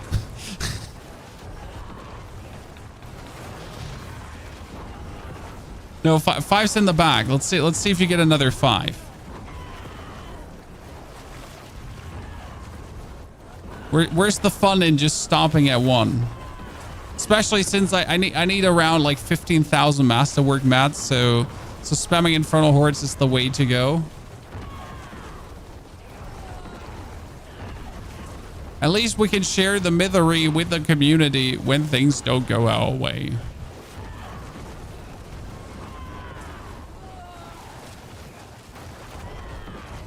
The good thing about doing like the hordes with multiple people is always that you can definitely activate all the fiends, because like sometimes you're on the left, it spawns on the right, and then one spawns on the bottom, and it's like stupid. You can't like just matter of fact activate all of them. All the exalted hordes at least. Let's go 50% faster. And next one is gonna be teaming masses. Okay.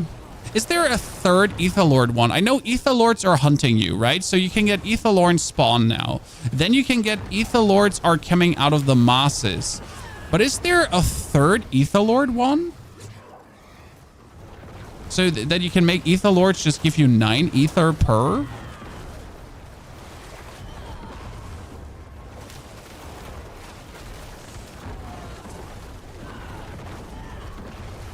I'm not even sure. Wow, we're getting Soulspire after Soulspire. I'm not happy with that.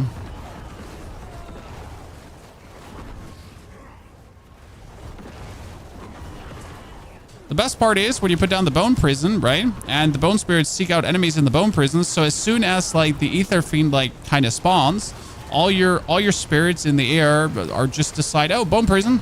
Yeah, I'm going there. They're just like, right, you just like hone them in. Like, oh, you wanted to go there anyways, didn't you? Have them turn around.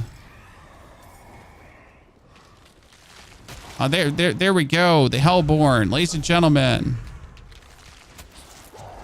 What's the most amount of Hellborn you've ever gotten? I think I had like 6 Hellborn spawn on a Hellborn spawn. Yes, 6. So whenever it spawned, it was like 6 coming out of it. That was just crazy.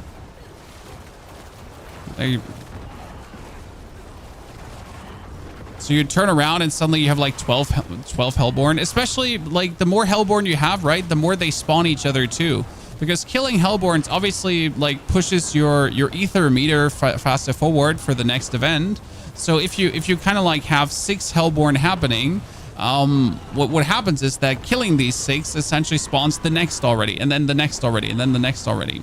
So it's kind of like a self-fulfilling prophecy that you're causing there.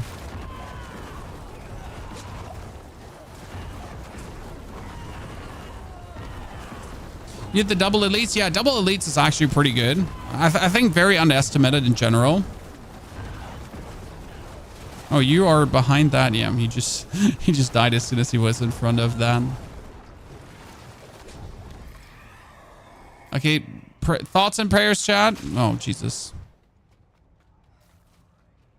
Might as well take the draining spires, Neo. I hate it. Oh, you take these elites too? It's one of my favorites to just see everything explode when you take the elites, but it seems so unnecessary at the same time.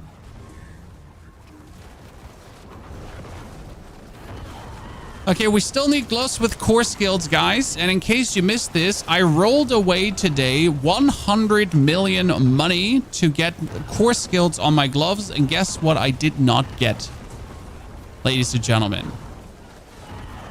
Guess what I did not get? Well, we didn't get core skills on our gloves yet. But I have the perfect gloves, which makes me like really sad because I love these. They have a greater FX attack speed. They have maximum life. If I would just get core skills on them right now, it would be brilliant. Yeah, I feel like the re-rolling, like right now, I think Masterworking is in a good spot. Tempering is in a good spot with a reset scroll. I mean, sometimes you still get unlucky, but honestly, the amount of items I have saved with the tempering scrolls is insane. So I think Tempering and Masterworking are actually in a good position right now. And they work plenty fine. But what's really missing is the re-rolling.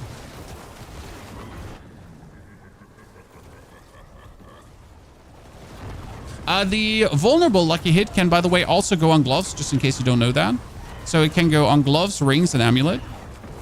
But yeah, so if now the actual like enchantment re-rolling, if we could, I don't know, if we could make sure that it's not so heavily weighted, because it is weighted. Like, sorry, you can't tell me it's not weighted. Like the amount of times you're not getting the skills and you're getting everything else is just too much.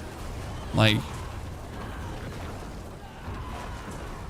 So if anyone was saying there's no enchantment waiting going on, it's just like literally it's a lie. Masterworking is too much work. I do believe if you want to basically masterwork your gear, it's actually really easy. I mean, right now, obviously, if you want to have the perfect masterwork, like the triple masterwork hit on the items you really want, that is a lot of work. That's for sure a lot of work.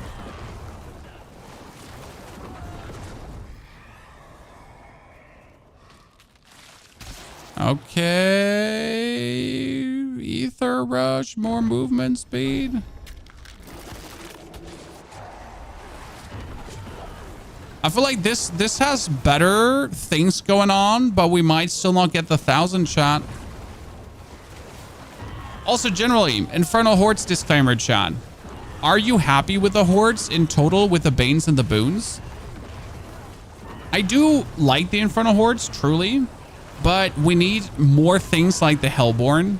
Like, because right now they're like, the last choice we just had was 3 dead choices. So we could either get more movement speed, or we could get more Soulspire, which is really not an option, or we could just get a Mass to give us infinite resource, which we anyways have. So it was like 3 F tier dead options. Like, there wasn't even a single good one. Now, obviously, there shouldn't always be good options, but having like 3 dead F tier options, I don't know. And I mean, it's not like that this happens occasionally. It's more like that this happens more often than not. But we like they really need to make so many more boons and mains. Yeah, there's like, I mean, you can't just make only useful things because that would feel bad. Here, Massa spawn Etherlords, Neil. Come on. Spires is nice when you're 4 men. Yes, Spires is nice when you're 4 men, but like then make it only appear when you're 4 men.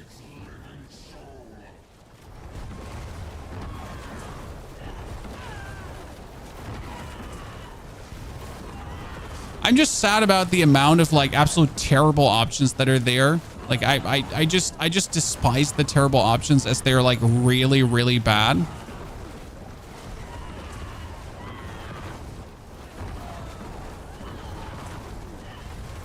Like they're not like even half decent, right? Like if you get one of the terrible options, they're just bad.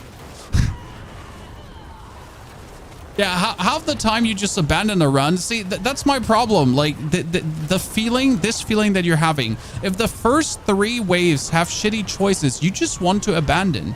No matter that a 3-wave run with the first 3 waves being bad, you still have a chance to get a decent one. I mean, I have had some runs where until wave 5, my choices were really subpar, and then somehow it still turned out to be an 800 ether one. Like, and I still have no explanation how you sometimes get that, right? You just get so lucky. But that doesn't erase the feeling of like your first 5 waves making you just be miserable. You know, you're just like, this is bad. This is bad. I hate this right now. I am so unhappy. This kind of stinks hard. So you're spending like your first 5 minutes.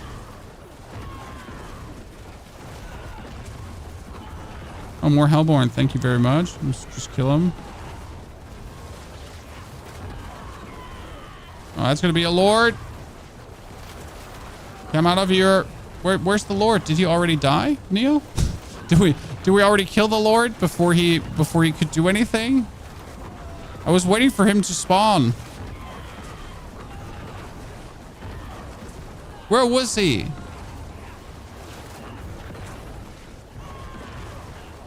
Feels like the amount of Opticide is not worth to do hordes. It's absolutely worth to do hordes because you need to have the tributes first. I mean, yes, the tributes are better. The tributes of refinement are better. I have not a single one, and I'm playing the game. Okay, so I think I've gotten a total of 1 tribute of refinement throughout my whole thingy yet, and I am playing the game, right? So I do believe Hordes is personally their best product. Hordes and Undercity are their 2 best products they have done so far. From a functionality standpoint, I like the Undercity. I wish there was like, I mean, they dumped it a bit down, which I dislike. I feel like if you do the Undercity in higher Torment tiers, it should just get harder and more rewarding, you know? So maybe some more Torment 4 tributes that are only usable in Torment 4. Because right now, for example, the mythical tribute you can do in Torment 1, 2, 3, and 4, and it gives you the same rewards. So what if the legendary tribute for the legendaries, what if that one was only doable in Torment 4, or like if there was one that is only doable in Torment 4 for like maximum rewards, or if you do it in Torment 4 it's even harder, just like for the risk reward hunters, right?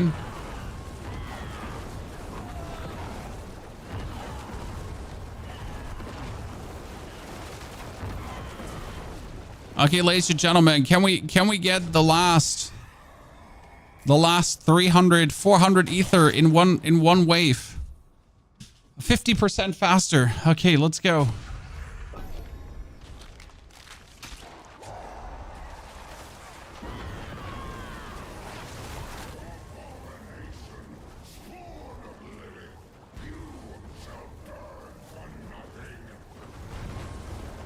Oh, that's green. Give me that Lord.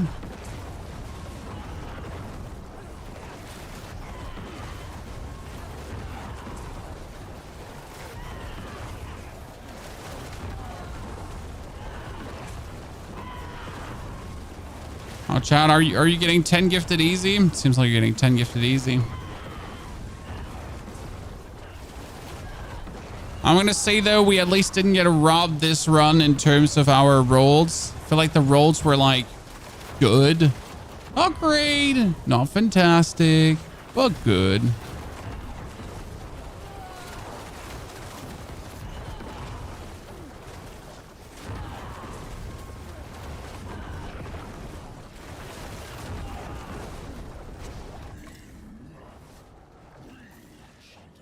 Yeah, come on. This is fine-ish. I like it.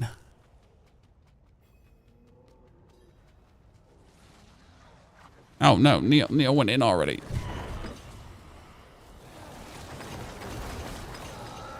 Poor lads didn't even have a chance. After playing Spiritborn, I forget what clear game screens look like. You know... Gotta enjoy some other classes too.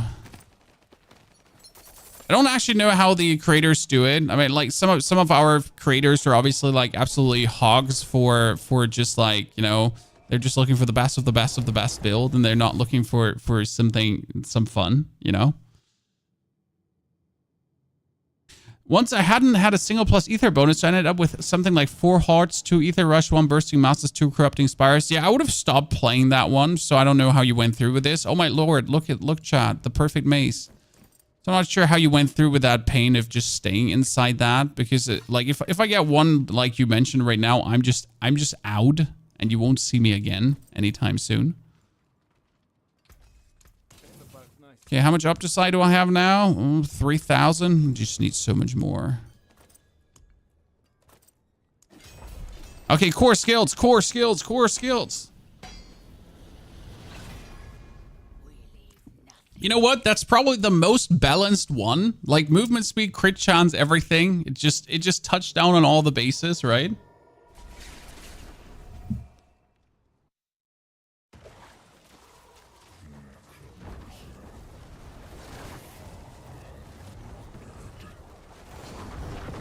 You know what I like the most about this build? That every single bone spirit you're spawning, okay? Like all these bone spirits. Do you see all these bone spirits here, guys? Like all the ghosts? Every single bone spirit has a lucky hit chance. So Necromancer has a lucky hit chance to get Barrier, okay? That lucky hit chance to get Barrier is really slow. It's only 15%. But, well, I am shooting Blood Lances that have a lucky hit chance. I am shooting a Blood Wave that has a lucky hit chance. And, well, every single ghost I'm spawning has a lucky hit chance as well. So all of these lucky hit chances summed up right now. Look at me just having maximum barrier by existing.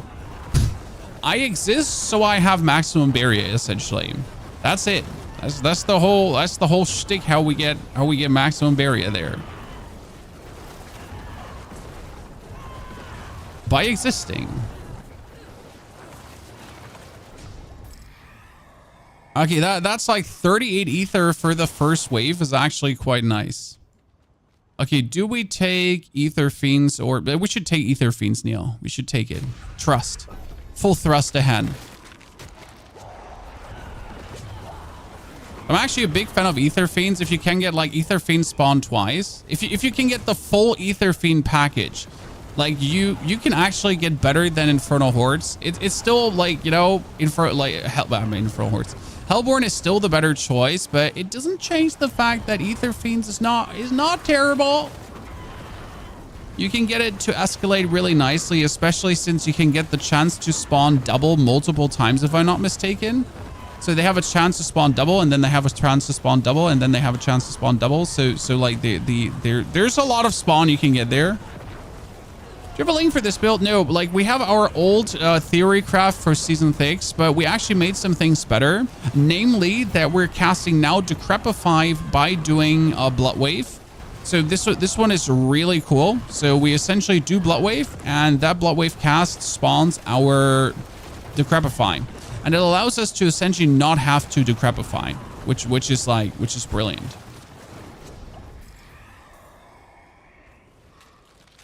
Hellborn are hunting you. Okay, chat. 10 gifted for you so far. For 2 failed tries. Oh, that was a lot of Ether Fiends. I love that. Plus the Hellborn together now. So I like to play the Path of Trag'Oul, for example. They're fantastic. Because right now, like, see, everything that is in this big bone spirit, bone prison actually takes double damage. If you use the tiny bone prison, it's often like just very tiny, and only everything that's really pulled into the center gets in.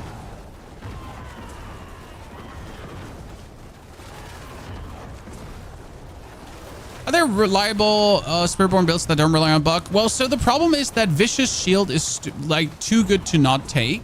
And it's not your fault that Vicious Shield is bugged. So obviously that you can over barrier with Spiritborn to get more out of Vicious Shield. That's not how they want it to be. But that being said, still though, like the Paragon node, like you just need to take it because oh yeah, we should take surging, I'd say. This one. That's what I said, like the double chance. It's better than the Lords right now.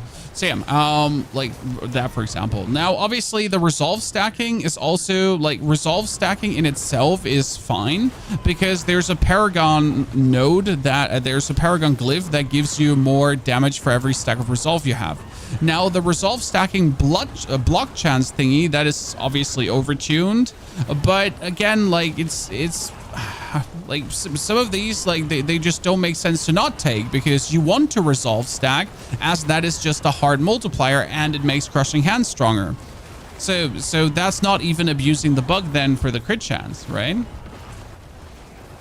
Add a concussive stomp rune instead of vortex to my Spiritborn after you build an absolutely wrecking bosses. Ha, Chobi. I'm happy to hear that. Concussive stomp is really fun. I mean, if you want a reasonable damage Spiritborn, you can try out my concussive stomp Spiritborn, which doesn't rely on too many bugs, and it's also like it actually doesn't rely on the bugs. You know, the bugs are just part of the concept in general. So like I would play this build no matter if the things were bugged or not. Does that make sense? And yeah, it's not a trillion damage build. It's just a million to billion damage build, as it should be. So it's like as strong as my Blood Surge build, for example. It's like the most reasonable damage Spiritborn you'll find this season, probably. As it's just good without being broken. Oh, this run, I'm liking this run with the Ether Fiend bonuses, Chad. Like we're going places right now.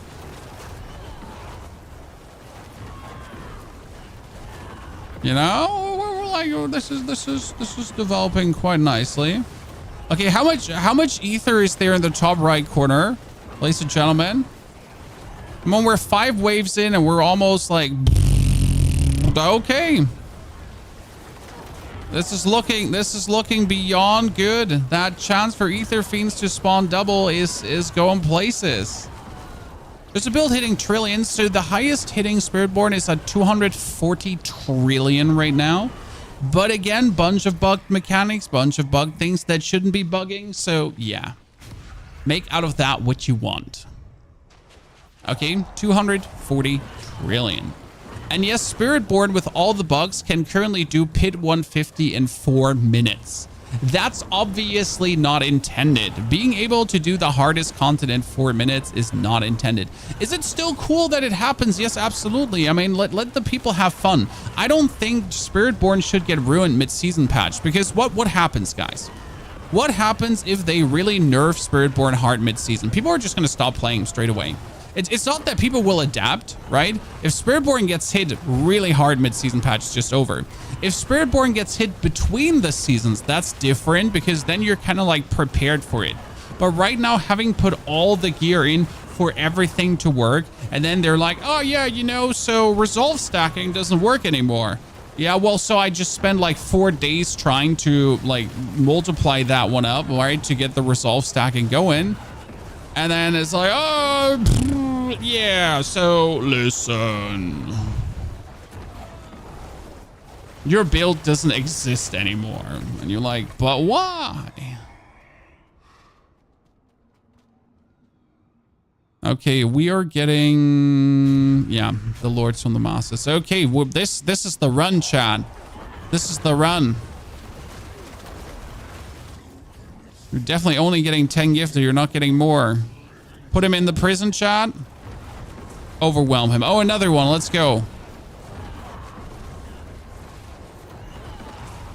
My bone spirits were traveling a bit slow there. You know? Sometimes I wish I could increase the flying speed of the spirits, right? Like, because they were like just plenty slow there.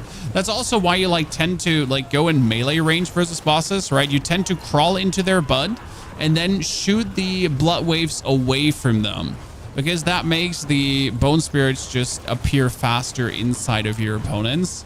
Because otherwise you might just sit there and wait for them to finally arrive. Well, he's just getting carefree away. Oh, damn, chat. This is a good one. You know, if we get now like another ether events faster, I think that's what we want. Like we get good multipliers. We just need... Okay, summon lords. Let's go. A lord gives now 6 ether, chat. Or lords can spawn, and lords are coming out of etheric masses. That means every etheric mass is worth at least 7 ether. That's actually a huge one. I like it when we get that. Okay, see there's like the ether, there's the lord, and he is... Wait, hey, spirits inside the prison. Thank you very much. My spirits just didn't listen. Didn't go inside the prison. Uncool.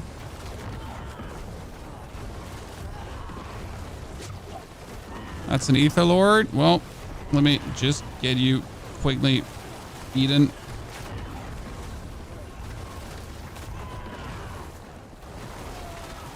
Okay, 700.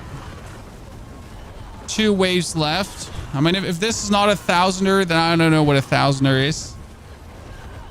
Spirit gives good blood visuals. Honestly, this is probably the most busy build in the game in terms of what it all does visually wise. That was just a billion, a straight billion, guys. It was 1,000 million hit. The most straight billion I've seen. Oh, we get the Unstoppable Elite for no. I would actually go for Ether Fiend's Crown plus 2 Ether almost.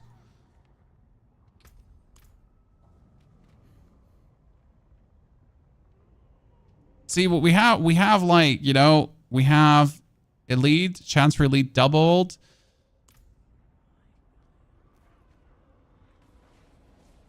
I would go for the Fiends.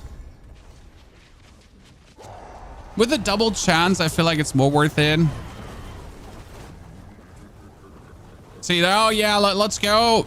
2 Fiends straight away in my butthole. Because we right now don't have bonus Spiritborn, right? We only have the double Spiritborn cast. Like, we don't have, like, the triple or the quad Spiritborns. So the Fiends are just better, as the Fiends are always more. Because if they're spawning, there's just more Fiends. Right? And we're getting tons of Fiends, especially with the chance to spawn doubles. So that's like a no-brainer.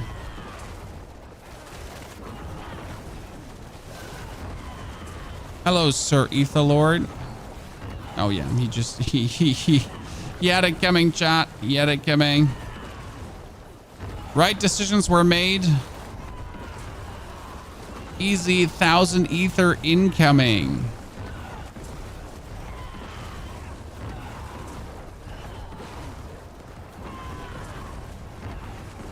Okay, I gotta say though, the amount of ether fiends I see spawning is like crazy right now. Okay, we got it, chat.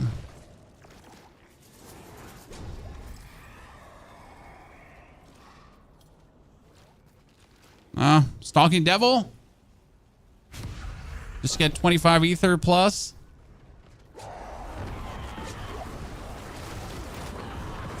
Alone that is almost guaranteed to give us what we're looking for.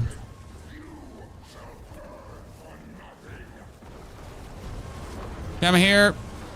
Come here. Butcher dead.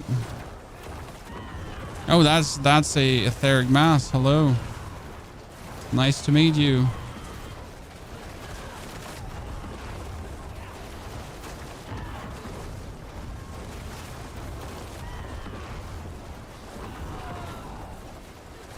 Look at this, chat. 1,000 plus. Let's go. I mean, from technically what we have gotten, like this is why, like, where I'm saying, like, I think technically from the things we have gotten, you wouldn't have thought that this is straight up going to be 1,000er, but because it was essentially like it was fiends, right? Until we really get the Hellborn going, and we stacked more fiends than Hellborn, so I'm like I'm positively surprised. That's a good one. 1K gang represent. There's only 10 gifted for you then, chat.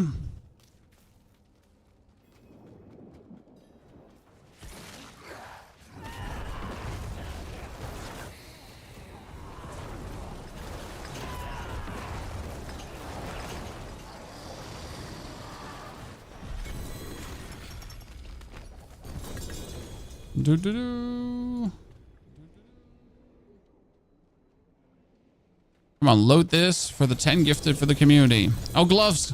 Chat, greater affix core skills gloves incoming.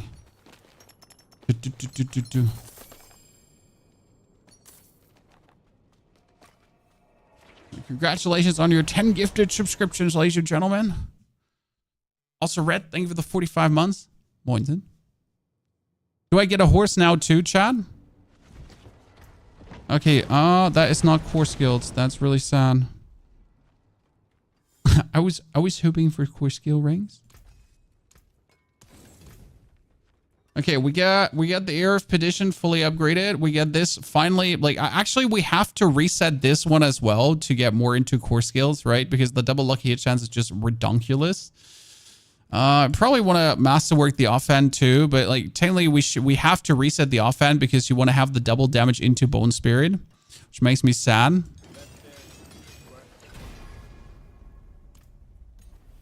You want the first one at least to be the double damage into Bone Spirit, right? Like I'm never gonna hit the triple, but you at least want one of them, right? Okay, well, it is what it is. Oh, max resource chat, gang. Let's go. Haru, thank you for the 10 gifted as well. Haru, appreciate it. Dankeschön. That is very kind and generous of you, sir. Very kind and generous. Okay, Neil, we got a world boss in 7 minutes, so I'd say we can world boss that. And I'm already out of iron chunks again. So we are out of iron chunks again, ladies and gentlemen. This was really quick. On your amulet, which GA do you need? So I do have an Int, Evosion, and Maximum Life amulet. The Evosion is nice. It's just a multiplier against vulnerable enemies. It would also be good to get Compound Fracture because that is 5% more. Evosion is also 5% more, so it's the same in green. You could also get ranks into Imperfectly Balanced because Imperfectly Balanced is also 5% more. So these are all like actual good options.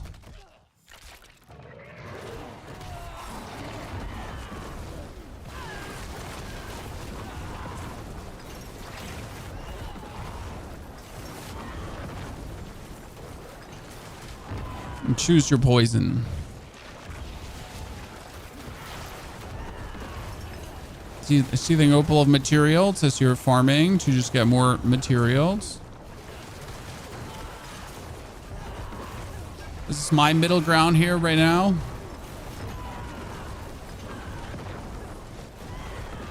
Just keep the Bone Prison centered on the middle, that when like she comes in the middle, she just dies instantly. If she hasn't come already in the middle. See, like, that's what I meant. Just waiting for her to appear and then just instantly vanish in an explosion of awesomeness. We'll see, ladies and gentlemen, that was everything already. I like that. That was all the little things you had to do. Everything, like, you know, straight up fully cindered out and all of it. Do you need Banished with a 2J on attack speed and overpower and FX at 60%? No, Bash. Thank you for offering, though.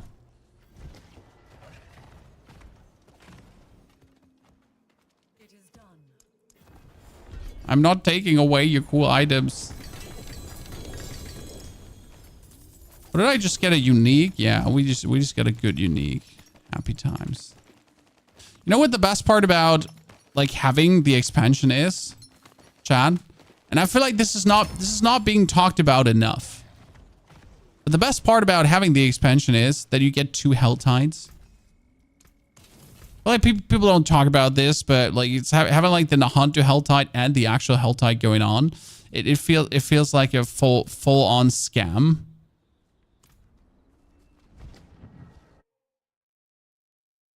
Any chance you have a spare ring of Mendel? Gregor, I have recently just cleared my whole stash of items I don't need, so all my doubles are kind of gone. I'm very sorry for that. That being said, if you are lacking a ring of Mendel, just gamble Obolts. Like, Obol gambling is so simple. Like, you literally just go Obol gambling and suddenly you have it. Like it's gonna be hard to not have it, right? So we're still thinking about, do we want to play Corpse Tendrils or not? I mean, I do like my Doombringer, don't get me wrong. But I'm really struggling with myself which one to prefer there. I would also like to know if the Ring of Starless Skies is in fact better than just getting the Corpse Tendrils. You know? For this build, there's no planner yet. I'm sorry. I'll be making sure to have a planner for you tomorrow. As like we changed some things to the original build that we played last season. So last season we already made a Bloodwave build, but we changed some things.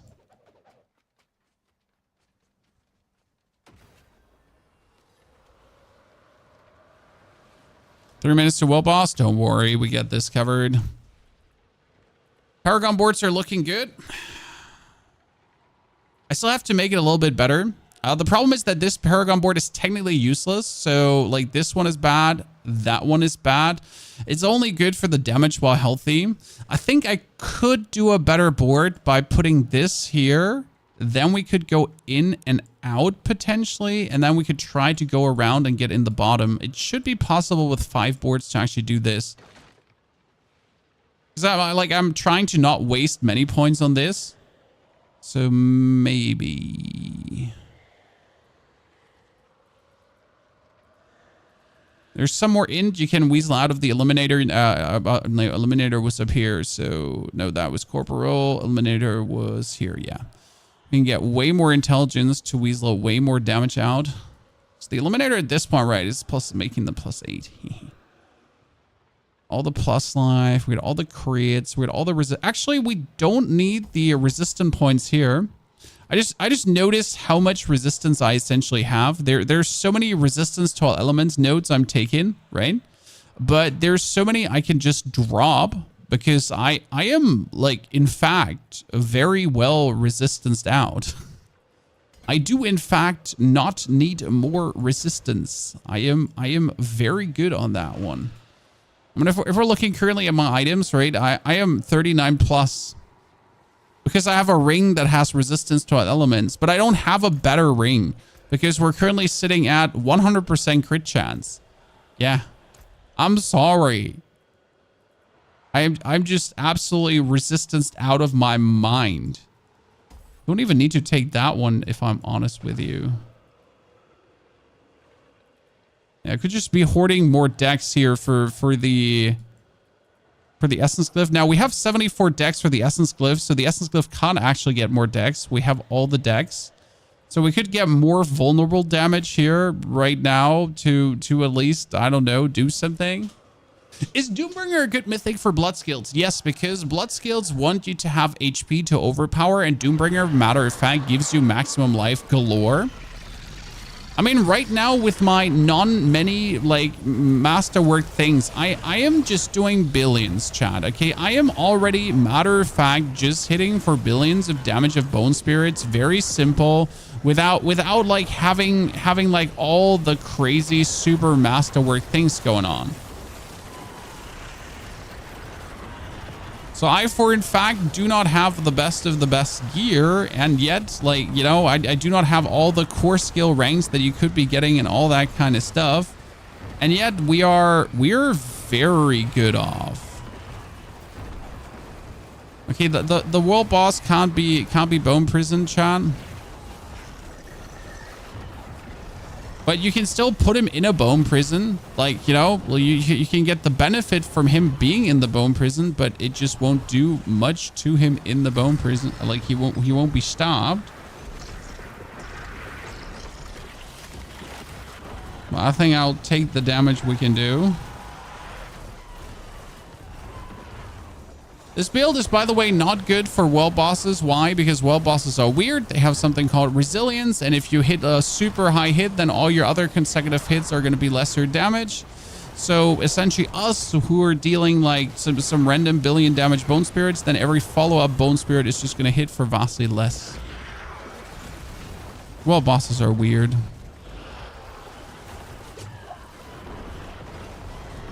Doombringer is great on everything. Yeah, kind of. There's like no bad build for Doombringer. You always can put it in something and make use of it. Maximum life and lucky hit chance and intelligence amulet. Ooh, don't need, but do have.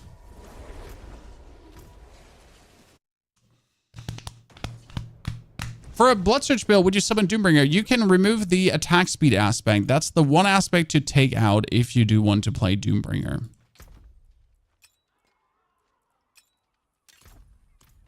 The forge is ready. Come back if you need the forge. By the way, I never put the skill points into Blind. I have to pull them out of spiked armor. Yeah, if I... If I upgrade Tragul, I have enough armor to not give a damn. That's 50 bone skills, chat. Okay, so we're officially sitting now at 23 ranks into Bone Spirit. And you know what the highest is you can get into Bone Spirit, chat? You can get up to 37 ranks into it. Okay? There's a total of 6 with the Ear of Perdition. Your chest can have 8, and your boots can have 8 in total. Your gloves can have 7. So right now, I would really like to have gloves with core skills on. But again, I have rolled so many times and I have not gotten anything. I'm not even sure if I need the crit chance, as our crit chance is just through the roof. See, like, that's ranks to Blight again. I've really tried. Like, see, oh, no, we are actually 100% crit chance and beyond. So that's fine. See, like, we are not getting a single something. This is not what you're hoping for. This is not what you're looking for.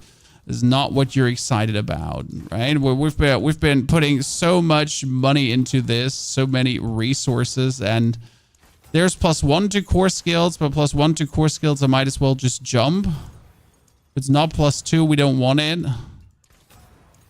Yeah. Sadness. Absolute sadness, chat. Oh, there's what's Neil doing? Oh, Infernal Hordes. Chat, Neil, a favor. Infernal Hordes.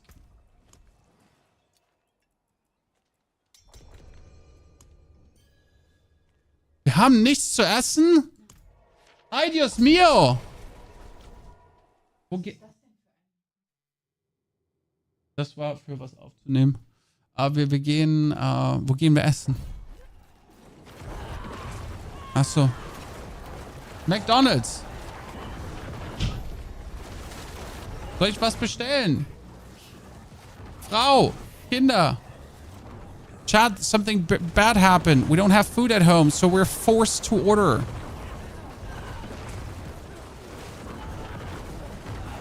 How unfortunate.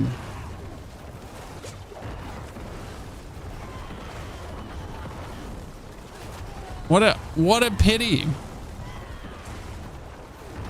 It's like how I absolutely despise those days when this happens. It's like, oh no, for real? We don't have any food in our house? Well, that is so sad. And I'm really like, wow, I'm so mad right now. So what do we order?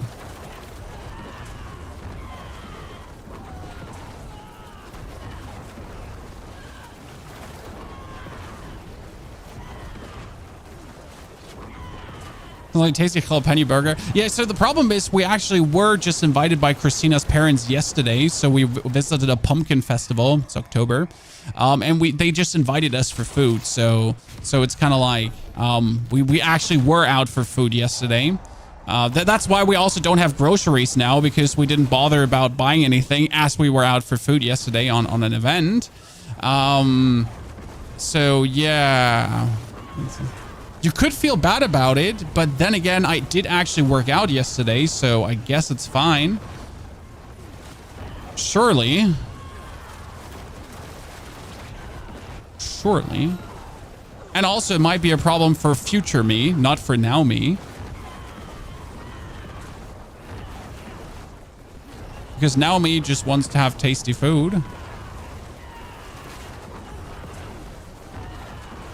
We're though slowly reaching the time where our children need their own dishes, because like right now, so when we order food, guys, my children love pizza margarita with pineapples on it. Yes. No, they don't want a pizza Hawaii, chat. No. They hate the ham on it. They want a pizza margarita with pineapples. Yes, peculiar children. But we used to be able to just order one pizza for both of them, you know, because they're tiny. Nowadays, they're getting to ravenous, hungry humans, and they actually each need their own pizza, which is great because there's more leftovers. What a shame. Pineapple pizza is not bad. No, I don't have beef with pineapple pizza. I eat that. I mean, like, so I'm a foodie, right? Like, I am on a seafood diet. I see food, I eat food. I've always been on a seafood diet. I don't discriminate any kind of food apart from like, what are these tiny prawns? Prawns. Yeah, I'm not a prawner. I like the smell of it, but I don't like the taste of it. So that's the only thing I discriminate. Probably everything else just gets eaten, no matter what. So there we go. Like, right? I mean, like, it's not like you're gonna see a pineapple pizza and you're like, no, I can't eat this. Like, I am so horrified by the idea of pineapple on pizza. Oh no. I mean, like, it's goddamn dough and cheese with some tomato sauce. Whatever in between is whatever is in between, right? Like, it has cheese on it. Done. Fine. Like, everything else is bonus anyways.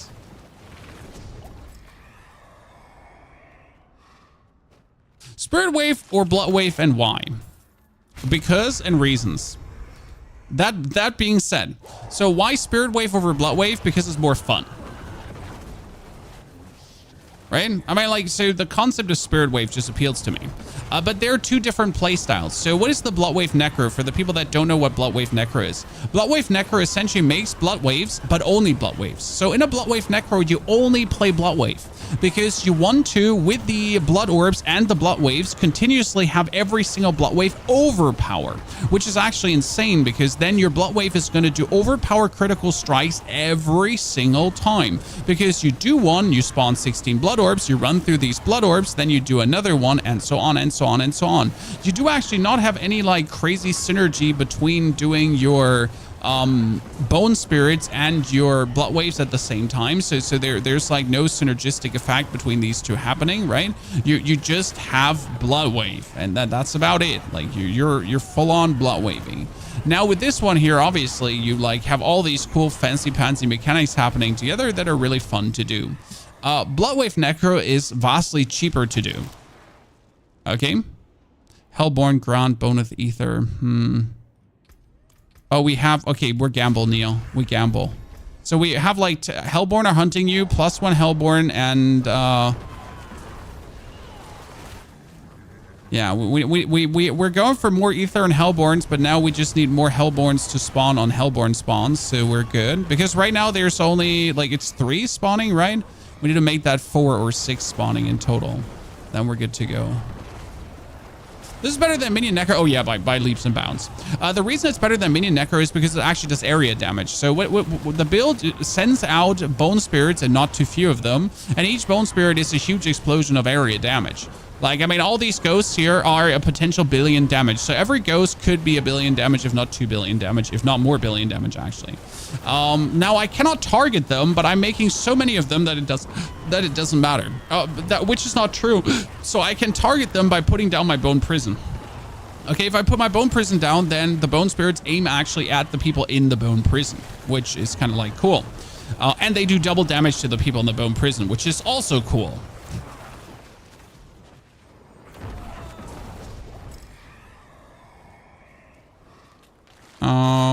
Unstoppable Elite. Yeah, let's go.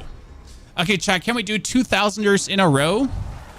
Could you fit Grandfather in this build? No, absolutely not. There is no way to fit Grandfather into this build. Not even remotely could you fit Grandfather into this build. And the main reason is that you have Bone Spirit does double damage tempers on your things, but it's not only the Bone Spirit does do double damage tempers, it is also on top of that your that like Grandfather will make your attack way slower. So Grandfather's a two-handed weapon, and you will just attack significantly slower. And the main thing how you're making your ghost is obviously by casting Blood Lances who pick up the Blood Orbs, right? So we're casting Blood Lances pick up the Blood Orbs. That's how we're creating these Bone Spirits. Now, if I'm attacking slower, I'm making less Bone Spirits, I'm doing less damage. No matter if the Bone Spirits would be hitting harder, which they actually wouldn't be because you would be missing out on aspects. We don't have the aspect slots to actually do it. So yeah, Grandfather is really not an option. It's just that Grandfather in general is just not a good weapon because it's just limiting the Necro design-wise. Necro does not have the aspect slots to just play a two-handed weapon. I mean, you can't just say, oh, you know what? I should be playing a two-handed weapon because what could go wrong if I play a two-handed weapon? Well, you know what goes wrong when you play a two-handed weapon? Everything goes wrong when you play a two-handed weapon. Simple matter of fact. Like, you're losing 2 aspect slots. Like, it's not that Grandfather gives you actually an aspect slot, right? It's taking 2 aspect slots away for a lot of critical strike damage, yeah? But that doesn't help you. Is there already a build guide for this? There is one from last season, so not an updated one, but I'll be making sure to get that to you by tomorrow early morning as we do the full build guide. I do believe I still want to change 1-2 things in the Paragon board and maybe in the skill tree, as I do believe we don't need every single skill point where I put it. I mean, for example, right now I am sitting at 100% critical strike damage. That actually means I can take points out of critical strike damage currently because I'm just over critical striking, which I obviously only do with certain levels of gear, but still.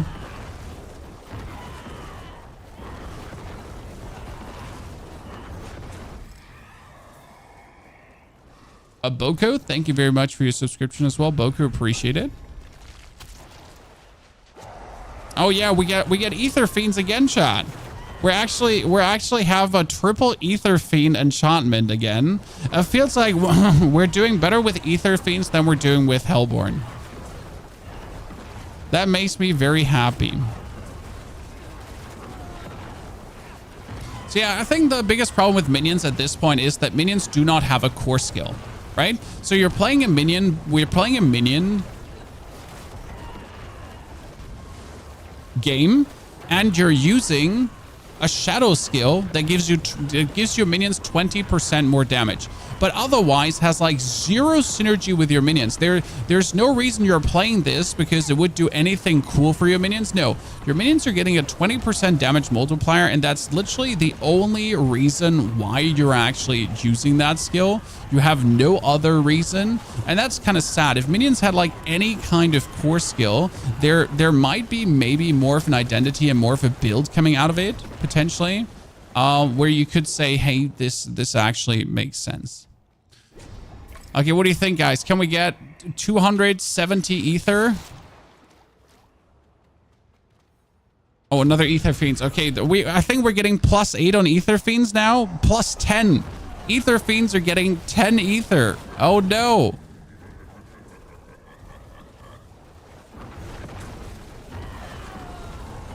And the chance is doubled for them to appear.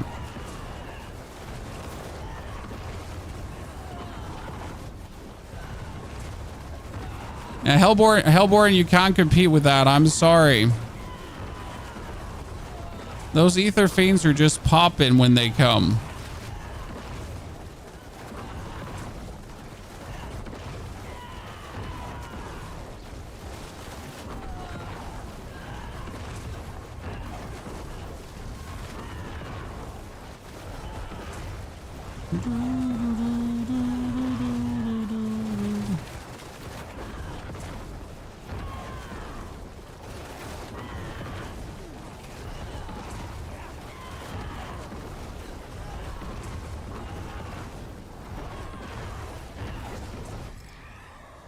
Okay. Oh, we're low. We have another wave. Oh no.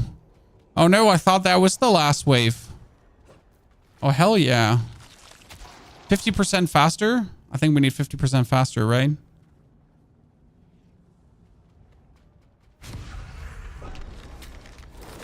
How many Whisper Caches? 27.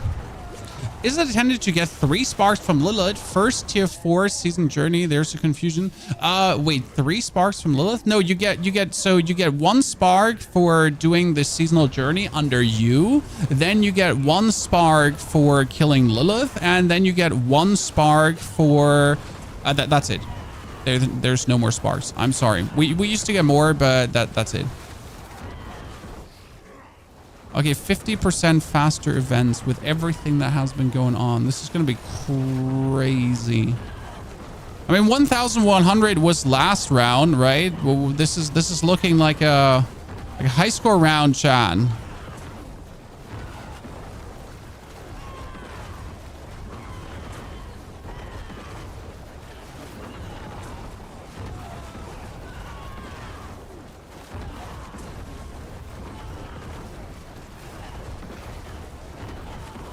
D4 is just D3 with better graphic, and if it was, where's the problem? I mean, the main reason I never played much D3 was always because the graphics stank. I'm sorry.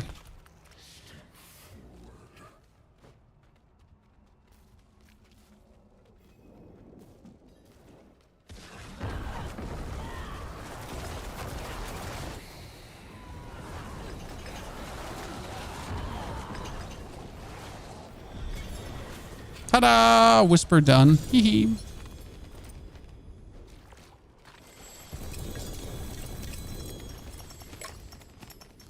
Perfection. Very, very happy outcome.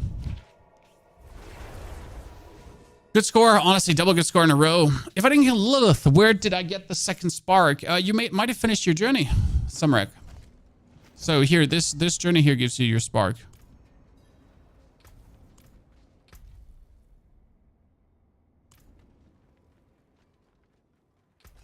Okay, we got cooldown, int, poison resistance. Yeah, so we have nothing. We have nothing. That one is upgraded, but we would have to reset. That one is fully upgraded now. Well, that's not what I was looking for, but I'll take it.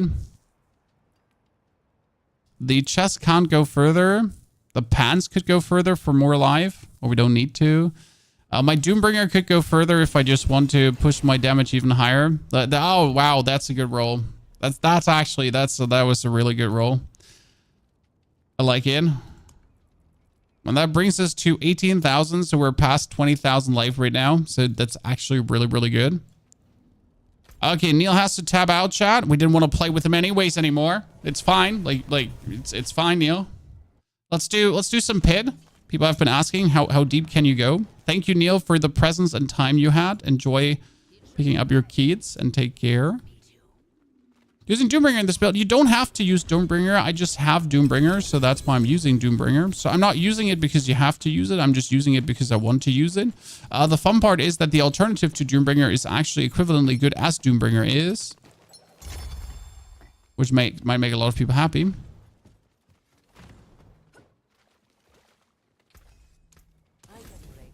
Okay, chat, let's do a pit. Okay. Doesn't matter what torment you get 27 caches. No, it needs to be torment 4 caches. I'm pretty sure they give the most XP.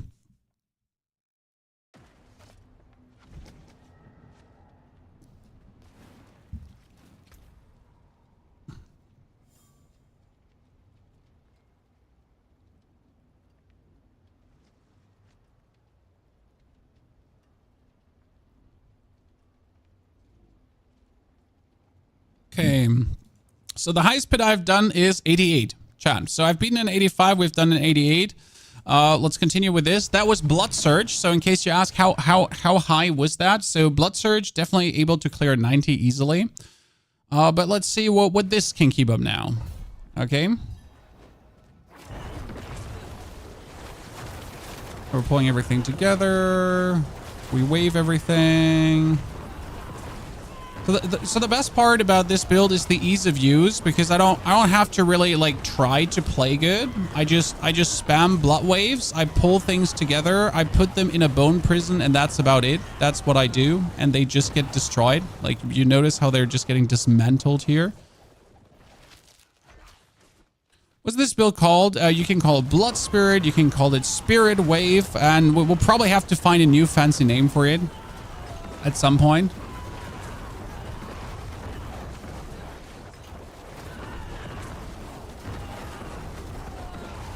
We did already play it in Season 5. We played it in the on the test server as well, and we made some build guides for that.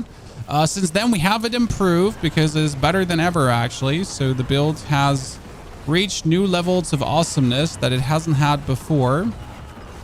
And you're surfing forward on your waves of blood, spawning tons of spirits.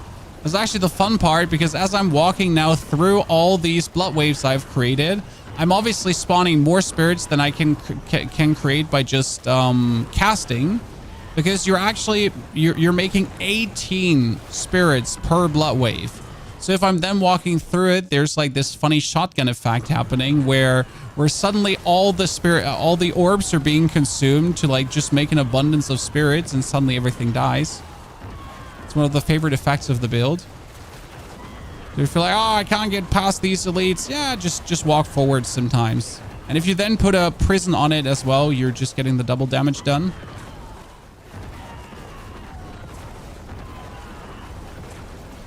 This is where the fun is. This is where the fun is. And if they're in the prison, they're also vulnerable. Ba, ba, ba, ba, ba, ba, ba, ba, ba. If they're in the prison, they're also vulnerable. And if you then eat 4 corpses, you actually do more damage. Everything dead. See, like you notice, this is not like hard play style. I'm holding down my right mouse button, then I'm casting my Blood Wave on 2 whenever it's off cooldown. So whenever it's off cooldown. Okay, so like it doesn't matter if you're over spamming. It doesn't matter if you need that many. And then in between, you're doing your prison, and you're also doing your corpse tendrils. And then every 6 seconds, technically, you would consume 5 corpses, but I only do that versus bosses. I don't really bother on like normal mob clears to do it because it's just too tedious to also weave that in. There's sadly like no way for this to actually consume corpses. There's actually a world where you could consider playing. So there is a crazy world, and I'm not sure if it would lead to more damage, where you could technically consider playing the gloves from the Blood Surge build if you have it in greater affix. Because it's a max damage, it's a max HP multiplier plus Tides of Blood. But I don't think it's actually worth it in any way. Probably it would be nice to have like a DPS meter to find this out. So right now that Pit 88 looks like we're doing this very easy, ladies and gentlemen, I would say. I'm not going to say no chow, but no chow.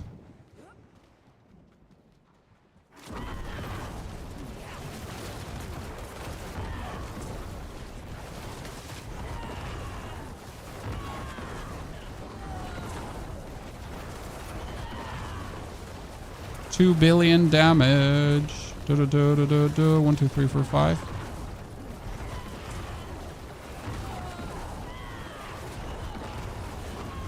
So like I've spawned so many of these now. So if I would actually get her staggered again, it would be worth it to just run through all of this to get like so many spirits going. That is truly amazing.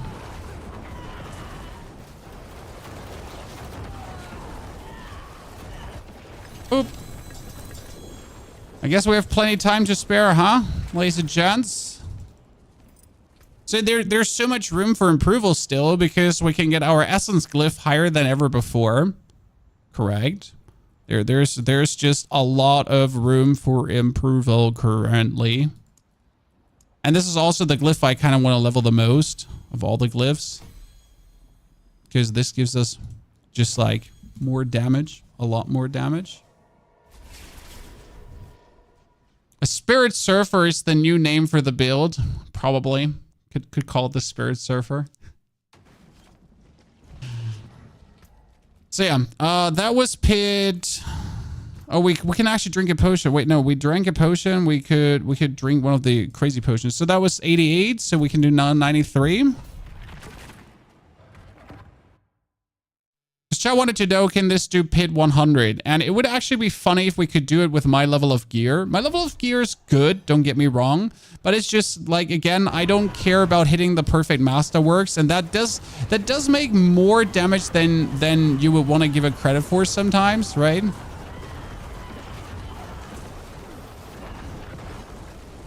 So that 88 felt relatively effortless, but 100 is truly the territory where the pit feels atrocious unless you're a Spiritborn. Right?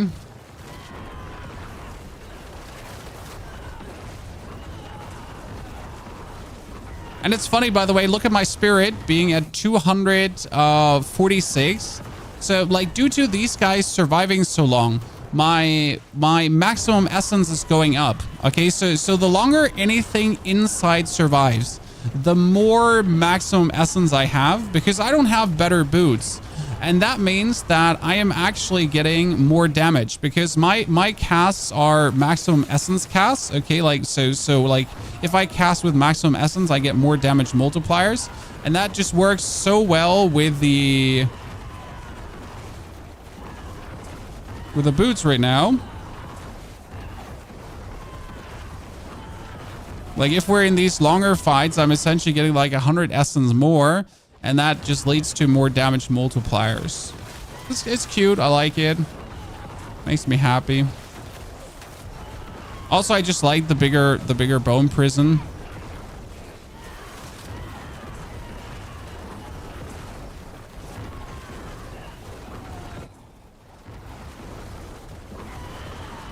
Hate how small the tiny bone prison is.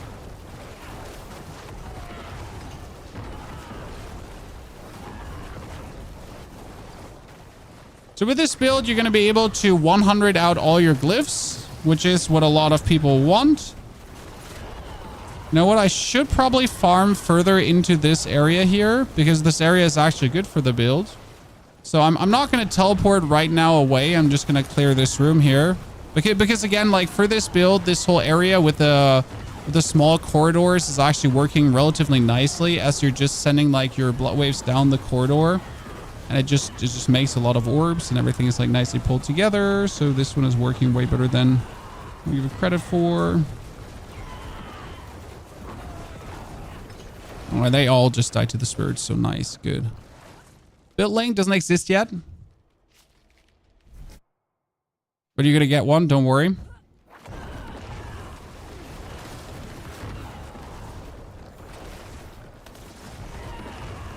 So right now we're playing, you know, I said we're only playing the passive truck wool because we don't have better boots. But I gotta say, I'm just like so getting used to the bigger radius of the bone prison that I don't actually want to go back to normal boots. You know, I just don't want to go back to normal boots because I got this bigger radius that is just beautiful. What could I say?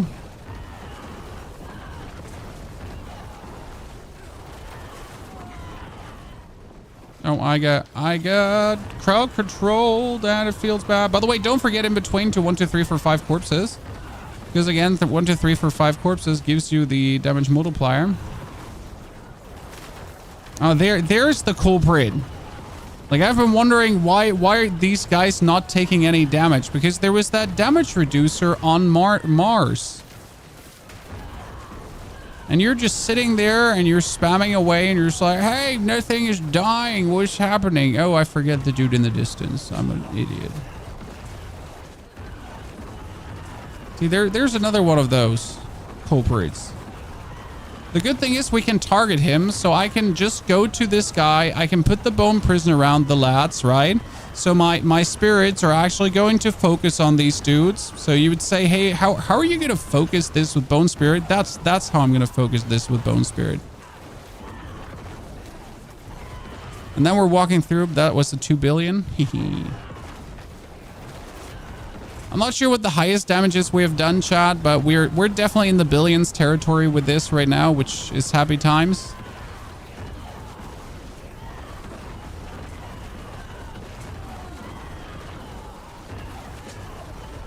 Where's the damage reducer? There's the damage reducer. Put him in the prison.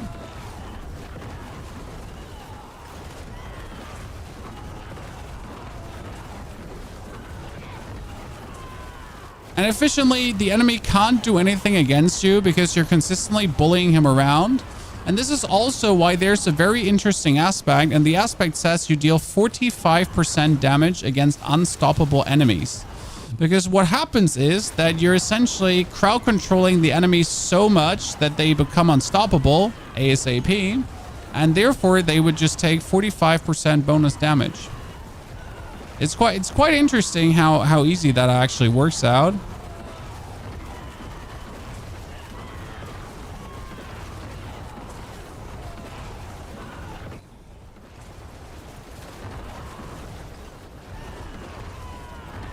Okay, are you like super elite, sir?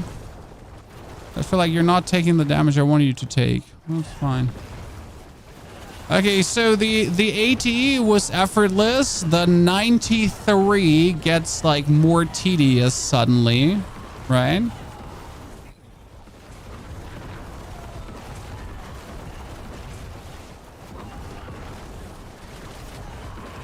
I mean, not that it gets harder, right? Because this is not harder. It doesn't require me to play any different than I have played before. It is just more tedious.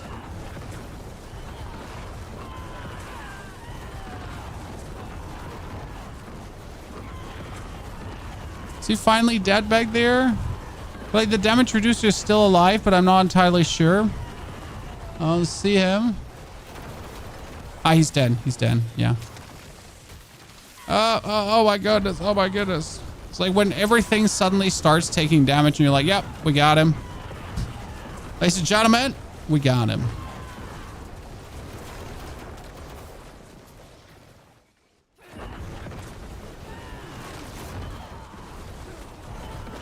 $3 billion last run I noticed. Well, that's good to know.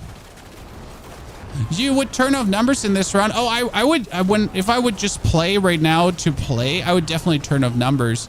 But I'm like trying to gauge a little bit like how the damage output is faring, like how we're doing with the equipment we have. So I do sadly need to have damage numbers on to get a rough estimate of what's going on. Right? So that's the only reason I do actually keep them on. Oh, great. We killed everything but the top left corner thingy. I gotta kill this tiny snake because this tiny snake could be responsible for why we're not going over yet. Yep. Like, it's annoying, chat, but you gotta kill even the tiniest, littlest dude because it might be that that's responsible for the pit not pushing it. That's what I said.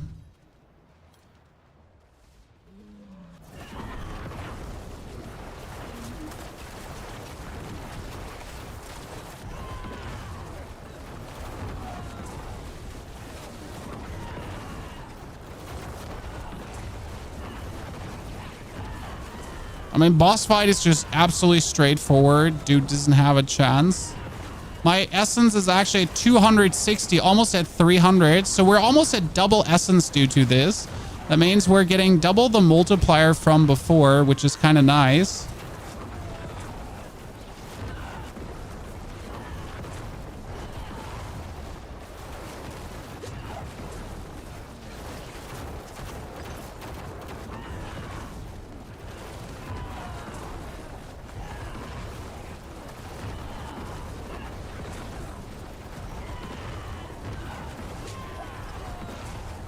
Mm-hmm. 1, 2, 3, 4, 5.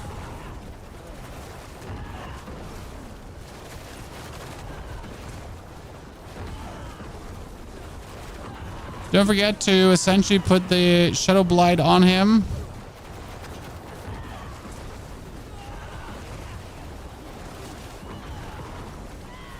And keep your prison up.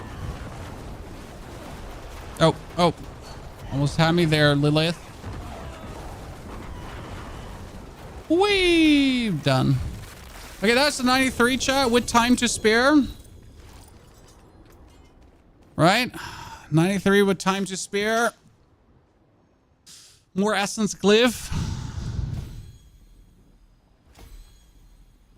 So that's a 75. Let's go. By the way, it would be smarter to upgrade these because it's actually +3 on them. So it would definitely be better to upgrade that, right? To do the 90s to get them kind of like in line. That's cool. That's cool. We're liking it. We like what we see here.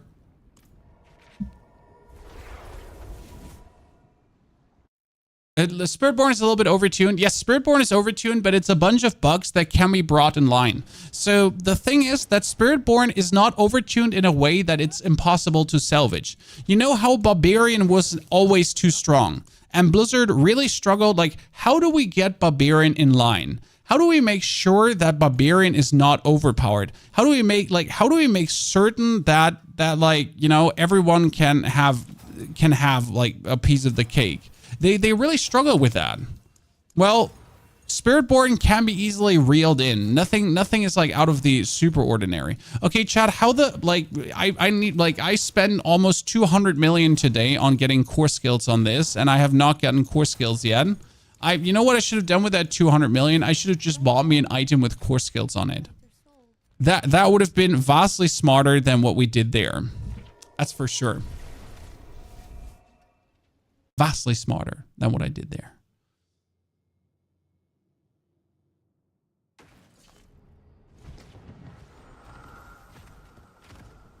I'd rather have a new character be overtuned. It's also easier to have the new character overtuned. I know everyone is saying overtune the new character to sell the expansion better, and I'm not denying that that might have happened as well. But again, it's way easier to overtune a character than to undertune it and then try to make him stronger somehow, right? I mean, it's just overtuned right now. You're going to fix the bugs and we're fine to go. Then new bugs will be discovered and so on, but at least if the existing bugs get fixed and the existing overtunes get tuned down, Spiritborn is actually in a good position. There are already Spiritborn builds that are not overtuned, so Spiritborn does have good builds that don't require tons of bugs. When COD dropped a new gun and it was cheeks, yeah, it's like, imagine making new stuff and the new stuff is bad. Yay! Why did we make new stuff? You know, that's the thing. Like, if you make new stuff and the new stuff is bad, why make new stuff? Why did you even bother making this so that no one's going to use it? That seems kind of not wise, but what do I know about game design? What do I know about life? At that point?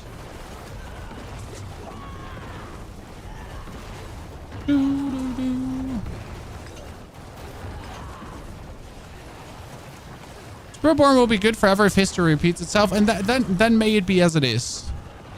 You know? Then may it be as it is. I mean, you have a choice. You have a choice. And if I remember correctly, not everyone was playing Necromancer in D3, right? If I remember correctly, people actually choose to play other things as well in D3. Because, you know, it gets old. I mean, rip to the people that love to see Barbarian content, because a lot of the creators that actually played Barbarian are not going to return if something better is around. Because let's be fair, the creators that made Barbarian content, they didn't make Barbarian content because they liked Barbarian over anything else. Nah, it was just that Barbarian was the most OP shit on the market, so there was never a reason to play anything else. Right? It's actually really funny to me when I watch internet content and it's like, oh no, you betrayed your class. No, sir. I mean, like, you know, like they never had a class. They just play what's best. When you finish Zakarim Renman's seasonal, is that it? I am not sure if there's an eternal grind after the Renmans, because I have not reached that stage, sir. I am far away from actually finishing my Renman grind.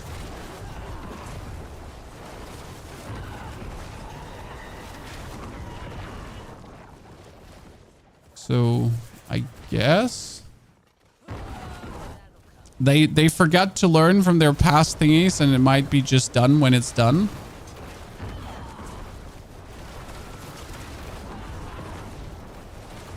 Well, I really enjoyed that one event where they essentially gave us infinite. That was cool. Just do it for the Whispers then. I mean, there's anyways always good to do it for the Whispers. Whispers are king this season. What am I doing, chat? I'm spinning in a circle, shooting out blood waves. Da-na-na-na-na-na. So one thing that's really funny about this is I don't actually have to hit a single enemy to have anything of my shit trigger. So my blood waves will make blood orbs, no matter if there's an enemy or not. My blood lances will consume these blood orbs and give me essence back, and at the same time, like, you know, like make more and more and more. So I will be infinite no matter what I do. Nothing can stop me.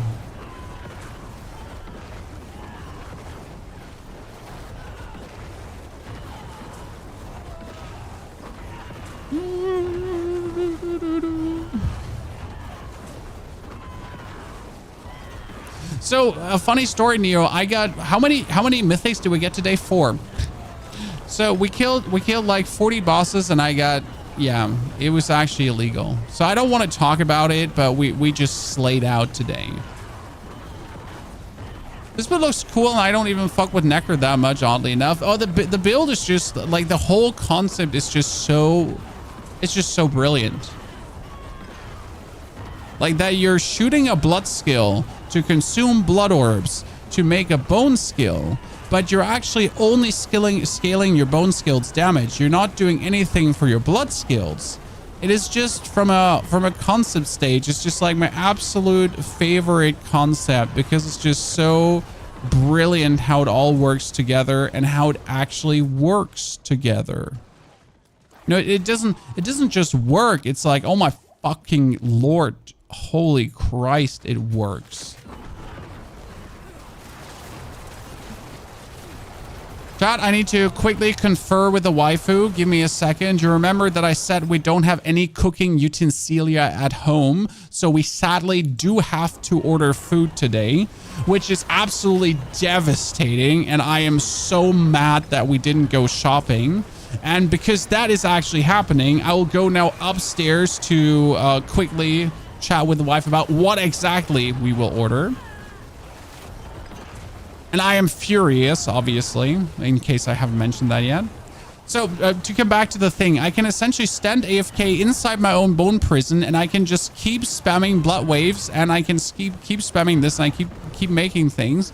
So I can just sit here and wait for stuff to spawn, and as soon as stuff spawns, my ghost will just seek them out. So I can essentially just stand here, fan this out, wait for the Hellborn to spawn, because the Hellborn will come, right? Like he's about to just get spawned, and well, then he's just gonna meet my friend the ghost army, right? He's just gonna come here right in the middle, and he's instantly being bullied.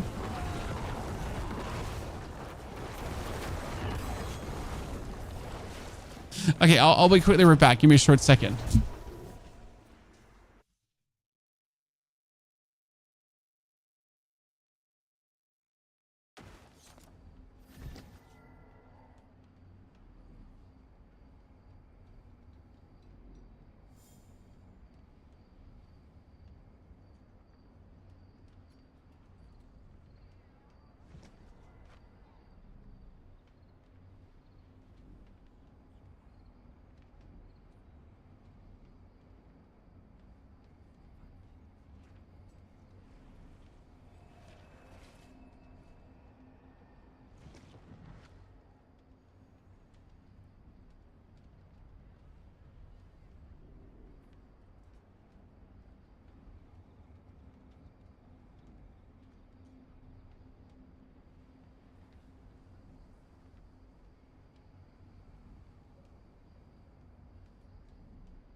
Olafil, thank you for the 81 centuries of support. I'm back, chat. What do we do now?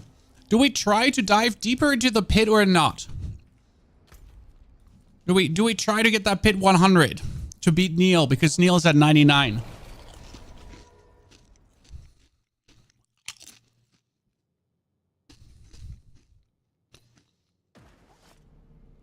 I heard Necro build is minions.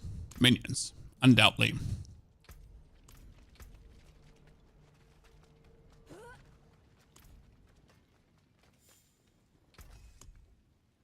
I kind of want to roll this 200 million just away to just push further. But at the same time, I don't want to do that. Still could get the chest and greater affix. That would help.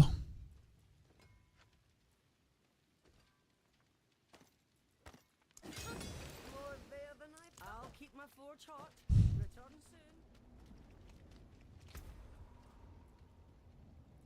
Okay, we need to do, wait, we're gonna bang through like an 80 or 280s quickly because we can do them like in a few minutes to actually get 2 of our glyphs upgraded a bit further. That we can then take on a higher, because you know, like the glyphs make you significantly stronger, so you'd be stupid to not take that level of strength with you. That'll come up like See, like, but by the way, this is an 80 compared to a 90, chat. Like the 80 just looks like everything is made out of paper, right? Like these elites and everything, they're just exploding.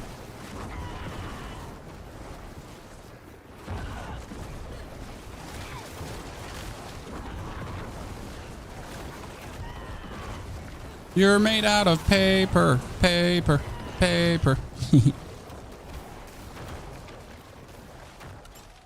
Like funny how the difference in that is, like, right, you're just trying to get like your glyphs up to 60 plus, no problem.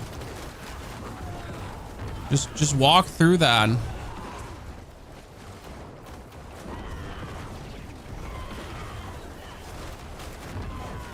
So like these elites, they just pop like tiny piñatas.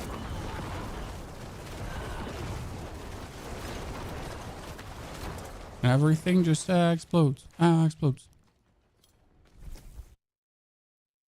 I can run you through 100 and you can brag to Neil later. Deal! Where do I sign up? It's like when I'm sending him the screenshots, totally not photoshopped of me clearing a 100.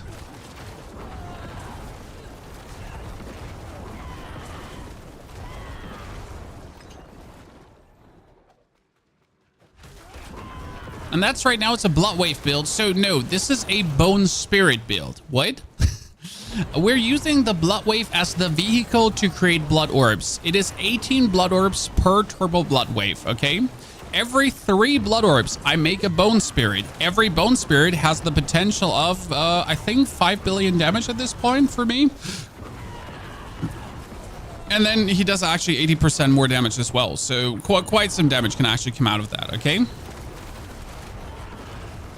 You get your blood lances to pick up set blood orbs.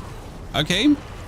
And then you have your shadow skill to add another 20% damage multiplier. You pull them together to make them vulnerable if they're not in the bone prison and vulnerable. So actually you could also use your corpse tendrils to, not to make things vulnerable. You could use it to make more blood orbs if you then want to, which you don't need to because you have more than enough blood orbs, but you could if you really want to.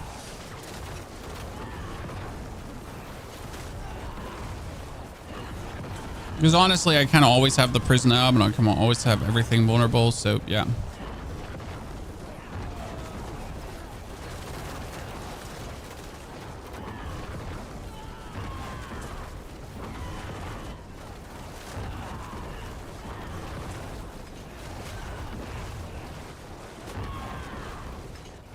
Mm-hmm.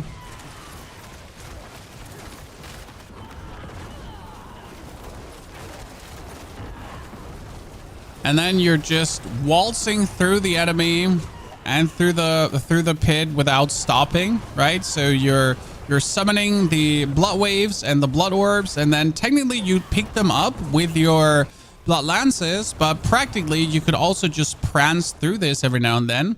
And when you're fighting a boss, you're going to put the boss in the prison, and the fun part is about the boss being in the prison that every blood orb you pick up actually heals the prison. So all these prison elements here, they can actually not be destroyed because, well, we're healing them with everything we do. And then you do notice how the boss just goes up in flames, right? Oh, I almost forgot to press the order now button. Oops. That would have been unfortunate.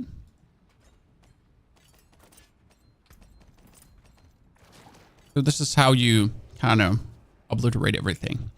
Now, I wanted to level up the corporal glyph by another 2 because I could. And this one also. Yeah, I can bring this to 60. And then we can bring the exploit actually up to... If I do a 90, we can bring that up further.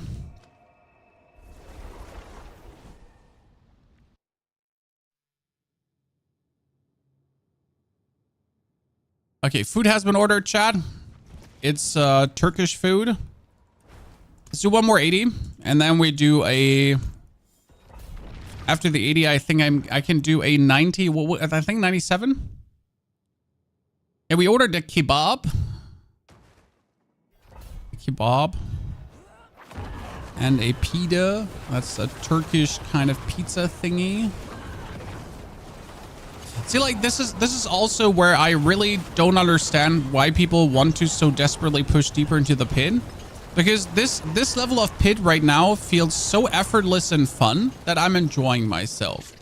But as soon as it goes deeper into the pit, it just gets like, it's the same thing, right? I am doing the same thing. I changed nothing about my playstyle, only that now everything takes like 400% the effort to kill. That's probably my only downside of the pit, like that the deeper you get, the playstyle is always the same, right? You don't change anything in what you do. You don't have to become a better player, right? The only thing you have to become is, I don't know, more sturdy against the brain rot of just doing the same thing there. One good thing though, I'll say it, nowadays at least the pit always upgrades your glyph, so you always know that the next pit you're gonna be actually stronger. So that's kind of nice. Yeah, you beat the new, like, you beat your new record, right? You go deeper to essentially advance, but then you just return to the pit tiers that are actually fun to do. I'm not sure if there's something they could do about it. I don't believe that the concept of the pit allows for any more sophisticated gameplay, so I guess the pit is what the pit is. That's also why we need the Infernal Hordes and stuff like that to actually have something that is fun to do and different. Because obviously, I think this was like kind of like their intention to do with Nightmare Dungeons, that Nightmare Dungeons have all these different effects, right? And you would have like a Nightmare Dungeon that's then fire enchanted, and the Nightmare Dungeon that's like that. I think that was like the intention, to create like a fun dungeon that's that's never the same. But we all know that that didn't work really out for Nightmare Dungeons, right? We know that really didn't work out for Nightmare Dungeons. I do believe the pit is like fine as is, kind of, for the grind that it offers. But I just need more things like the Undercity and the Dark Citadel, Undercity and Infernal Hordes. These are probably my 2 favorite modes to spend time in right now. So if the game was just like, you know, for maxing out characters, for doing things, for getting like points, these 2 are just brilliant activities. Also, this dungeon design here is horrible for this build, as you have like nooks and crannies where everyone is in, and it's like super annoying. You just want to have like a corridor you can yeet your bone spirits down. That's like your main goal. Just give me a corridor where I can yeet them down. It was appreciated. Okay, we pulled the other lads from back there too to come join us here and have a party. And you're all dead. You stink. Oh, perfect. See, for this scenario, I guess having like my corpse general make blood orbs would be nice, because I just left my last blood wave back there, right? It was still cooldown and everything.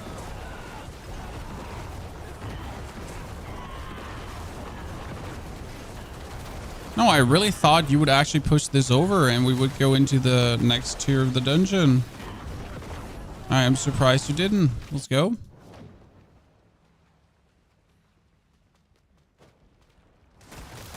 This one will be updated tomorrow. Sorry that we don't have it yet, but we essentially just finished the concept today. Okay. We just went to the point where I like tried out everything that I needed to try out this season. Oh. To really bring this to the levels where I'm happy with what I have. Oh wow, we're finally out obol, chat. Okay, we can gamble for gloves. Chat, we made it. We can finally gamble for gloves. Okay,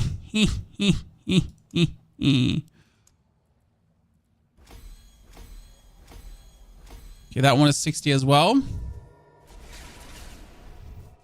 The minion one is perfected. Mutakorn, there's nothing to update there anymore. Okay, gloves with ranks in core skills, please.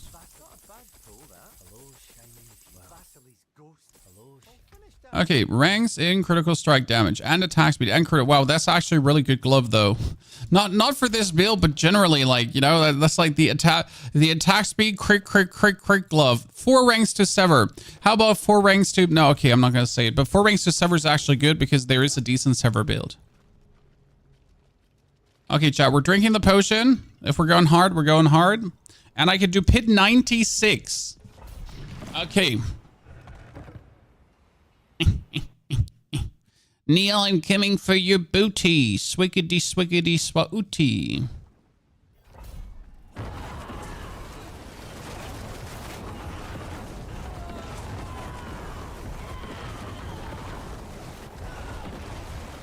So the very interesting part is, depending on the dungeon design, that you can actually kite minions through the whole dungeon. So what I can do right now is I can actually push these minions in front of me into the other lads. So I want to go on, right? I want to like not be stuck at that one pack of minions. So what we're gonna do is we're just gonna kite them with us. We'll just take everyone to like have a nice little stroll in this dungeon together.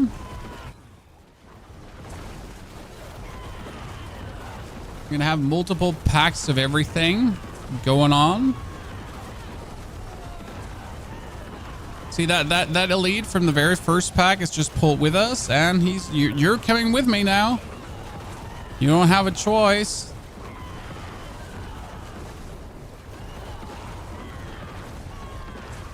Follow me.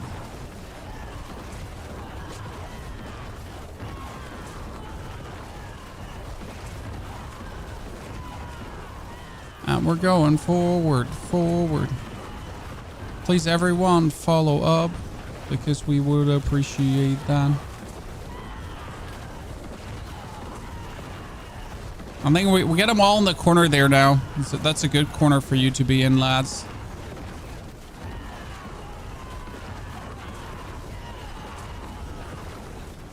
Look at all these spirit orbs. Yes.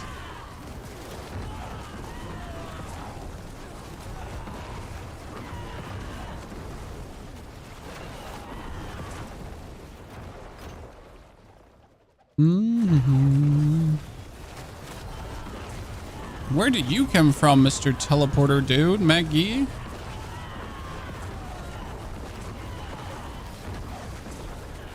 Him just coming out of nowhere like he owns the place?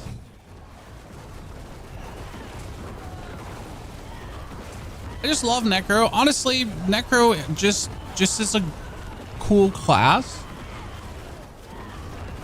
I mean, there's so many things Necro could do better. Like, having a real movement skill would be nice. Having a skill to actually become unstoppable would be nice.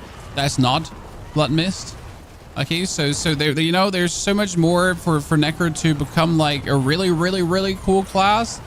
But you know what? It's just fun to play.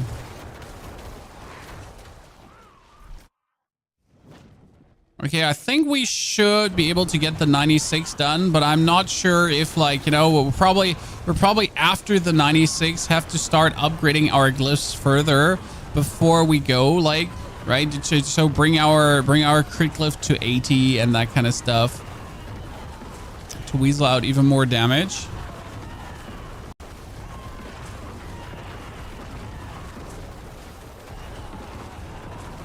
Aren't we casting like too many blood waves? Is there any detrimental effects to casting so many blood waves? Nah.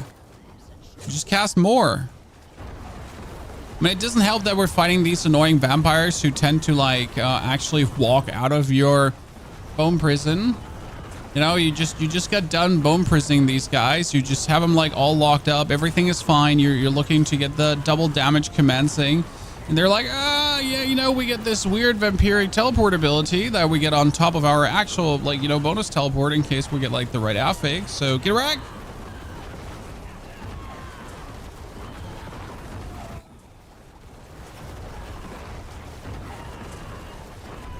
Trying to be mean to them. But they don't want to be mean to, two. Oh, that was a 2 billion hit. We appreciate it. That's it. It doesn't go further here. Well, at least he's going to follow me. Can you only craft mythics you can actually wear? Because I can craft Doombringer on my spirit board. No, I think you can craft every mythic. Which is also okay because it's crafting. Why wouldn't you be able to craft that?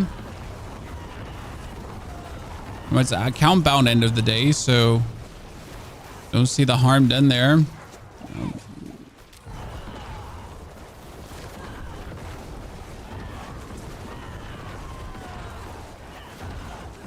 But it's not like you can accidentally craft it. You know? Like it's not like you know, you're oh no, I accidentally have exactly the runes for the oh wow, how did I just accidentally make this item that I don't really want? I don't think that's any danger of happening with mythics. Or I guess there's no harm done in allowing to craft everything. Jinx, good to see you there. Congratulations on the new horse. Thank you for the 2 gifted subs, sir. Okay, get bullied. Yeah, that 96, like even the 96 compared to the 93 is so much more tedious. Holy. I mean, my respect to anyone that's farming the pit because, like, you know, this is not entertaining.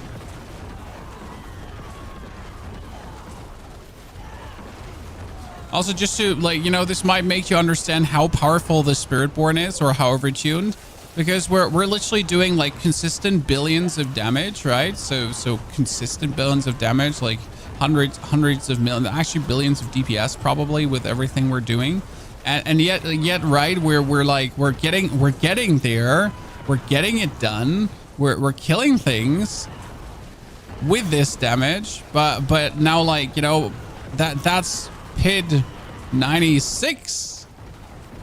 So with billions of damage, you're like able to do that. And then you're looking at Spirit Board and you're like, okay, so this is what it would take to technically do further content. But your character can't actually do it.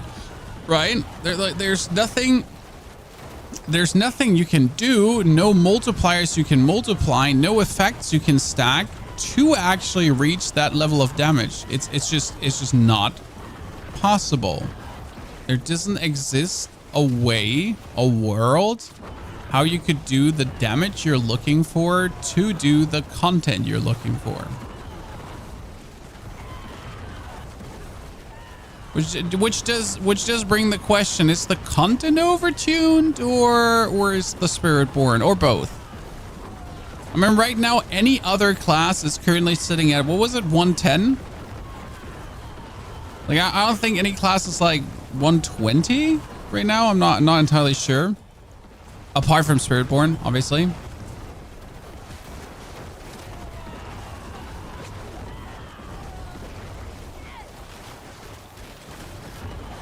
Okay, these pesky elites won't die, Chan.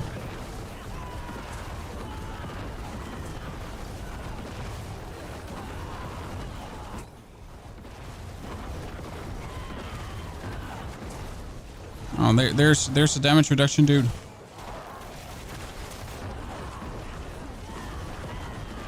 He's dead. Let's get the elite. One down. Other one down as well. Got him, Chan. Got him. So right now, I think I can do it.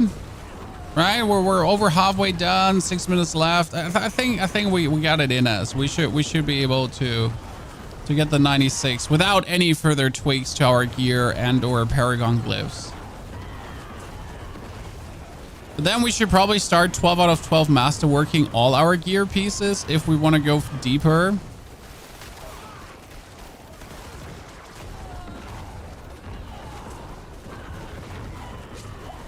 I mean that the pit, like, I don't mind that the pit is under normal means unassailable, right? I don't need to be able to do 150 of the pit. Okay, that's everyone dead, chat. Let's see how the boss is. My arm hurts. Oh no, not that one. Wow.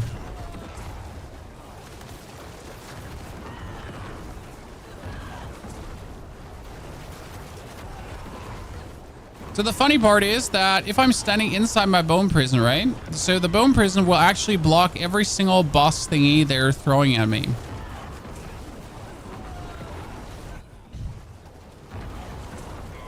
So matter of fact, this fire that he's trying to yield at me cannot harm me. And yes, I am consistently healing my...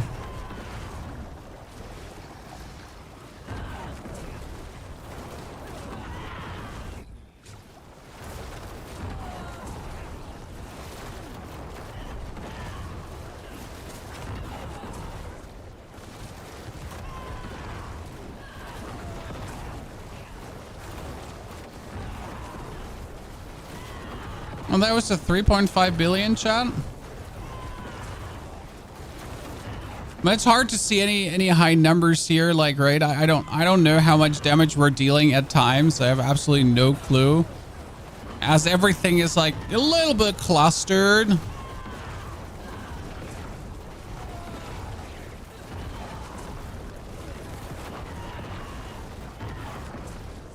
One, two, three.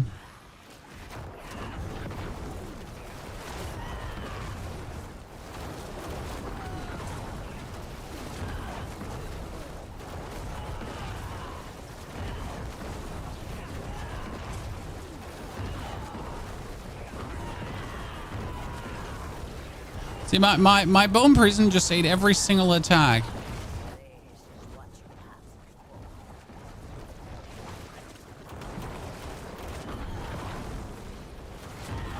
Yeah, I just love how effortless this is. We 1, 2, 3. He's trying to kill me, but no kill from you. You stink.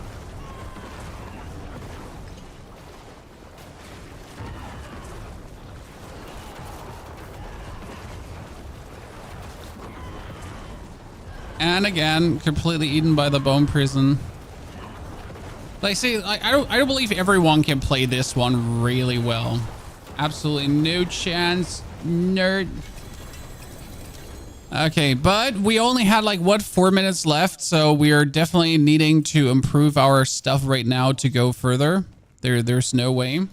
So we get the essence, another +2, +2, and +2, and actually, oh no, it's not +2 anymore. Shit, we upgraded it too many times. +2 there. A slow? No, it's actually pretty fast, sir. I mean, like, I don't even have my gear 12 out of 12. You know, my friend, look at my gear. It is not 12 out of 12. It's just the standard shitty gear. I mean, like, you know, we don't even have a greater affix chest piece. So our main thingy that's dealing our main damage ain't even greater affixed. Because why would it be?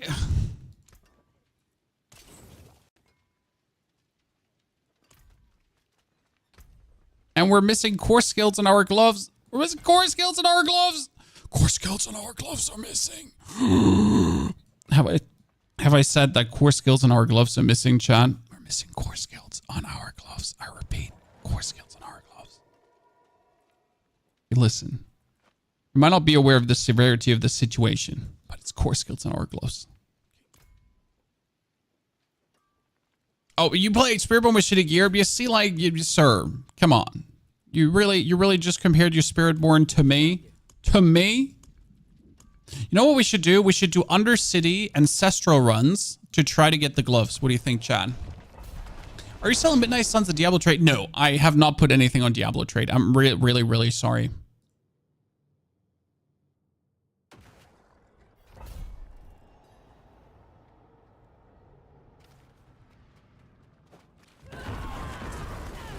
So let's see how we're faring alone, because this time without Neil, Chad. So we've done this together with our Spiritborn friend, but maybe we're faster without him because he was just making monsters more sturdy. Right, because right now everything just dies with a one hit, right? Like one ghost gets into contact with something and it just implodes. So technically, I might be faster off not having anyone with me. Maybe Neil's been costing, chat. Who knows?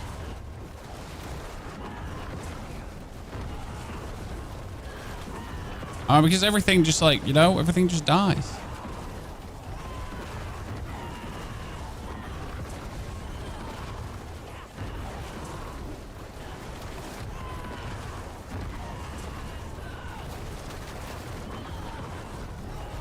Oh, it's going plenty well. That's not gonna lie about that.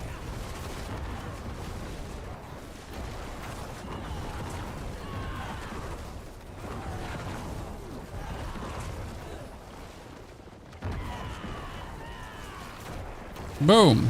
Boom. Okay, we're taking... Wow. I get robbed.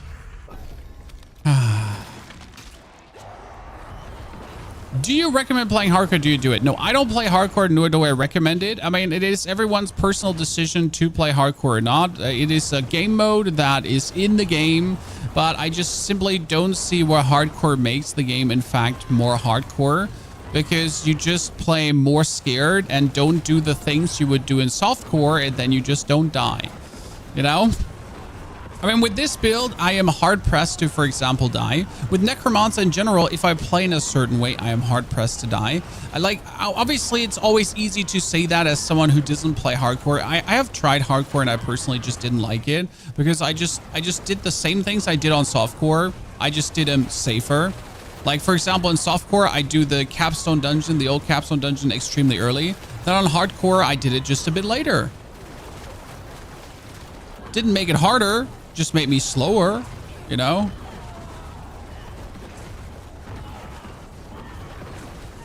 So, I don't know. I play this game to do stupid things, right? To try out stupid builds, to have stupid fun. And hardcore is just like, oh, you do something stupid, you dead.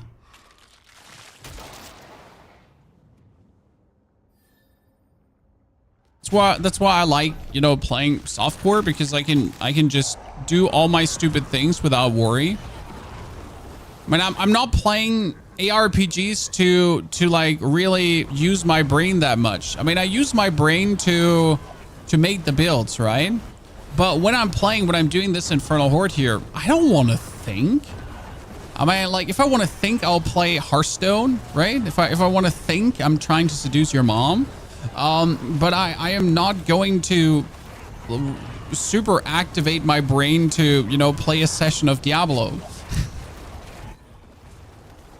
That's how I look at ARPGs. How are you feeling about hardcore? What do you think? Like, are you using your brain much when you're playing, or are you just like playing it for some like good old nonsense slaying, for this feeling of getting more powerful, for finding maybe cool, good new loot that will improve your build, which is amazing. Like, it's always a good feel.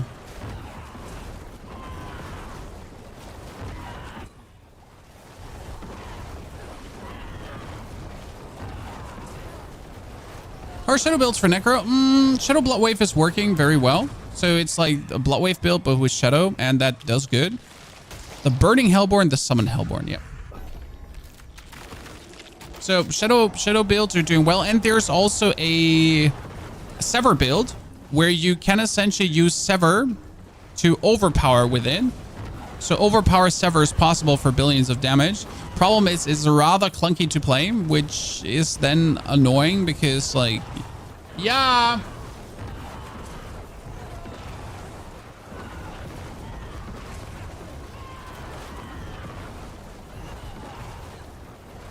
Weird things hardcore players think, moms think hardcore players are hot, damn. I never told my wife that I play softcore then. You shouldn't tell her. She might leave me for a hardcore player, you know? If she ever finds out. So I thought you were a real man. Playing hardcore Diablo. Like, no, honey, I'm a fraud. I'm a fraud. I've been playing softcore Diablo all the time. I've been trading. Yeah. The community gave me items. Sorry.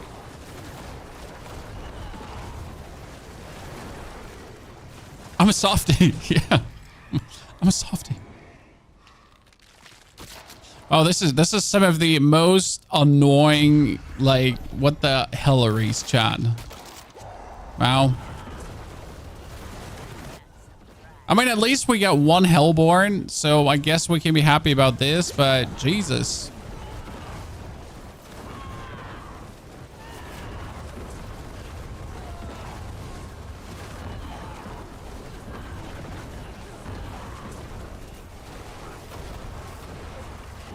Ich hab euch gehört. Geht gerade nicht.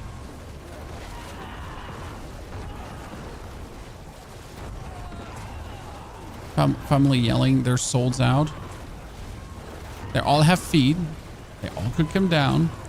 Is Blight also a thing? No, Blight is not a thing anymore. It used to be a thing with the amulet, but I don't think it's scaled enough to work. So Blights can do hundreds of millions of damage, which works. So again, like, it works for everything in tier 4. Yes, you can do Torment 4 with Blight, no problem, but you won't be getting deep into the pits. So a lot of people would then consider the Blight a failure right now.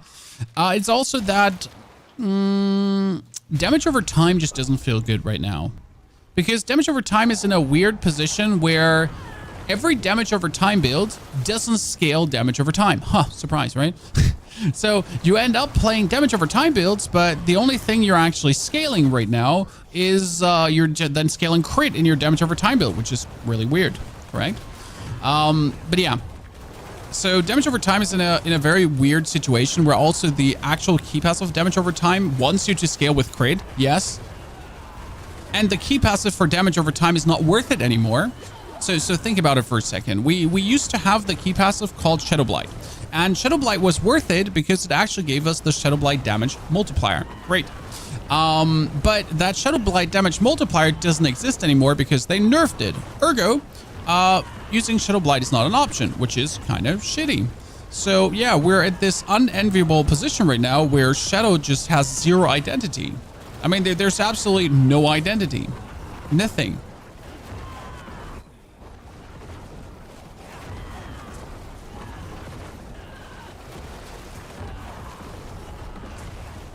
Which is a bit of a stinker. So I don't know how we actually have 300 ether. I feel like this run is so horrible. Like I'm just getting really shit. Okay, we're gonna do the, like, let's go.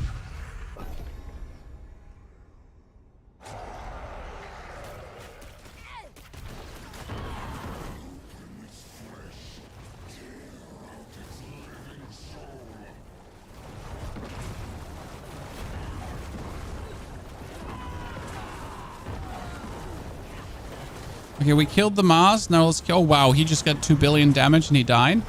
See, like, you don't have to do trillions of damage. That's what I'm trying to tell you about the Spiritborn. Like, everyone is like, oh, Spiritborn, trillions of damage. I just did 2 billion damage and it just one-hit the dude, right?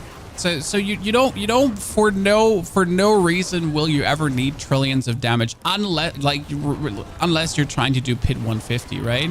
For everything else, you're more than good enough with the damage that normal builds can achieve with normal means without like going for perfect maximum resolve rolls or whatsoever.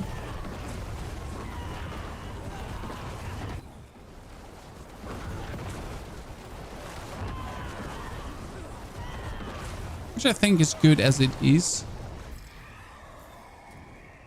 Okay, summon lords. Okay, chat. We're getting double lords now. Let's see if that can work. Should I go Blood Surge or Blood Wave? So Blood Surge is super fun, but Blood Surge needs you to have a really good Cruise Embrace or Blood Surge is not going to feel good. The same actually goes to the Blood Wave build. I mean, if you're not having a good Blood Artisan's Cuirass, then you're kind of screwed as well. But I'm going to be honest, getting a good Blood Artisan's Cuirass is way easier than actually getting a good Cruise Embrace. So that's something to consider. That being said, though, both builds are super fun. They're functionally different because with the Blood Surge build, you're essentially just standing in the middle of everything and you're toasting it with your Blood Surge. Here, you're kind of like have to play a bit more precise. I mean, I'm precise, haha, YOLO. I mean, I'm just spamming Blood Waves, but I'm essentially using a plethora of skills, right, for maximum damage. So I'm going to be constantly spamming my Bloodlands, then I'm doing my Blood Waves, then I'm pulling things together. Then I need to do a Corpse Explosion actually in between to pull everything to get the damage multiplier. Whereas with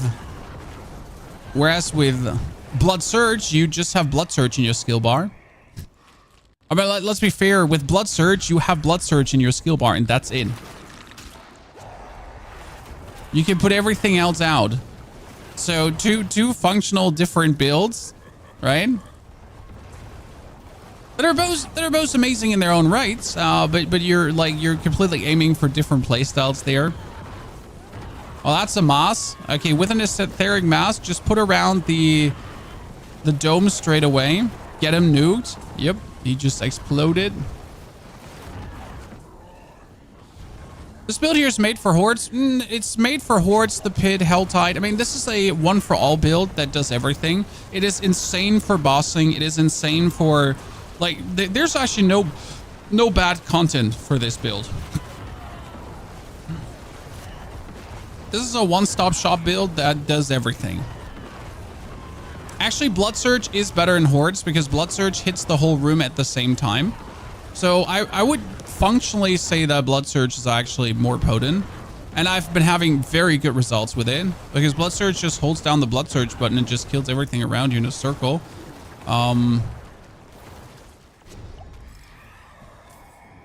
How high in the pit have you taken this? We cleared in 96 and we haven't gone further for the simple reason that I just need to masterwork my gear. I mean, I can't do a 100 pit if I don't have 12 out of 12 masterworks, or let's say different. I shouldn't want to do 100 of the pit. Like, right, I'm at this point where if I'm pushing the pit, I should masterwork my gear up. So I essentially have to like just now get a few more materials together. And that's what we're doing here right now. This is why we're doing the Infernal Horde right now to just get some more materials that I could then like push deeper. I mean, my goal would be 100. So that's what we get on the flak with this build to clear 100. Because often people ask, can you do 100? The answer is yes, you can. But we did a 96 and we had like, what was it like? We had 3 minutes to spare on a 96. And I think with 3 minutes to spare on a 96, we're not ready for a 100 yet, right? So there's still like this little, it's all like we have to improve on that right now to then truly be ready.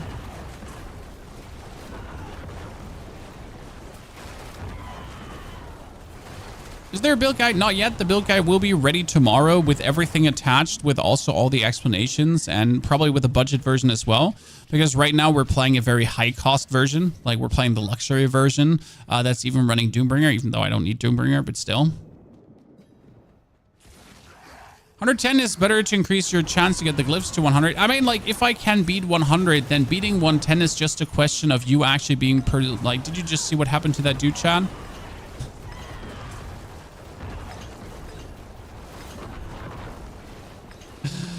If you can do a 100, then a 110 is just a matter of perfect masterworks and everything that I don't have. Like, I can't. I just can't. Like, sorry. I mean, right now I'm even missing good gloves, right? Blood Surge build got 100 pit. Blood Surge got to 90. And again, I should have, like, then masterworked further. How much masterwork materials are we sitting at? 4,000. So we could upgrade our offhand, but look at my offhand right now, okay? My offhand has 30 maximum resource, which is great for damage, but it would be way better if I had chance for bone spirits to deal double damage. If that was taken, it would be better. So this is actually the worst masterwork possible for this one right now. And yet I'm probably going to keep it that way because I just don't see where I'm actually going to redo it, right? Kind of goes here. This one is good. This one is terrible. So the Ring of Starless Skies, I should rework until I get there. This one is fine, for example. That one is okay, fine too. That one is fine-ish. This one is actually good. Not perfect, but good. So yeah, there is like, you know, we should masterwork here. Now it's 31.5% chance, and this is the thing. I should masterwork until I have this at 40% chance. Okay, chat, my food is there. Family's upstairs waiting for me. We will continue tomorrow probably to see that we can actually beat 100. I'm off for tonight, so I'm going to put this live. You can actually watch the VOD if you like on YouTube to kind of check out how we have been playing this and how we developed into this.